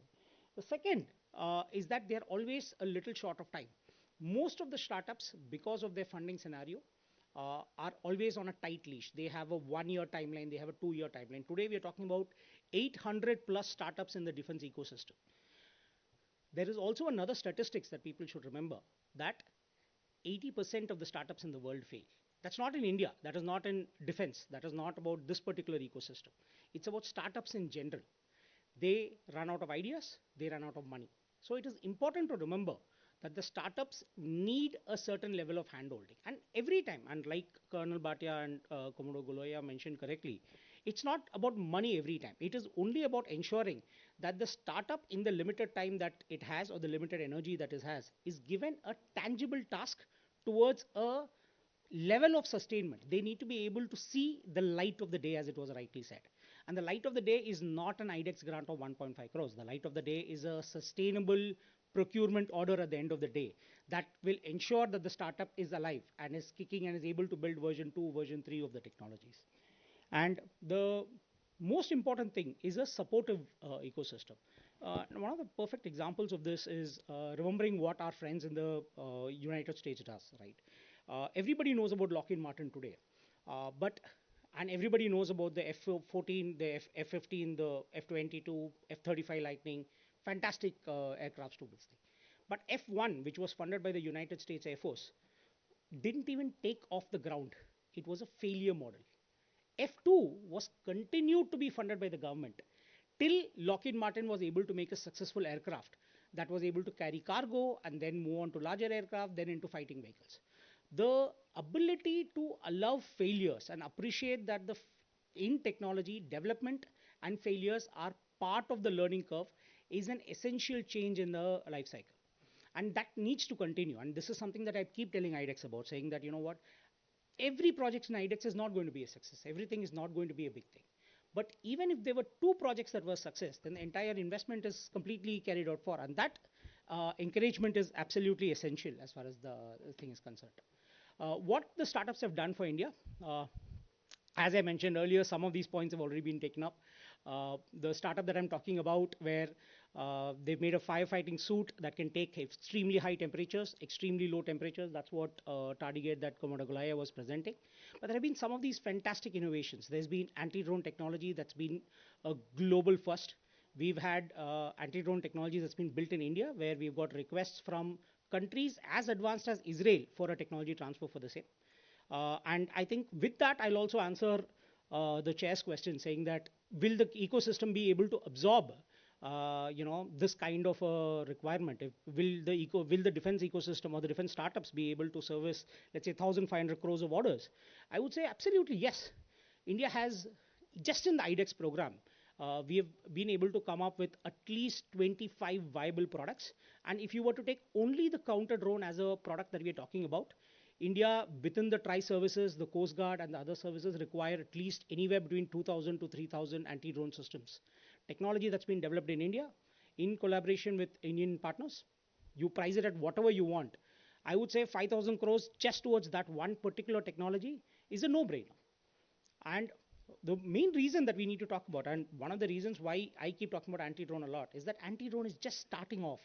We don't have a complete technology yet. As a country, we have just scratched the surface. The day I met an Air Force officer who said, Shiva, you know what, IDEX project is done. There's no more anti-drone funding that's going to happen in this country. You guys, start gearing up towards production and development. 2 weeks later, the US government announced a $200 million grant to develop new generation counter-drone technologies. So here we are trying to stop R&D and not look forward, while there are other countries that are saying that, you know what, we will double the amount of investment in the same technology that's being building up. So it's absolutely essential for us to understand that technology development will never stop. And as Sir was correctly said, and as I would completely support Commodore Golaya in this, saying that the startups will definitely be able to succeed if they are just given a little bit of a shot on the arm. Will the defense industry help the larger industry? Absolutely yes. Will collaboration with bigger organizations help? Absolutely yes. But it is also to remember that DRDO has done technology transfer of anti-drone systems to 4 large Indian organizations. Technology that can detect drones at 4 kilometers, counter drones at 2 kilometers. It's also been inducted. while there is a startup in the ecosystem that has been detecting drones at 12 kilometers and neutralizing them at 10 kilometers. So it is not a direct competition, but just because you are a startup doesn't mean you can't build cooler technology, better technology, deeper technology. The laser sharp focus of startups allows them to excel at the niche that they have built for themselves. And sometimes they may surpass even DRDO, despite the size and the capabilities where DRDO stands. What has helped the startups? The policies have definitely helped. IDEX, Sprint, you can't talk about startups in the defense ecosystem without talking about these projects. And what has helped in it, and that is the order of priority that I keep telling people, what has helped primarily is the engagement with the Triforces, the ability for a clearly defined problem statement saying that this is the product I want, you make it, I'll buy it. That has been the biggest shot in the arm via IDEX. It's not the 1.5 crore grant. Most people talk about the grant. The grant is always third in the priority list when I tell them. When I talk to the new startups, I tell them, most important thing you will get of IDEX is the interface with the ecosystem. You will not get it on your own. It is impossible to get it on your own. The second thing that the startup gets is the access to the infrastructure. Our testings happens in the army facilities. For example, we are doing a hard kill testing next week. It's happening at the field firing range in Gopalpur. Previously, we did a testing of our anti-drone system. We did it at Pokhran. Without access to these ranges, world-class technology cannot be built. There is still things to be developed. Even now, it is very, very hard to access these ranges. It's not easy. The Vice Chief is here. Very, very senior members of the Army are here. Army actually having a lot of these bases, if it's made more accessible for, not for trials, for testing. For us to make an autonomous drone, I need to test my drone for hundreds of hours. So I need that access to that base for hundreds of hours. I can't fly it in my lab. It is not possible to fly it in my lab. Giving access to that facility that is owned by the government today will be a big shot in the arm. The grant definitely helps. There's already talk of increasing the grant from 1.5 to 10 crores and then to 25 crores. All of that is welcome. They will definitely keep improving what we do. TDF has been a big strength. It's not been very successful. We've not had a lot of success in TDF. And that is primarily because TDF fears to fail. TDF follows a model where technology evaluation is done. And finally, the project is given to L1. That is more of a procurement mindset. That needs to change. That is not acceptable. It is not acceptable today. It was not acceptable yesterday. It will not be acceptable in the future. Unless TDF changes that, they can negotiate, they can bargain, they can have whatever evaluation that they want. But the project, when you want to build a world-class, global-first technology, cannot be awarded to L1.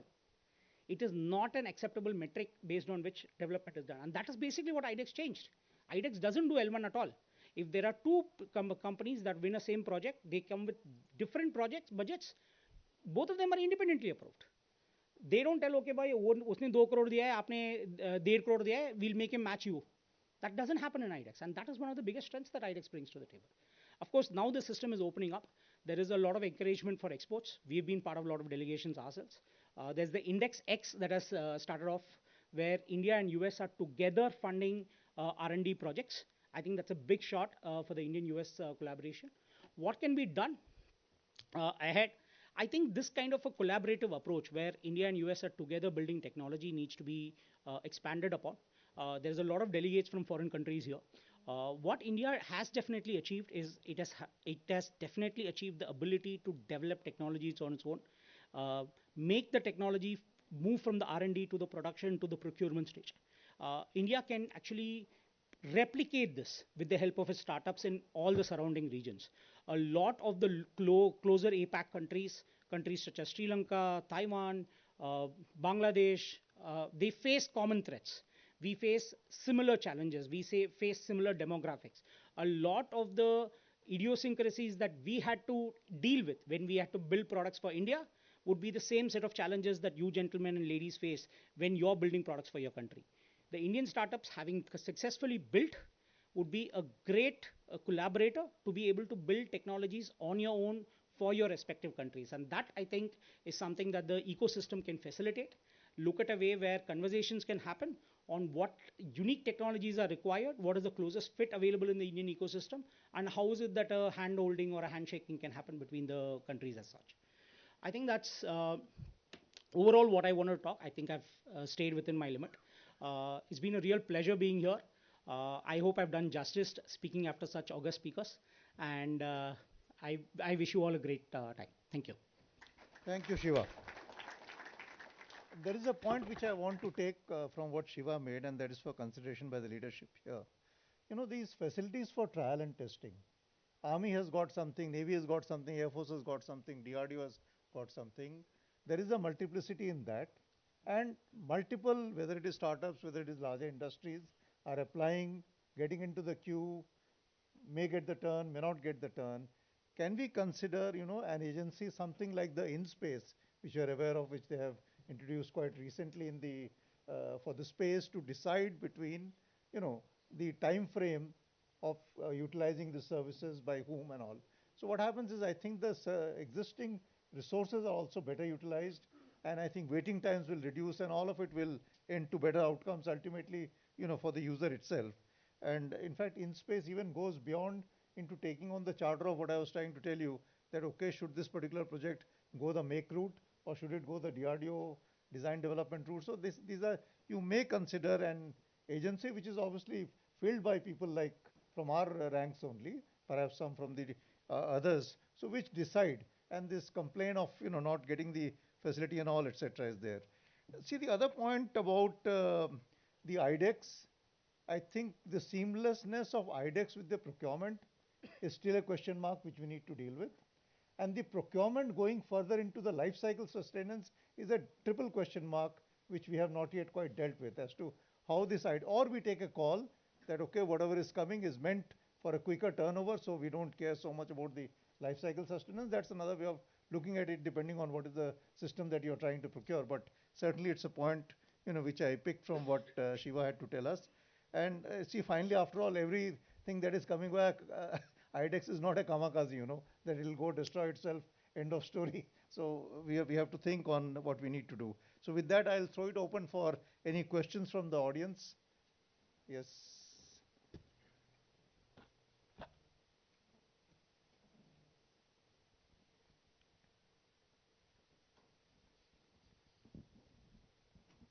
Good afternoon, Chair. I am General Saxena. On 23rd September 2021, you will know that the government issued a very important policy, framework of simulators in the armed forces. I think you were in chair at that time. Over a period of 2 years plus now, the implementation of this policy, which intended to bring simulation-based training across all military domains, has not been what was desired. Two factors. One is there are a large number of simulators and technologies which are available in the country, which have not yet been inducted in the armed forces. Number two, we have not been able to tap the decision makers and the future commanders into their future requirement. Recently, in April 2023, Terry conducted a study in which they said that simulators not only meet the multiple training challenges of the armed forces, they are also a great saviors of greenhouse emission gases, and hundreds and thousands of tons of gas greenhouse gas emission can be reduced. Now, requirement is today to bring the benefits of simulation-based training and their sustainability signature to the key decision makers today and tell them that this is where this technology of combat training solutions as a vertical can help them a great deal. And especially today in a war-torn world where the skyrocketing cost of ammunition is shooting off the sky, the requirement of realistic combat training solutions is more than ever before. So there is a need to bring in a simulation-based training culture. It needs to explode here. That is what the point I wanted to put it across. Thank you. Thank you, sir. I think you made a great point. Really, it is a suggestion for all of us. Besides training, I think a huge scope for simulators is also in trials. You know, today, if you were to introduce simulation-based trials and how we are going to do it by co-opting the DGQA into this whole scheme of things, I think we are able to save a lot of time and the requirement of having to send them to different kinds of terrain. And equally important is, you know, over a period of time, how are we going to loop it as a feedback into the development of the next generation, I think is also going to be a big help. So it's a great one. I think you want to I make some wanted observation. to Yeah. just add that simulators are not only essential for training purposes, but some of the, I happened to visit a very strong innovation company in Europe, and they said that their model of development has undergone a change. The current previous model used to be, you will design a product, you will manufacture a prototype, test, then again go in a cycle, improve, test, and then go to manufacture. Today what they are doing Design. simulation, testing on simulators, and manufacturing straight. And he says our innovation and production cycle for development has reduced from a decade to maybe 2 years now. So this is the greatest utility for manufacture of products. Okay, well, we have time for one last question. Anybody in uniform?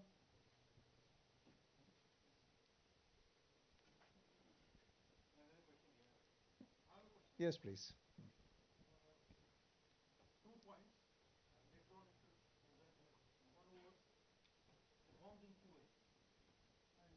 Mentioned, sir, who controls whom? For me, sitting here, it doesn't matter, sir, who controls us. What matters for me is the policy on QA given more leeway or more authority to do the way a QA should be done? In that direction, since the industry people are also here, we have gone from the conventional testing to testing which is based on standards. Why I'm saying so is because it is the industry which is making a product has to conform to certain standards. What is troubling us today is the word which has come in as a mutually agreed ATP. When the word comes to a mutually agreed, it is more left over to the industry the way they decided. Now, they can take the role of the testing, provided they do the testing with something which is called as SDOC, that is with the declaration given by the industry that those tests have been done. Another point which comes us today is limited trials. There can be no limited trials. There can be trial of a complete product with the responsibility by the industry to what they have done. We will not repeat it. But what has not been done needs to be checked, because what goes which is unchecked will come back definitely with a defect. Next point was what was mentioned about the testing, which the industry said that they need a space, a place, and the know-how where the testing is. We are launching a lab portal, which is most likely to come up in a month or so, where we are integrating all our labs and the proof ranges on a digital portal, where you can have an access from a remote, wherever you are, and find your space, the test you need, the location which is or where it is vacant. We have even requested in phase 2 the industry to come forward and be part of that portal. We have also requested all the public sector to join in and open up their labs. So there is nothing which is hidden today. The last point, which is for the industry, your interaction, the ecosystem can only be developed if the leading industry, and what I see in my 20-25 years of experience with industry, we have already come to a stage where we know what the Indian defense industry today is, or who is leading the Indian defense industry. You have to take them as part of your ecosystem, and your ecosystem will generate what is the requirement of a user, so that startup becomes your design team and you become the production team. And last is on simulation and testing. Unless you develop your digital twins, the testing is not going to happen. And whatever policy initiatives or changes you have said, I think DGQ has been a step ahead in that we have given you all those policy changes which you needed. Thank you, sir. So I think we have completely run out of time and the grace period given to us. So all I have to do is thank my panelists for some wonderful expositions and a very patient audience that we've got. Thank you and Jai Hind. Thank you to the chair. May I please request Lieutenant General M.V. Suchindra Kumar to please join us on the dais and present the Honorable Chair and the panelists with mementos, tokens of our affection.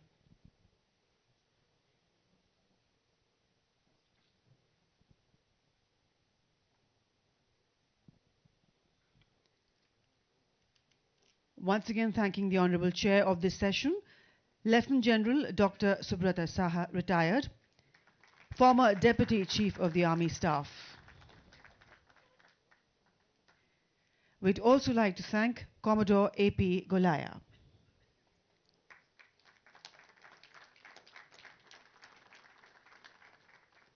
We must thank Mr. R.S. Bhatia.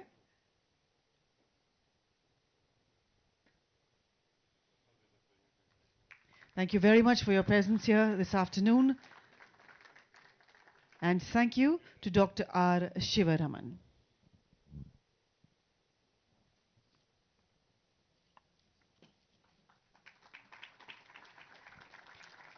I request you all to please come together for a group photograph.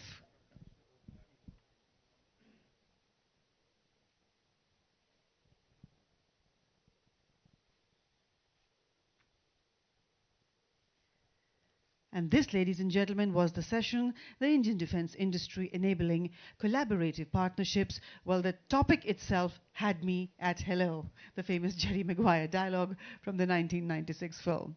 Well, we're now going to take a very short beverage break of 10 minutes.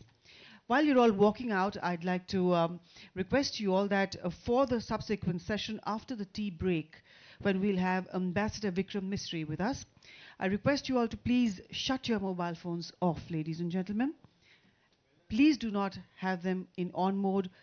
Requesting you all to please not click any pictures, shoot any videos for that one session. The media will leave the hall during his presence here in the main function hall. Once again, reminding you all to please Ambassador Vikram Misri's session.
one and walked off. This didn't happen. Well, I thought for one picture the camera would be here. Ladies and gentlemen, give us about a minute or two. We'll have our cameraman come in, set up, strap up, and we'll head straight into the next session.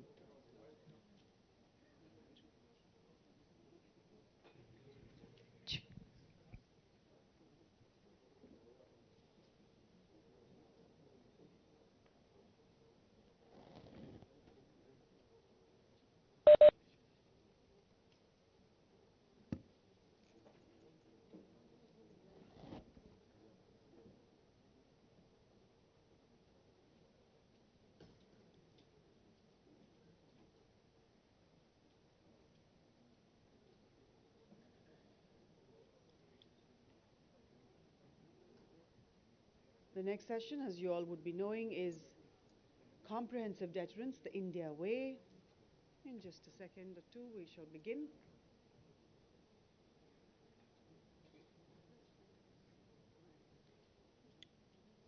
Here we go, ladies and gentlemen, the final session of the day, Comprehensive Deterrence, the India Way.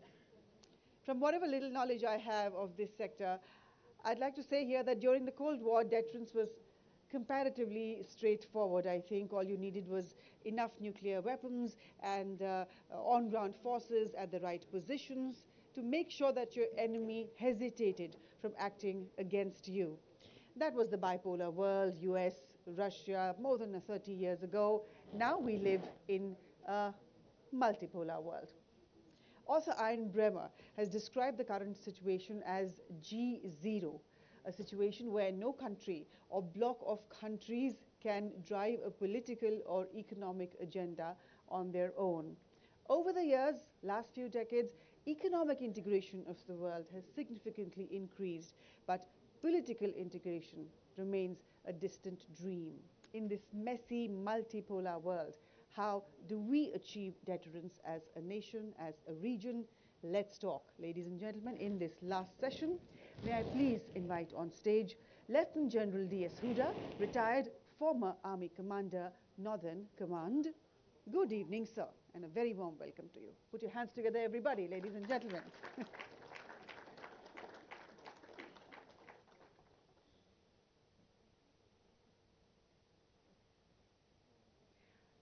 I'd also like to welcome on the dais the panelists of this session, Ambassador D.B. Venkatesh Verma. Good evening, sir. Warm welcome to you.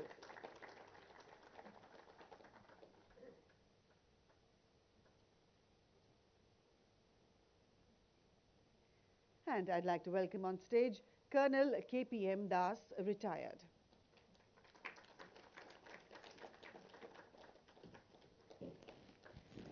Good evening, sir. Warm welcome to you. And I hand this over to the Honorable Chair of this session.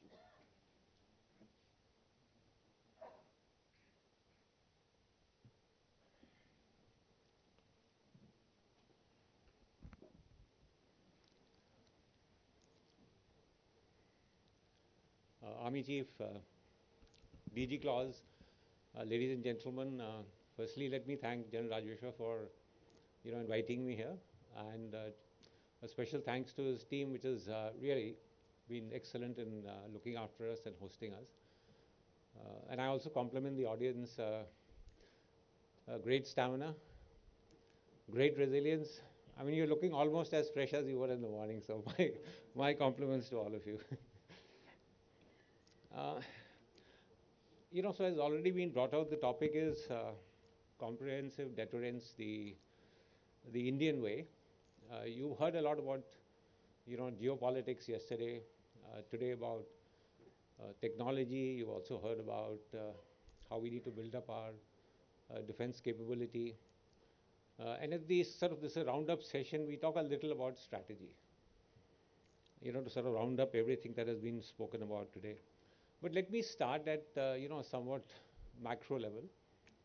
What are India's national security objectives? Because when we talk about deterrence as a strategy, we need to see what our national security objectives are, and then, how they fit into our own strategy of deterrence. So India's national security objectives, and I think nobody will have any sort of questions on this, is to protect India's sovereignty and territorial integrity, for India to gain a rightful place in international affairs, a peaceful internal environment, and the need to protect our citizens by creating a just and equitable climate in the country. These largely are our sort of national security objectives. In terms of our external threats, which are primarily from China and Pakistan, again, I think our political objectives here are quite clear. And the political objectives are that we need to deter Pakistan from carrying out terrorist activities or stoking up internal unrest in India. As far as China is concerned, again, deter China from unilaterally changing the territorial status quo.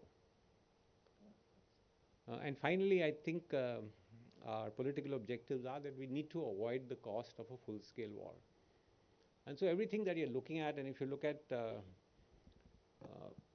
service-wise strategies, if you look at joint strategy that has been put out by the headquarter ideas, I think the first point that they mention always is deterrence.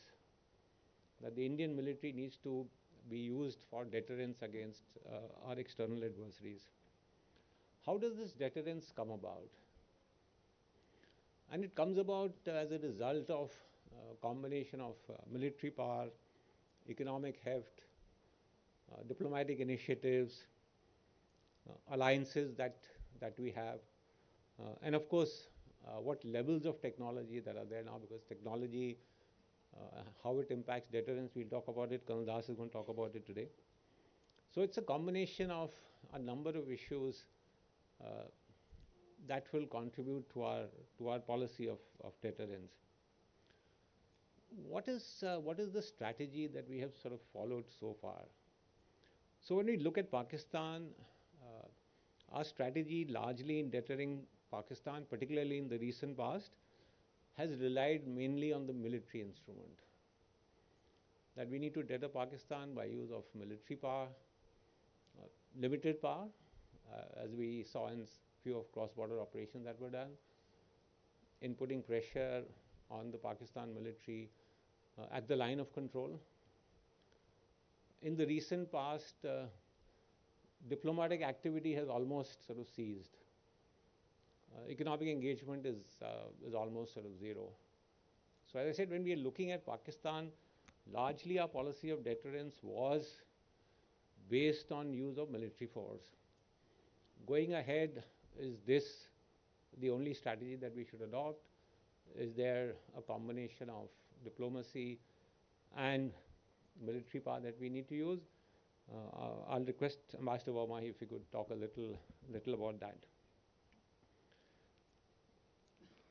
As far as China is concerned, our policy, our strategy of deterring China was a more sort of holistic combination of factors. So we had a very strong presence at the LAC.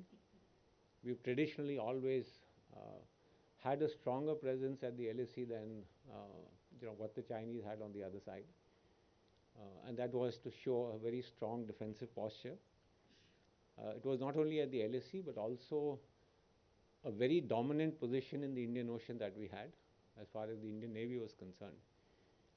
Because while the Chinese Navy is growing at a very fast pace, as far as today is concerned, I think they will still find it extremely difficult to carry out major naval operations in the Indian Ocean. So that was another factor of our deterrence. And then, of course, we had very extensive diplomatic and political engagements that were there with the Chinese diplomats and Chinese leadership, a very large number of confidence-building measures that were in place, a very strong sort of economic engagement.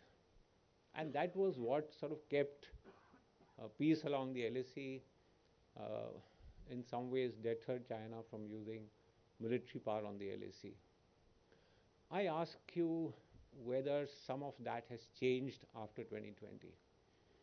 Was 2020 and what the PLA did along the LAC in Eastern Ladakh, was it a sort of manifestation of a weakening of our deterrence against China? And if it was a weakening of some of our deterrence against China, how can this be re-established is something that we'll talk about. What is going to be the role of military power? How will diplomacy contribute, towards re-establishing deterrence? Because we often think that deterrence is a function of hard power. But I want to point out that, negotiations are an essential element of deterrence. Diplomacy is key in deterrence. So we should not look at deterrence merely as, hard power that needs to be applied.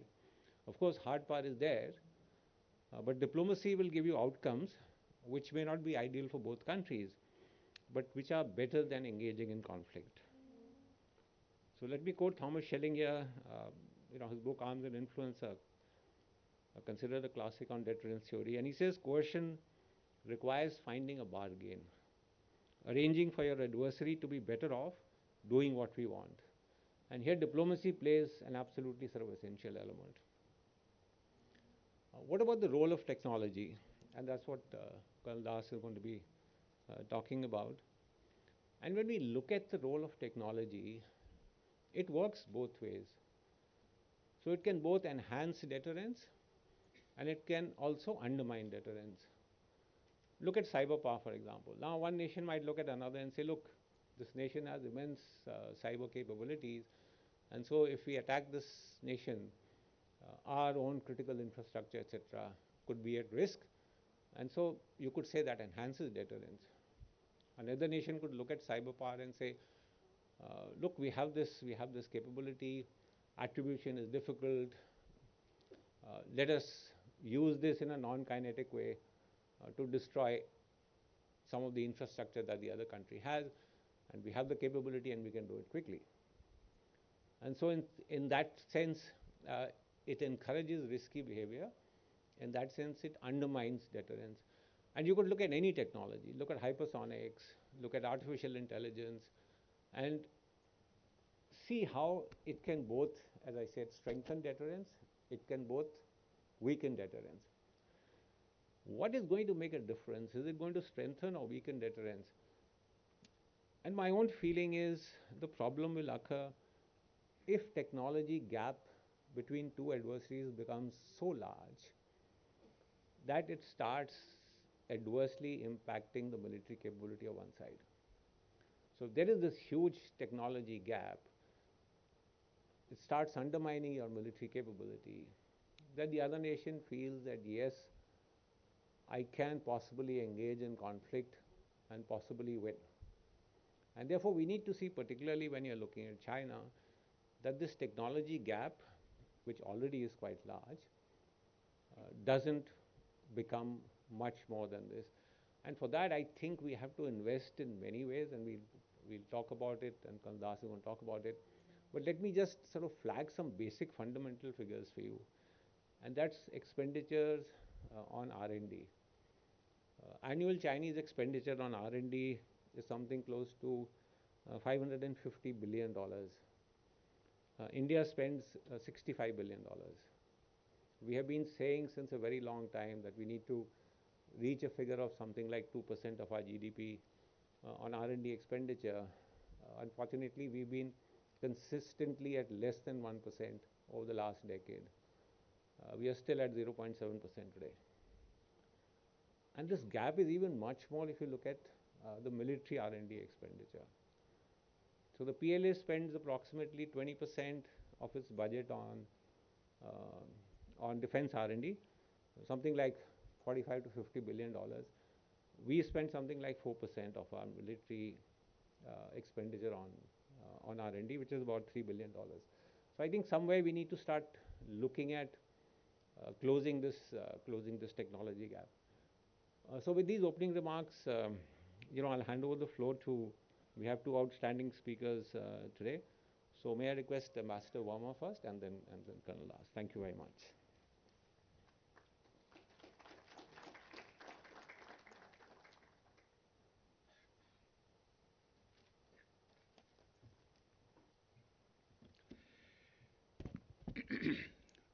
Chief of Army Staff General Pandey, General Rajeshwar, DG Claus, thank you very much for inviting us and organizing this fantastic event. where the top brass of the Indian Army is present along with several other experts. The topic I'm being asked to speak on is comprehensive deterrence. Comprehensive deterrence has disappeared. It is now resting in the strategic graveyard of hell. There is no country in the world that enjoys comprehensive deterrence. So we can aspire to comprehensive deterrence, but we have to live in a world where deterrence is failing, as has been normally understood for the last 30, 40 years. The traditional standards of deterrence are failing, both in the nuclear thing. We've seen it in the nuclear posturing between Russia and the United States, but it was cracking up much before that. Conventional, I think it's the Russia-Ukraine war is actually a proxy war between the United States and Russia, two nuclear-armed powers. International law is weak, getting weaker. Public conscience and public pressure is almost non-existent on the use of military force in international events. You just have to see what the Israelis today are doing in Gaza, or what the Hamas did to the Israelis in Gaza. The fear of escalation has weakened, and this we see spreading throughout in a large number of interactions amongst the great powers. There is a certain sense of recklessness that has crept in. Fortunately, that recklessness is little less pronounced in our part of the world vis-a-vis India, China. But where Western naval forces are present, Chinese recklessness is very much more pronounced. But the general trend is, I think, towards a greater sense of recklessness in the exercise of deterrence. Major powers, the status of the major powers, Russia has weakened, but it's still a very substantive power. It was always poised to win the proxy war with Ukraine. Ambassador Sybil mentioned that in the morning, and we have to see the consequences of a stalemate which plateaus out in favor of Russia, exposing the limitations of NATO and the limitations of United States extended deterrence vis-a-vis this acquired proxy power called Ukraine. America today is disturbed internally, which is never the case in the last 30, 40, 50 years. The last time it was disturbed internally, where it impacted on its ability to conduct war abroad, was during the Vietnam War. Those factors are coming up again in the United States. We don't know how it will play out, but it is a factor that we will ignore at our own peril. The United States is extended militarily across the world. It is deeply committed to an expanded but a weakened NATO. With the same commitment, if you have double the front, the military organization is weaker. If Russia prevails in Ukraine, which is poised to do, NATO weakness will only attract greater American commitment, not less. We've seen how America today is now deeply committed into the Middle East in support of Israel. All this distracts from its commitments that it wanted to do originally for the last 5, 6 years in what we call the Indo-Pacific. Both China and the United States are pressing against Indian interests in our neighborhood. Let us be clear, fair and square. So big powers act in their own interests differentially in different parts of the world, and that is something that we need to take into account. China's influence in the neighborhood, in our neighborhood, India's neighborhood, is today much greater than it was 10 years ago. And the United States really does not give us the primacy of Indian interests in our own neighborhood. You've seen it in Afghanistan. Today you're seeing it in Bangladesh, and there may be other examples as well. Deterrence in an age of recklessness is fragmented as old paradigms have collapsed under the weight of new actors, new technologies, and new threats, resulting in confusing hierarchies which are changing, challenged through force, and have a legitimacy deficit about them. How has deterrence worked vis-a-vis Pakistan and China? I must say, in the last couple of years, it's been a success of our policy vis-a-vis Pakistan. Our deterrence policy of not talking to Pakistan, internationally isolating Pakistan, and using a certain amount of more assertive military posture vis-a-vis Pakistan has actually succeeded. But this success is tactical and therefore may be temporary. Pakistan is a weak state with a weak economy, with a weaker political system, but it has strong international backers. China, and now the United States is back in Pakistan. Therefore, how do we take this forward? The Hamas-Israel conflict today has led to a reinvigoration, a reigniting of the Islamic mobilization across the world. And whenever Islamic mobilization takes place, Pakistan tends to benefit from the tailwinds that those mobilizations generate. And we need to take that into account. And Pakistan today is still the only nuclear weapon state in a world, in an Islamic world, where there are more countries wanting nuclear weapons than there have been in the past. So first port of call will be Pakistan. We've had, again, limited but significant success with China, with vis-a-vis exercising deterrence on our border or on the LOC, and I think, compliment our armed forces, particularly the army, for having restabilized a rather fragile deterrence equation from the summer of 2020. It's holding. Again, it is temporary. It might change over a period of time. So if you think that this is permanent, amenable to change and dissuasion through diplomacy, I think we need to be a little careful on that. The United States has actually constructed a fairly significant deterrence architecture in the Indo-Pacific. They have done AUKUS. They have strengthened their cooperation with Japan and Korea. They have strengthened their cooperation with Vietnam, with Philippines. And that is a deterrence equation that has, I think, can yield results in the future. Diplomacy. What can diplomacy do for us? Traditionally, diplomacy is the eyes and ears. It's a function that has gone out of use, but I think both our defense attaches abroad and our ambassadors abroad should get back to the essential task of diplomacy of assessing the changes in global power. We don't do that often. We take it for granted. And when we take it for granted, the rest of the stuff is filled in by the English written analysis that comes up from the Anglo-Saxon world. So next year's thing, sir, please put a qualifier that if people are going to put Western internet downloaded stuff onto the internet, they should provide an explanation for that. Because I think we should move beyond internet generated slides, because it shows a symptom of the lack of self-confidence in our own thinking and the inability to relate to reality in the outside world. So eyes and ears function. Risk assessment, distillation of things, and providing options. That's the first function of diplomacy. And I must also say, there is a certain Americanization of how we discuss the China threat.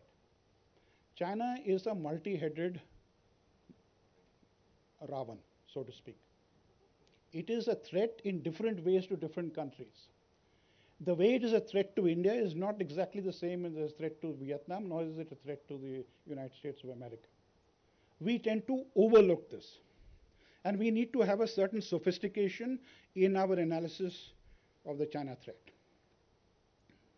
The second role of diplomacy is facilitation. Facilitation or access to the sinews of our national development, physical access, connectivity, access to capital, markets, technology, protection of our nationals in foreign countries, at a time when xenophobia and discrimination on grounds of race and religion is on the rise. While we are focused on maritime connectivity, it's, I think, very unfortunate that the Navy is not represented here today. Very unfortunate, sir. A majority of our diplomatic activity is focused on maritime connectivity issues. How can India ever be a great power on our own continent when we are isolated in our own home continent? Why are these questions not asked? So there needs to be a balance between our continental security dimension and our maritime security dimension. Why is it that the India-China threat quickly disintegrates into what we do in the Indo-Pacific, what we do in maritime connectivity, what we do on maritime domain awareness?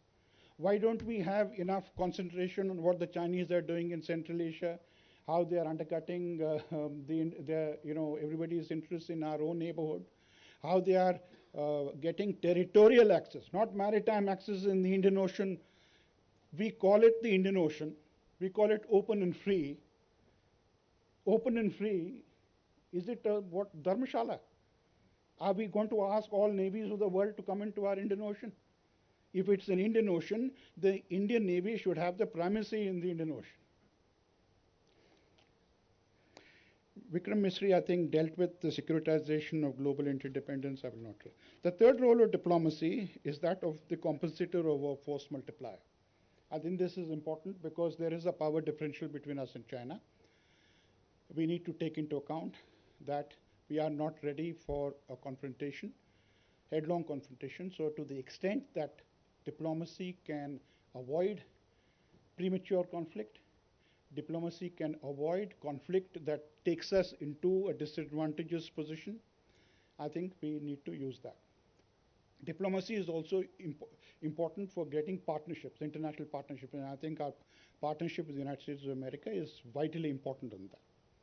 While it is vitally important, it is also important to realize the limits of diplomacy in addressing gaps in deterrence.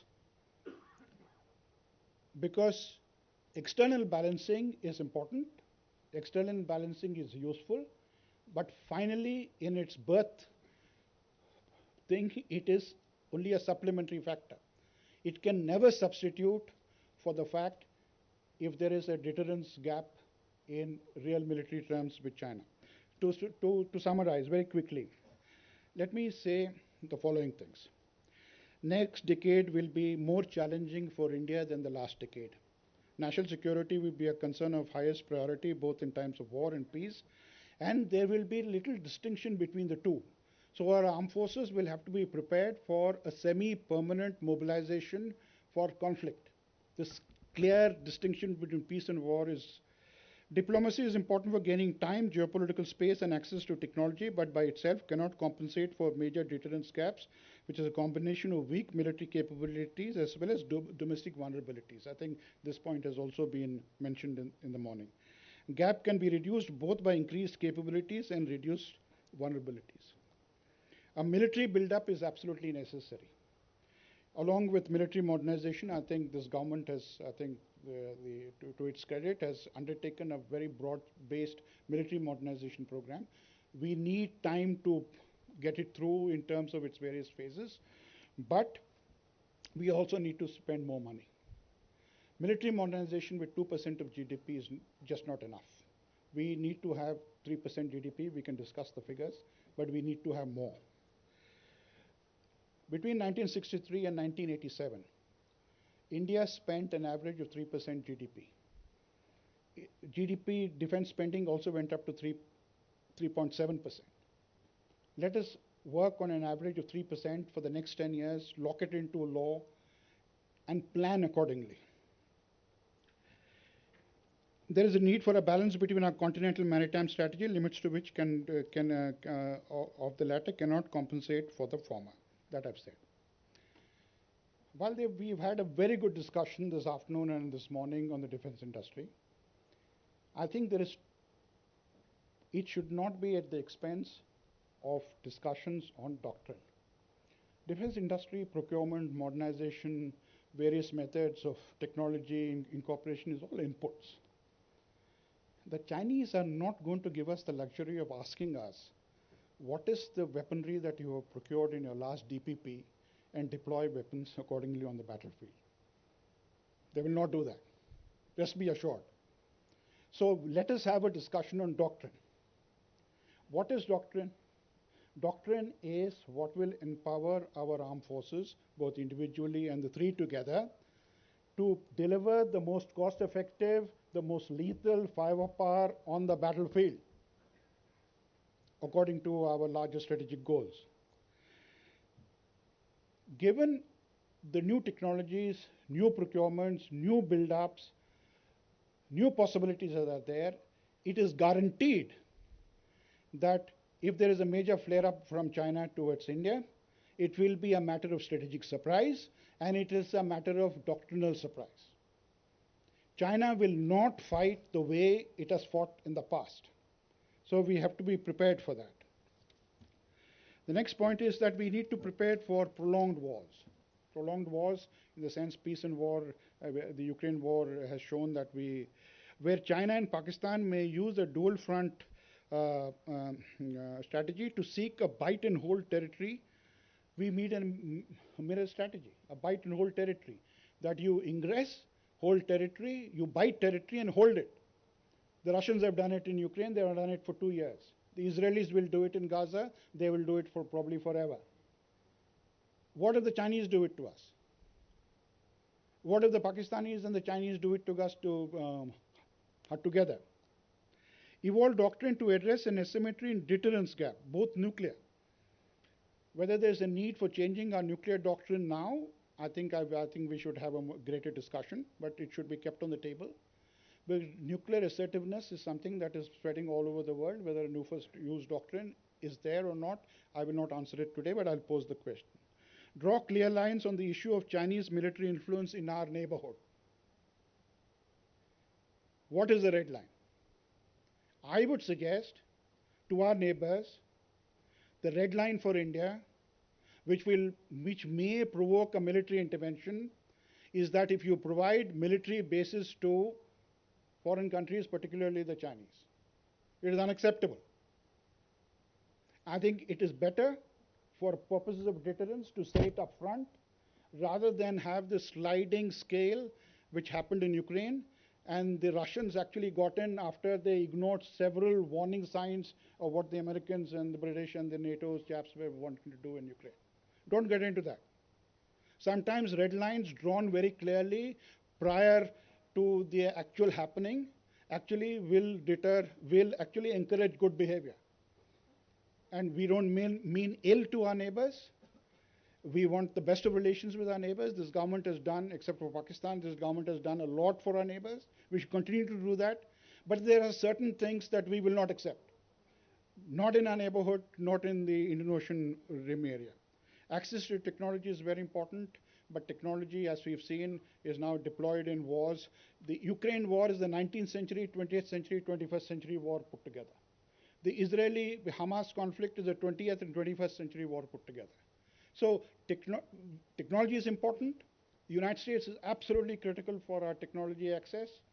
Our startups, our private sector, our defense ecosystem, absolutely critical. Our private industry is absolutely critical. But don't have a technology fetish. Last 2 points, sir. Strategic autonomy requires restoring self-confidence. I'm sorry to say this, I'm a retired civilian today to uniformed officers, but I say this to everyone. We have dealt with China where we were much weaker. Don't worry. This is not the time to lose confidence. Nothing will happen. We are finally a nuclear weapon state. So this notion that somehow there is this gap and we will then have to be forced into commitments that will, and therefore paying a price on strategic autonomy is a worthy price. My answer, absolutely no. And it has to come from the armed forces as well. Clear red lines on what is strategic autonomy. The ability and the willingness to fight your own wars, not fight other people's wars. So somehow we have, in the last 10 years, our strategic debate has degenerated into thinking that we will not be capable of fighting our own wars. Get it out of the mind. Vikram Misri also said groupthink is dangerous. I'm following our DYNSA's thing. I've been deliberately provocative to wake you up at the end of the Mao's Great March. So Mao said only the faithful will stay at the end. So these are all the faithful, and we should be thankful to them.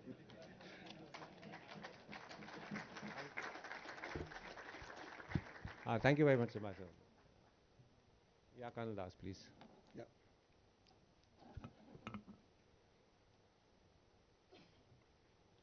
At the outset, I wish to thank Center for Land Warfare Studies, Chief of Army Staff, officers, ladies and gentlemen. So I'll give you a technology perspective, and there is some advantage talking at the end of a two-day set of sessions. Honestly, a lot of things that appear here in some ways echoes what people have said, and more recently, Ambassador Vikram Misri. So if you look at India, and so what I'll take a little deviation and little away from the military domain alone into something what is whole of nation. As primary stakeholders for security of the nation, it's good to revisit where India is today in the digital journey. So you find over 800 million citizens are connected to the internet, and on the banking and financial sector, I think we are probably ahead of the rest of the world in terms of financial inclusion. Healthcare, Ayushman program has actually made a huge, huge difference. Now, if you look at these numbers, these are like numbers of a continent's population in the Western world. Look at the public sector. Now, the Digital India stack is today fueling virtually every aspect of our lives. What is of concern, and I'll cover it later, is the Digital India is moving at a pace which is torrid, and Secure India is trying to catch up. So there is a gap between Digital India and Secure India, and that gap is worrisome. Cloud adoption, right? This is, if you go across at least the tier 1 cities, you find even small grocery stores have a presence in the cloud. And most importantly, just look at this. This is staggering. US plus China plus Europe put together don't do as many transactions as India does in a month. So this just tells you what the envelope is, how fast we are growing digitally. And on the flip side, it also indicates the attack surface, which Ambassador Vikram Misri referred to, which is exponentially growing. Now, if you look at threats, adversarial threats, I'm not calling out anyone in particular, but it impacts air, land, sea, and space, which are familiar domains. Now, there are two notions. One is cyberspace horizontal, which means outside of air, land, sea, and space, or is it integral within each of these domains? So there is a case for both. And look at an aspirant superpower. They have, and these are publicly available information, Xi Jinping's statements, where he's drawn an analogy to the physical body of two wheels of one engine, one being cybersecurity, other being informatization. And there is also an indication that whatever be the cost, they'd like to occupy high ground in advanced technologies.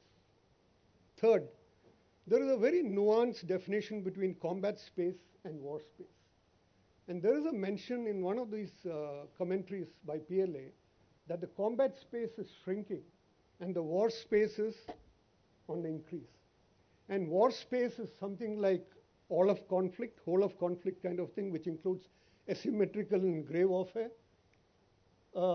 And the whole idea is in the shortest possible time, how can you blind the enemy, which means all your sensors, devices, spectrum, space, all of that.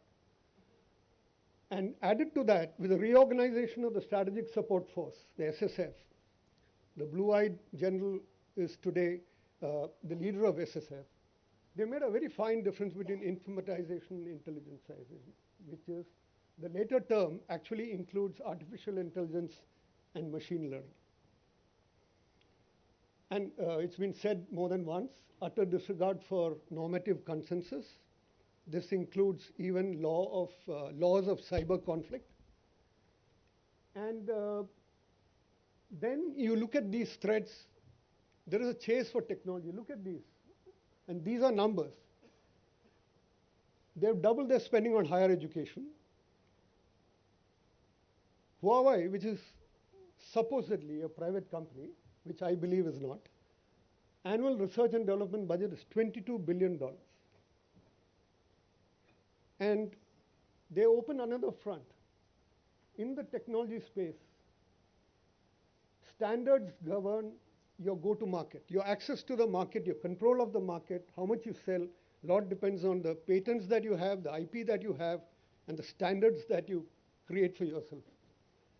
So there is this interesting proposal which was made in 2019. I don't know how many of you have followed it. Chinese have proposed an architecture of the internet, which is called the new internet. Thankfully, there's been not many supporters of that, certainly not India, because fundamentally it sees new ways to intervene in data flows in the control plane and the data plane. And BRI and Digital Silk Road are vehicles for monetizing investments and pilots. Now, I'd like to spend a minute here. I think a large part of their success in technology has been the ability to marry the military and the civil very close together, both at the R&D level and at the production level. So if you go to a very advanced production house, you won't be, you shouldn't be surprised if you see a PLA officer there as a bridge between the government, between the CCP and the industry. And there's been a consistent record of IP theft. All is fair in love and war, and this has been historically been carrying on, discovered very lately by most of the other advanced powers. And cyber espionage is not limited to the governments, but across the universities. And you may have followed some of the defensive measures taken by some of the American universities recently, where they're actually doing a full review of their talent pool in the universities. And SSF actually is the central engine for the technology advancement. Now, what are the options? Typically, classically, there are 4 options. You can offer a threat of punishment. You can deny or deter by through denial. And there's another thing called entanglement. And this is something which we need to see closely. For a country like India, which in many ways has its supply chains somewhere or the other, either beginning from China or passing through China, this is a challenge. And cyber is an area where there are no normative constraints. There is no law. There's nothing like a law of armed conflict in this. And this is a big negative. So for purposes of today, given that we have just about 7 minutes, I'll cover denial by defense as a possible way to go. So we need to clearly build a cyber industrial complex with strong linkages, synergy to meet military needs. Now, there is a strong call for civil-military fusion. Navy, you know, has been very successful with VESI, the establishment in R.K. Puram. I think we need to create many, many more within the 3 services. And these are the threats that currently on. We read a lot about it, but essentially the whole operational and tactical space in the next conflict is going to be very, very different. And most of all, for the rest of the country, there's going to be a threat in the digital India space. You know what happened same time last year in All India Institute of Medical Sciences? There are all sorts of numbers going around, but the sense is that it was a major nation-state attack. So if you look at response options, typically there are three.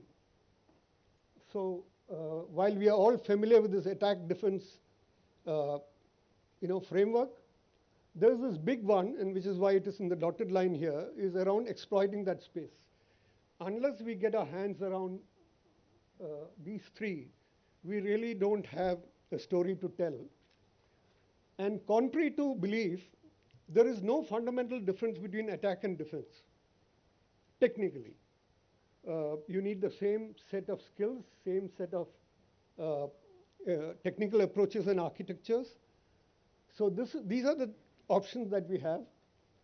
And clearly, we need to blend our operational structures in the military, civilian, and private sector. Recently, I was involved in one of the service cyber establishments recommending that you cannot have organic capacity within the defense services. You do not have that luxury. Most of you are combatants in the traditional combat space. Clearly, you need to figure out innovative architectures to extend your cyber defense mechanism, not only for yourself, but also for the nation. There are countries where the defense services are seen as the bootstrap for the national cyber capacity. So here are some of these, and I won't go extensively, but look at the explosion in the critical infrastructure. 10 years back, if you would ask a national cybersecurity coordinator, they would think of 3 or 4. And these are ever increasing: financial services, IT, even the chemical sector.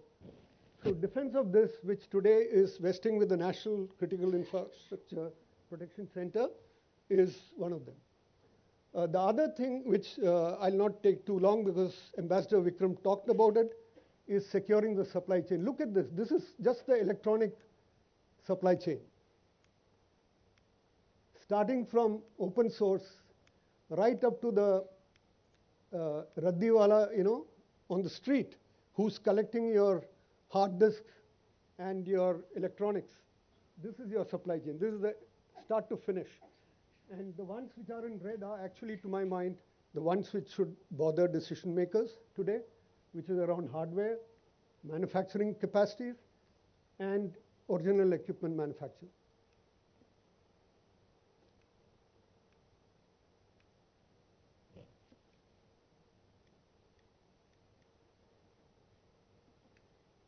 Just give me a moment. The other one is about regulation as a lever. You look at these 4 regulations. These are more recent. And given the sensitivities of some of the sectors, telecom, for example, or defense, these are the ones which have come up more recently. Most of you must be aware about a few months back, we put in place what is called the Cyber Incident Reporting Directive. It's a directive, it's not a guideline. That in 6 hours, you're supposed to report what you see and hear. The other one is around talent, and I'd like to spend some time here, because truly, this is the crown jewel on which India sits, which is unique to India. And I know it is a little grainy, this slide, but the bottom left, the largest cyber security talent in the world is in India. And it is for us in governance to put together, to map that talent to national priorities. And we are facing a huge talent deficit. Despite this enormous supply, we are still short of people in this area. Other thing is about national policy responses. I won't take too long, but these are some of them that in our engagement between the industry and the National Cybersecurity Office, we had proposed. This is part of our National Cybersecurity Policy document that we had proposed to the National Cybersecurity Coordinator. And I just want to mention one of them here, which is around resilience. Resilience in some form is a strategy for defense in this sector. And for a country as big as ours, with such a large digital envelope, clearly that should be one of our first priorities. And a whole of government approach. I know all the stakeholders are not here, but it is not enough to have a national cybersecurity coordinator for a country with a digital footprint as large as us, there has to be accountability. You'll notice in Australia, they now have a cabinet minister rank person in cybersecurity, something for people to think. You clearly need to elevate the structure and bring in a single point of responsibility and accountability. Let's look at some comparisons here.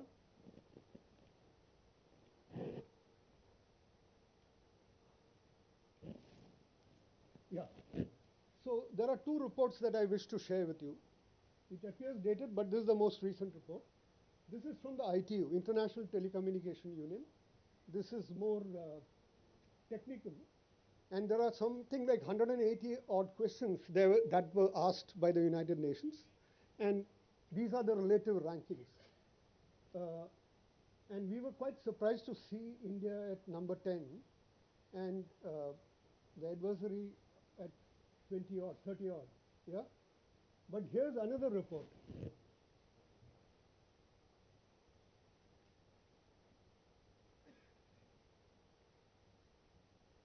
And this is from IISS.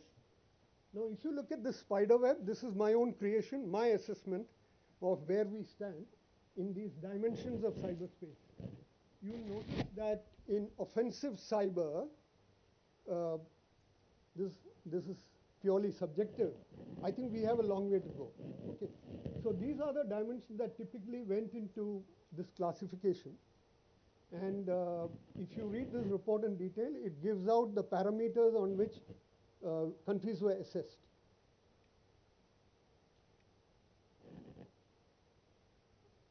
The other thing that I wanted to mention is about a report that was done about 6 months back on 44 technologies where countries stand. And they are in various buckets. One of the buckets is around AI, communications, and computing. And you will notice India figures in all of them. But to me, this is extremely surprising. I'll tell you why. Because the fuel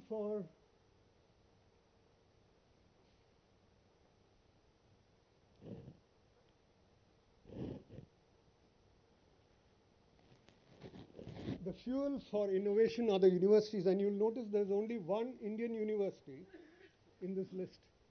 Despite that, it is obviously a lot of grassroots innovation in number of our tier 2, tier 3 colleges and universities, not IITs, okay, which actually gives us that position in that initial graphic. Let me go back to Kalnas, could you just take 2 more please? yeah, sure. Yeah, okay. Look at this. This is the other thing that should worry people about the talent which is moving from India to outside and how much of it is back. If you look at Japan, for example, you'll notice that almost all of their talent stays within their own country. Okay, I mean you can interpret it. There are so many interpretations, right? But this is something that I picked up and I said it's important to show to you. So let me come to recommendations quickly. One, these have been covered earlier by the startup member. Matching investments from the government. See, at the end of it, all the capacities are lying in the private sector, but you don't have the funding in the private sector to fuel innovation. Government's enablement is very important. Commercialization of research, I think we have a long, long way to go between connecting the dots, what happens in the universities, to finding a place in the market. Collaboration with countries leading advanced tech. I think India is doing well on the 6G front here. We have some strategic collaboration with a few countries.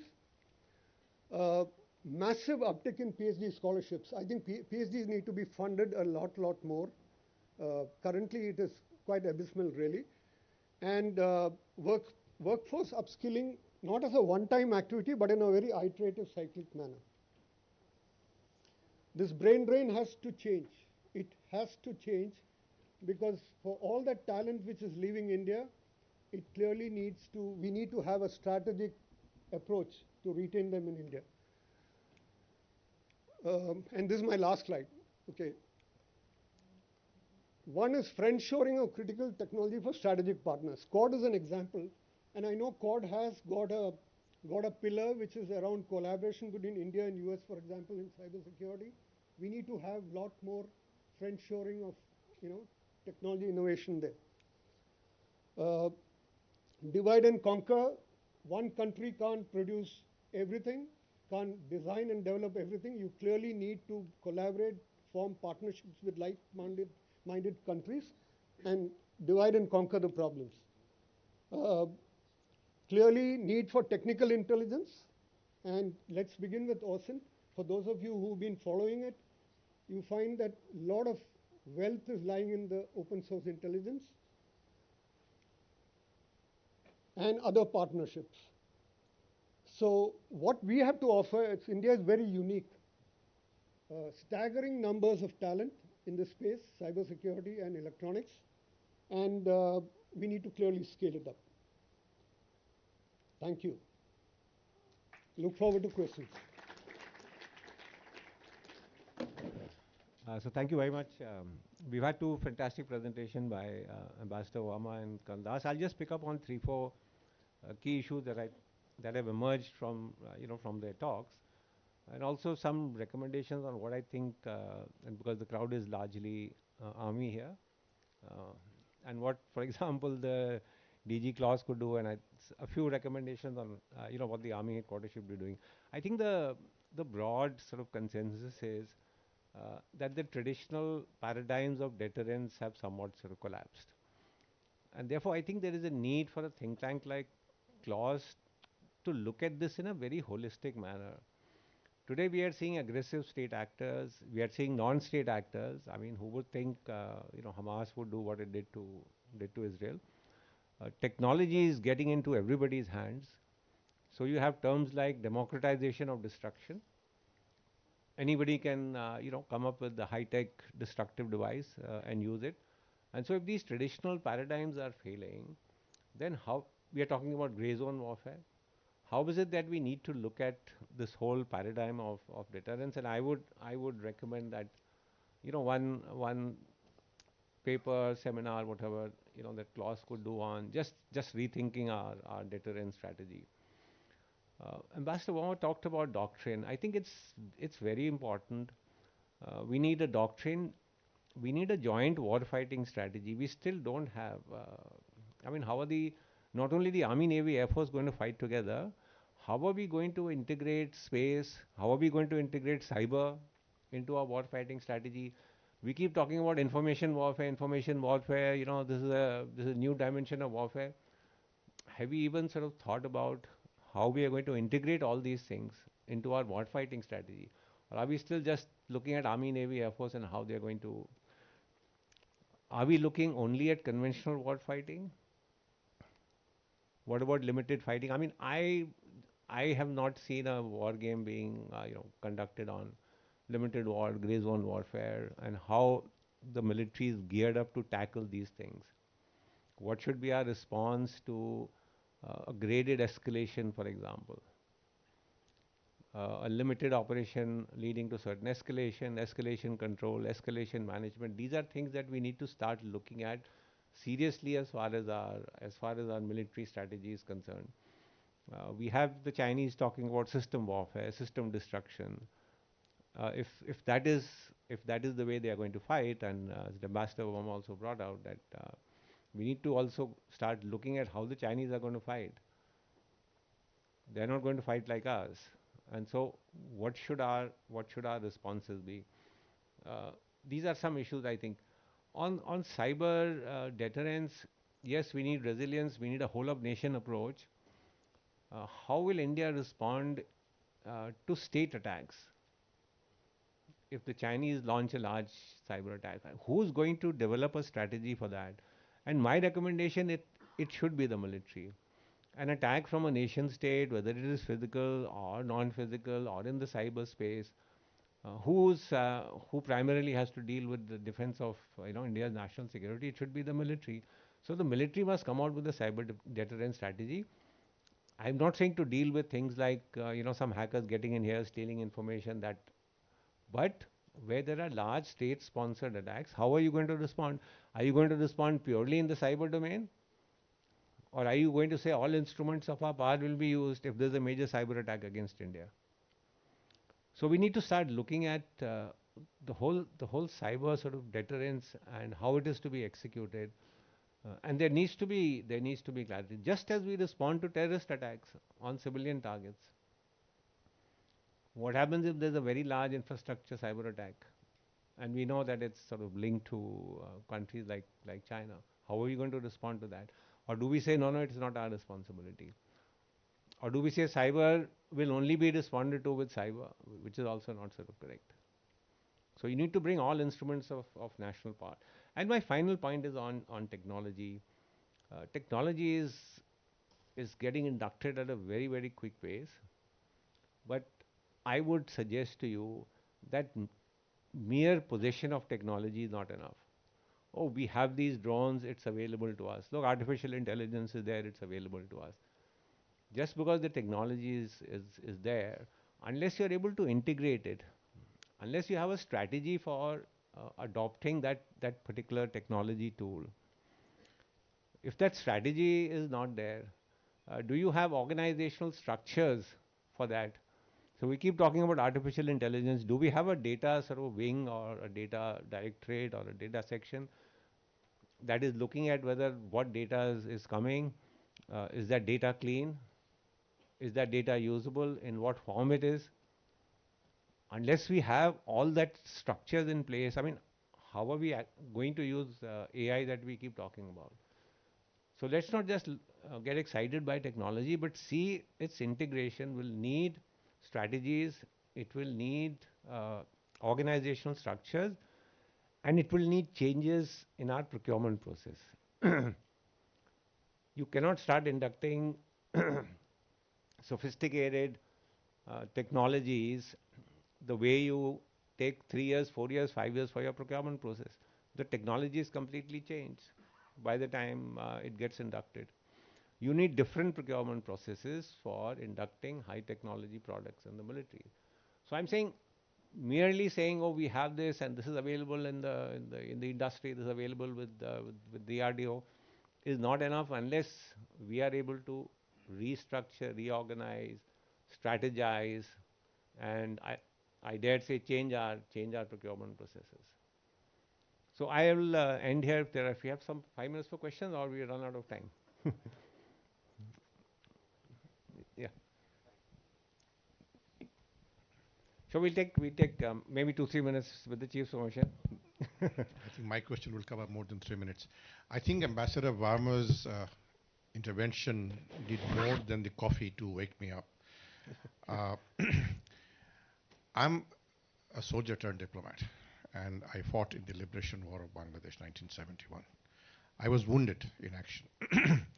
The bullet that hit me was fired by a Pakistani soldier, but it was made in China. So you understand where I'm coming from. Now what happened is, in the early period of Bangladesh between 1972 and until the mid-70s, India had a very visible defense presence in your High Commission, your air attaché, naval attaché, and the military attaché. Reasons known best to your government, you subsequently reduced your military presence in Bangladesh, and the vacuum that was created was fulfilled by China in a very aggressive way, very, very aggressive way. I think every second Chinese was either a PLA or a former PL or something. It's only now that you are coming back, you have an air attaché and a naval attaché and a defense attaché. That allowed China to really enter right into your neighborhood, and that to a country that is very friendly with India historically.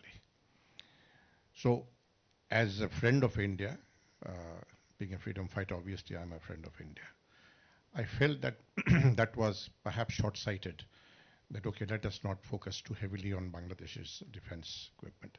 When I was DCM in our embassy in Beijing in the 80s, Shiv Shankar Menon was my counterpart, and Vijay Gokhale was also there. The Chinese supply of equipment to Bangladesh was absolutely phenomenal. I would shudder. I mean, they would train 8 brigadiers in one course, whereas only 1 brigadier perhaps managed to come to India. Now, the latest thing that happened, that an India-friendly government right now in Bangladesh that has been in office for the last, 15 years, procured submarines from China. I don't know why. Ming-class submarines, sorry. Now, that, of course, was like, China coming deep into what you say was India's ocean or Indian Ocean.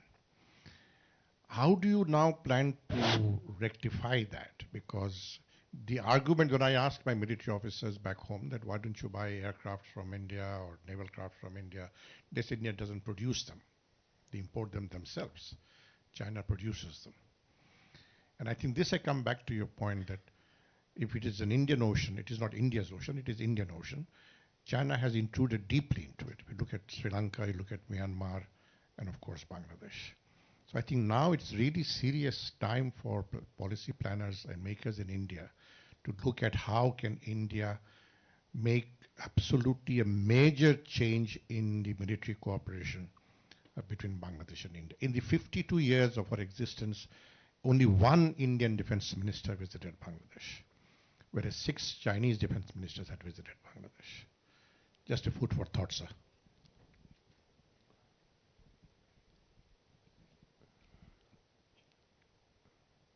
Would you like to sort of respond to that, or? It's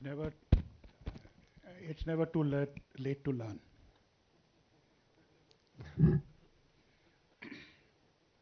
Yeah, Subrata, you had something? Thank you to all of you for a wonderful one. My question, sir, General Huda, you had said that our deterrence with China is obviously weakened. Okay, so if I may submit, in the same year, 2020, when we had what we had in Eastern Ladakh, our trade with China increased by 45%.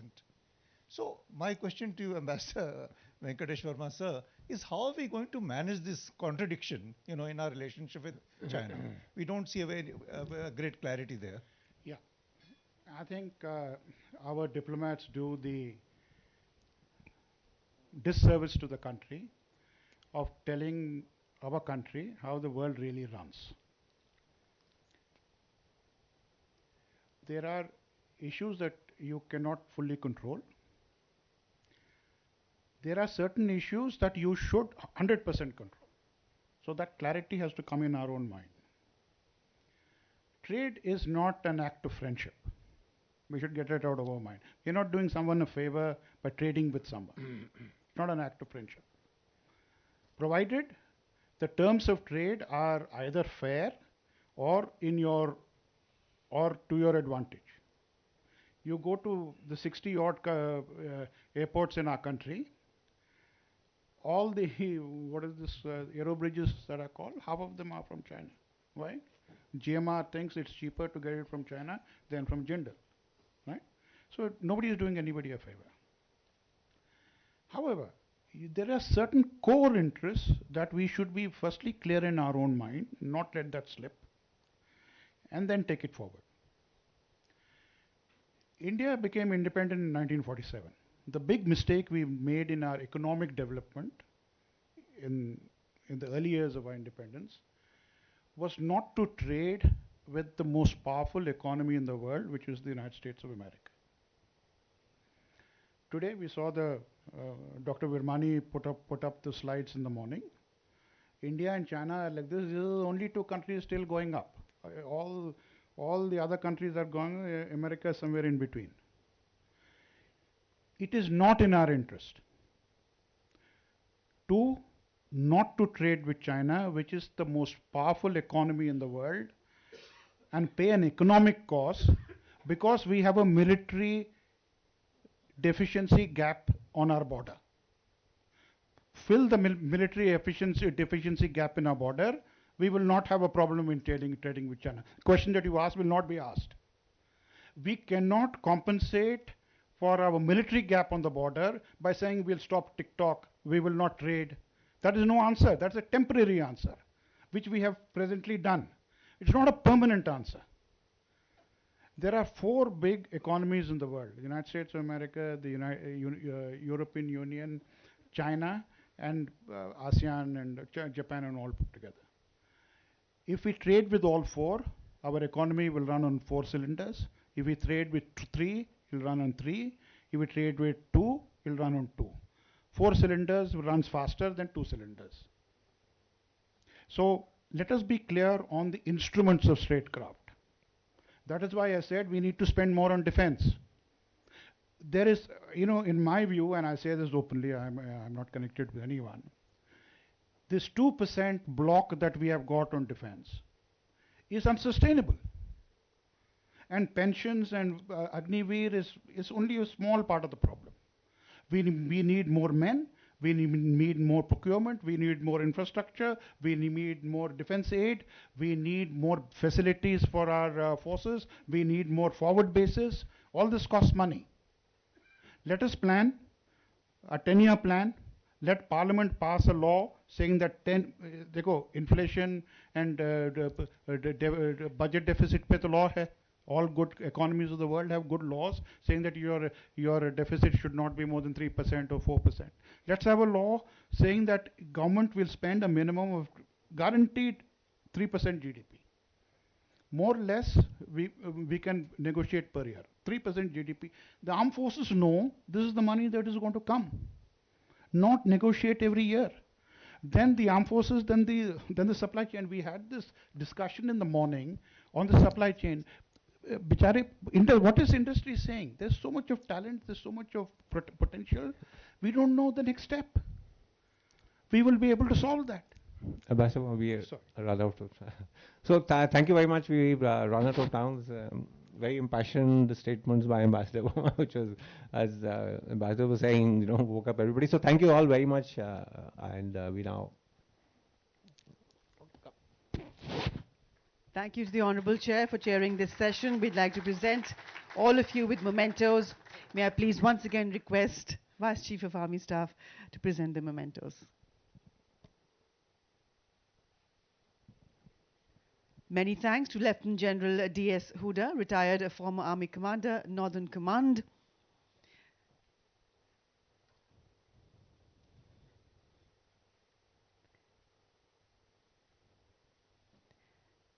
Thank you to Ambassador D.B. Venkatesh Verma.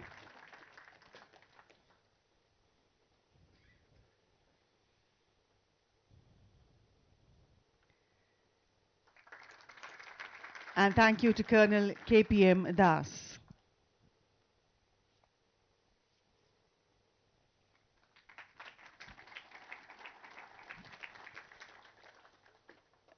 We would like you all to come together for a quick group photograph.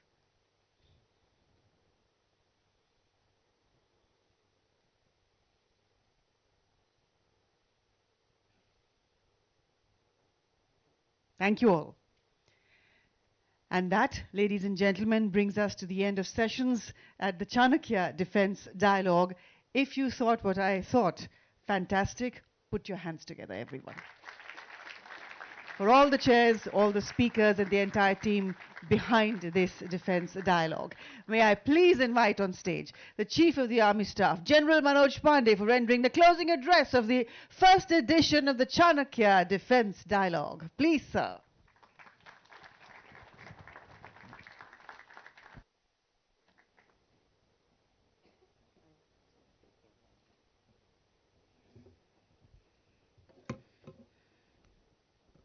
Eminent speakers and panelists, distinguished guests and participants, ladies and gentlemen. We conclude the first edition of the Chanakya Defense Dialogue. The perspectives and insights that came to the fore reinforce the importance of such forums in shaping our collective understanding of complex security challenges. I shall touch upon some of the key pointers that emerged during various sessions that we have had over the last 2 days. First, on the prognosis of India's neighborhood first policy, affirmation of our commitment towards promoting regional stability and shared prosperity found reflection in the thoughts presented by various speakers. The building blocks of this policy that include mutual respect, shared aspirations, connectivity footprint, economic cooperation, security partnership, and cultural exchanges collectively contribute to stability and in turn peace in the region. Convergence on this aspect was clearly visible. The fact that India is rising in a non threatening manner and as a responsible power with respect for the rule of law stood acknowledged. And in this context, in the context of India, it was also put forth that with power comes responsibility, and India needs to take unconditional responsibility in this region to promote collaboration. The enhanced significance of the maritime domain for India also stood out. Recommendations for improving interconnectivity and developing robust infrastructure were again put forth during the discussions. The potential of ASEAN Regional Forum to evolve into a robust platform for regional cooperation also found mention. While discussing the Indo-Pacific in session 2, the region's immersion as the global center of gravity was highlighted. Strategic competition and interstate contestations that are currently at play here came across as major security concerns. Therefore, promoting peace, security, and resilience in the region through a networked security architecture was thought to be critical to stability in this region. Thoughts on the need for a Quad Plus also were shared, and in that context, it also emerged that a number of ASEAN nations were very wary of having military alliances. It was apparent that the centrality of Indo-Pacific in the world's strategic discourse merits that deterrence should not be allowed to fail in this region. And like-minded nations adhering to respect for international law ought to come together to ensure a free and open Indo-Pacific that benefits all.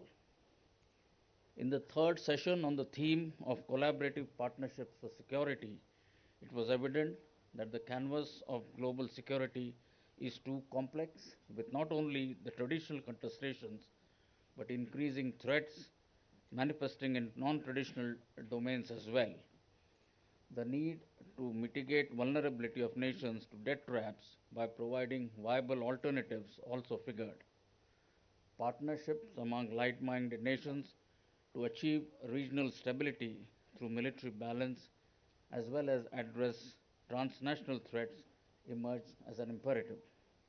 In that, the need to converge Indo-Pacific strategy with ASEAN and fostering Quad ASEAN cooperation was suggested. A nuanced understanding of achieving strategic balance in the context of India was very well articulated this morning. For strategic balance to be relevant, the inherent need of being a strong nation and achieving the same through enhanced defense capability and self-reliance also emerged. It was also underscored that adherence to strategic balance does not preclude coalitions and partnerships based on interest.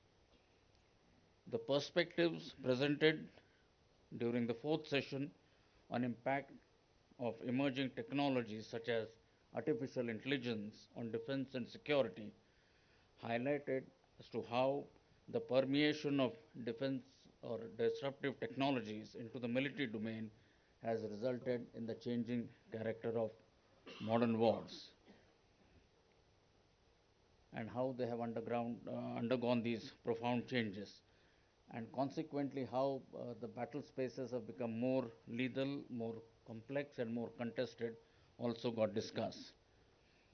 It also emerged, and it was mentioned that niche and disruptive technologies are no longer superpower centric, and use of such technologies as an instrument of deterrence was discussed in that session as well as in the last session which just concluded.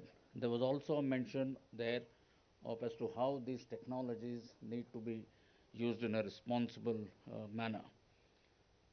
Also, the importance of the cyber space and the vulnerabilities and what are the threats and challenges involved. These were some of the other aspects that came to the fore during the session on technology. The theme of the next session, that is the Indian defense industry as enabler for collaborative capacity building, brought to fore India's journey towards self-reliance in defense needs and the need for better civil-military fusion. This roadmap has its edifice, as its edifice the innovation, leveraging of technology, and an unwavering commitment to the vision of Atmanirbhar Bharat, which translates as self-reliant India. While the government has facilitated industry's progression through a number of enabling policies and hand-holding by multiple stakeholders, we believe that the Indian defense industry has risen up to the challenge. A good beginning has been made, and these efforts have started to show results. Our young and vibrant technology-driven industry is an asset, not just for the defense to meet our own requirements, but also for defense export in the future, as also developing indigenous technologies that can benefit the world. Moving on to the last theme of the last session of the deliberation, which just concluded, related to comprehensive deterrence, the India way. I think this construct recognizes the importance of a holistic approach to security, which encompasses the military, economic, diplomatic, technology, and the information elements. This approach acknowledges that security challenges are interconnected and require a multi-pronged response. The military strength forms an important component of a nation's comprehensive deterrence capability, and investment in niche, disruptive, and cutting-edge technologies, I think, forms an intrinsic part of this. Some interesting discussions took place in terms of technology as deterrence, whether it will weaken or strengthen your deterrence, the vulnerabilities, especially in the context of the cyberspace. There was also discussion on the failure of deterrence or otherwise, and perhaps the relevance of comprehensive deterrence in today's world. Diplomacy as an instrument of deterrence was again discussed, and certain recommendations made towards the end, which we shall certainly look at. I think summarizing the essence, it can be said that despite myriad challenges, it is imperative that peace reigns over disruption and instability. Peace is secured from a position of strength, and strength comes from unity of like-minded nations who respect international norms. Therefore, collective and collaborative security partnerships should be the way ahead. The discussions on a range of topics over the last 2 days stand as a harbinger of broader dialogues, consultations, and discussions in the domains of defense and security for the future. The Chanakya Defense Dialogue endeavors to complement other initiatives such as the Raisina Dialogue and emerge as another forum offering informed perspectives and possible solutions to contemporary security challenges. I am thankful to each one of you for sparing your time to be here amongst us and enrich the deliberations with your contributions. I hope your stay, especially for those who have come to Delhi from outside, has been reasonably comfortable. We look forward to seeing you again. At the end, I wish to compliment the Director General Claus and his team, as also within the Army Headquarters, the Strategic Planning Directorate, for their efforts in putting together this event. Thank you, and Jai Hind, ladies and gentlemen.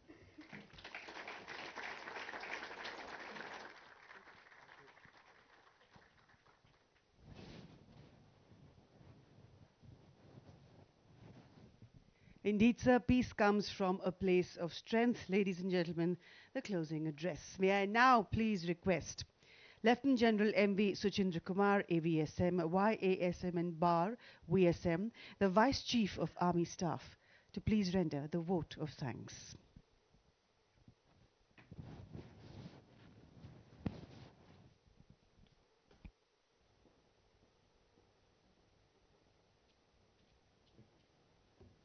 hope it is the last time you're calling me.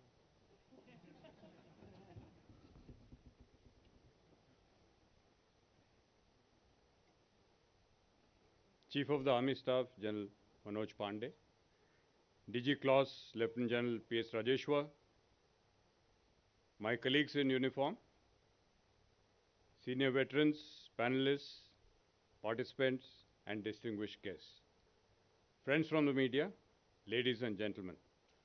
Good evening to all of you. I stand before you with a deep sense of honor and privilege to propose a vote of thanks as we mark the culmination of Indian Army's flagship inaugural International Security Seminar, the Chanakya Defense Dialogue, conducted in collaboration with the Center for Land Warfare Studies.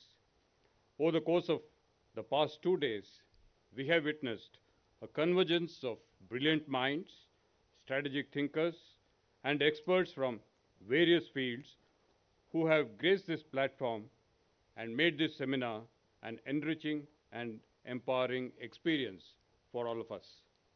At the very outset, I extend my sincere gratitude to the Chief of Army Staff for his visionary leadership and invaluable guidance in conceptualizing the Chanakya Defense Dialogue.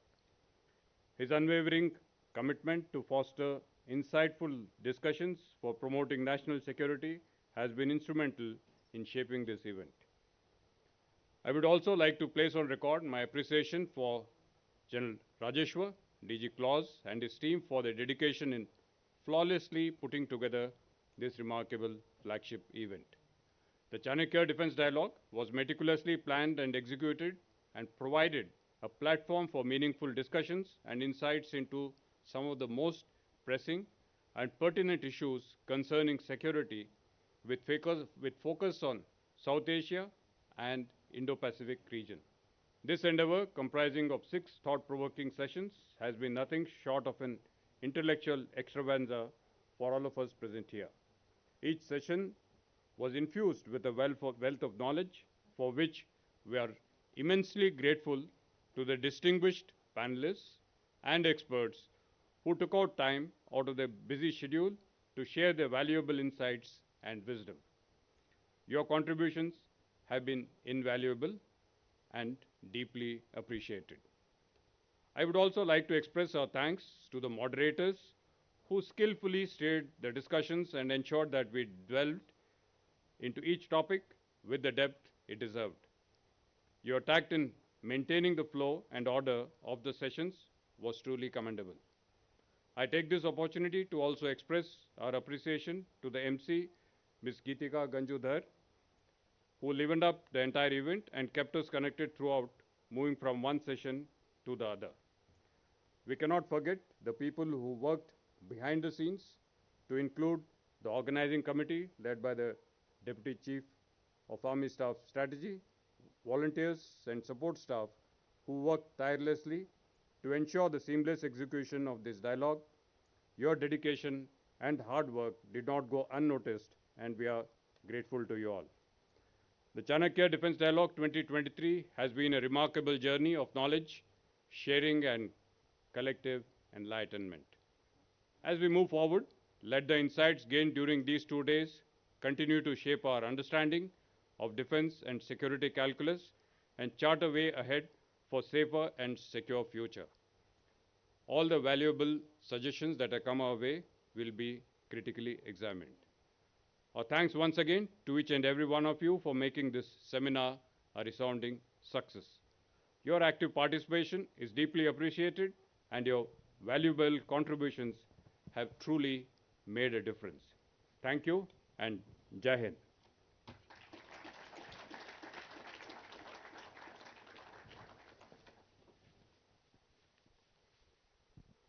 And thank you, sir, for rendering the vote of thanks. Ladies and gentlemen, it's been an absolute privilege to host the Chanakya Defense Dialogue. After what I've heard over the last 2 days, I think Chanakya would be proud, and we can all put together a new text saying Chanakya Defense Dialogue Shastra. I thought it was that good.